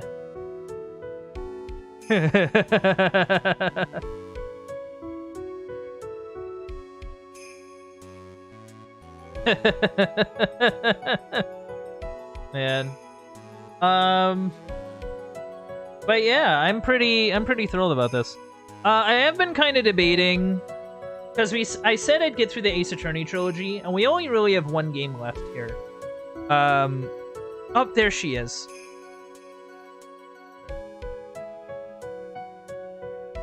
Oh, she got a letter. Nice.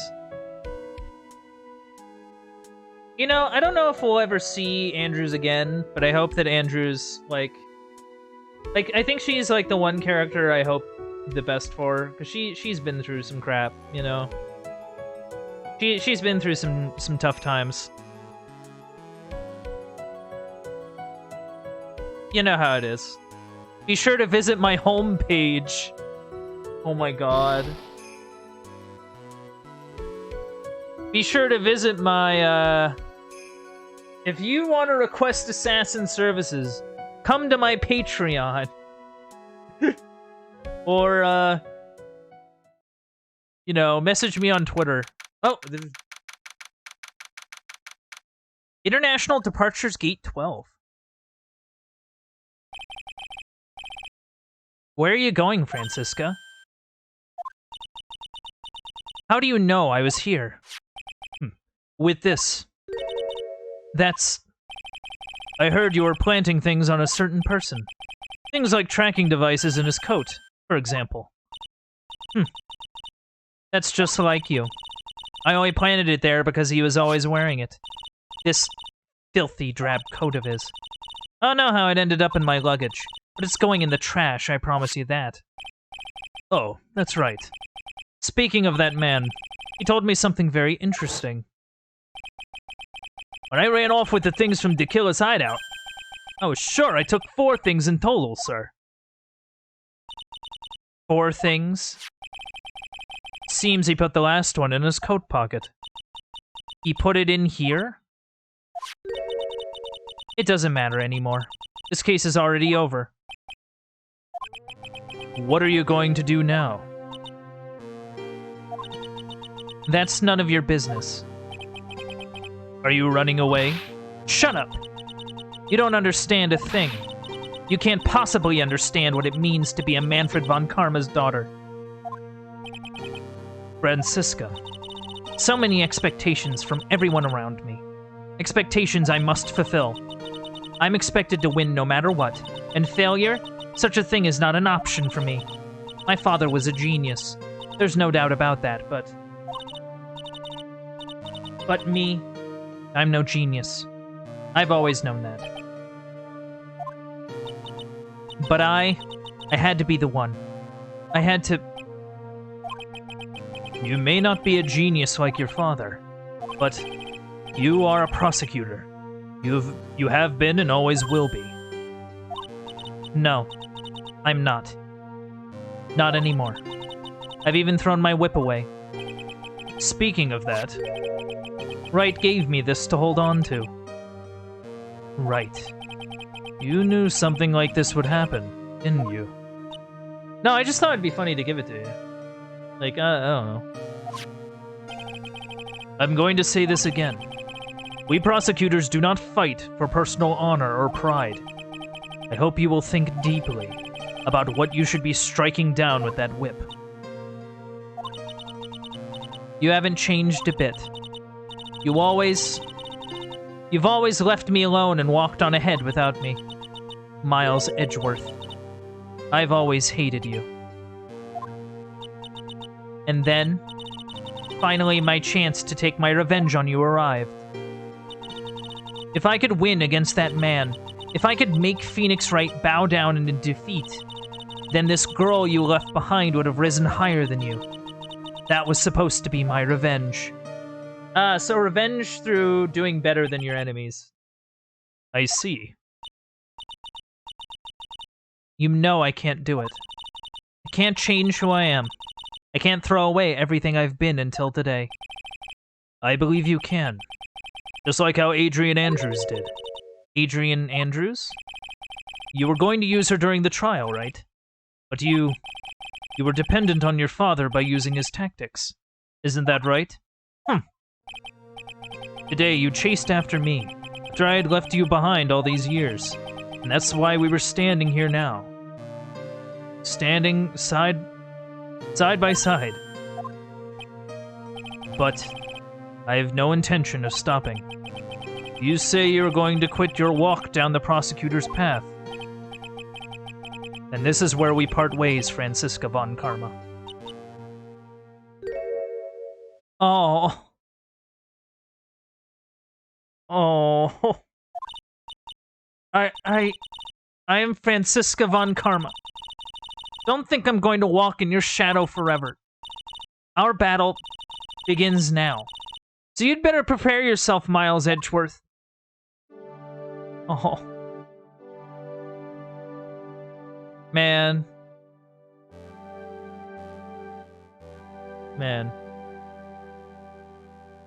Phoenix Wright. One day. Someday. I'm sure we'll meet again in battle. Until then, this last piece of evidence that never made it to you. I'll take good care of this fourth piece. So I can give it to you. When at last we meet again. Are they gonna show us what it is? It the... I think it's the picture Maya made, probably? Oh. That's cute. That's... Wow. Oh, my heart. Well... I think that's gonna be it for me. Yeah, it's really cute. So I've kind of been debating recently about whether I should go, because I said on the schedule Ace Attorney Trilogy, and we only have one game left in the trilogy, which is Trials and Tribulation. I'm wondering whether to go like straight to it or not. Like, I've been kind of thinking about that. Like, I'm not against going straight to Trials and Tribulations, just because I feel so energized playing this game. I know it sounds kind of weird, because it's like a visual novel, and it's like mystery, but like, I don't know. I feel like my brain's very active when I play these games. And, I don't know, that's just really nice. I really appreciate that. But yeah, I think... I mean, but if people are getting sick of Ace Attorney, I can always, like, do something else, and then after that, do Trials and Tribulations.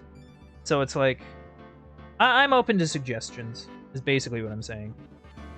But whatever y'all want, this is sort of gonna be the end of me today.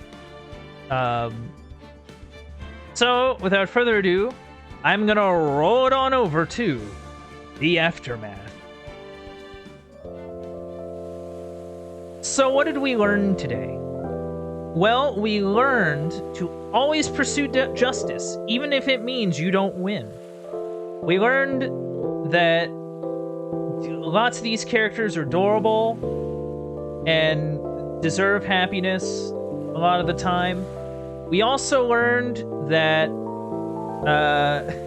never, ever tick off an assassin. Especially an assassin that you hired yourself, you idiot. Anyway, thank you for coming out to the Uncle Bandit stream. If you enjoyed streams like this, don't be afraid to leave a follow. If you want to help support the stream, you can also sub and donate. Those things really help me out. If you want to check out any old playthroughs, or keep up with any current playthroughs, you can head over to the Uncle Bandit stream archive over on youtube.com. And if you want to keep up with any stream updates, like playthrough announcements or just to see what I'm up to, you can check me out on Twitter at Uncle_Bandit. This has been it from me. This has been it for Ace Attorney Justice for All, and I will see you all next time.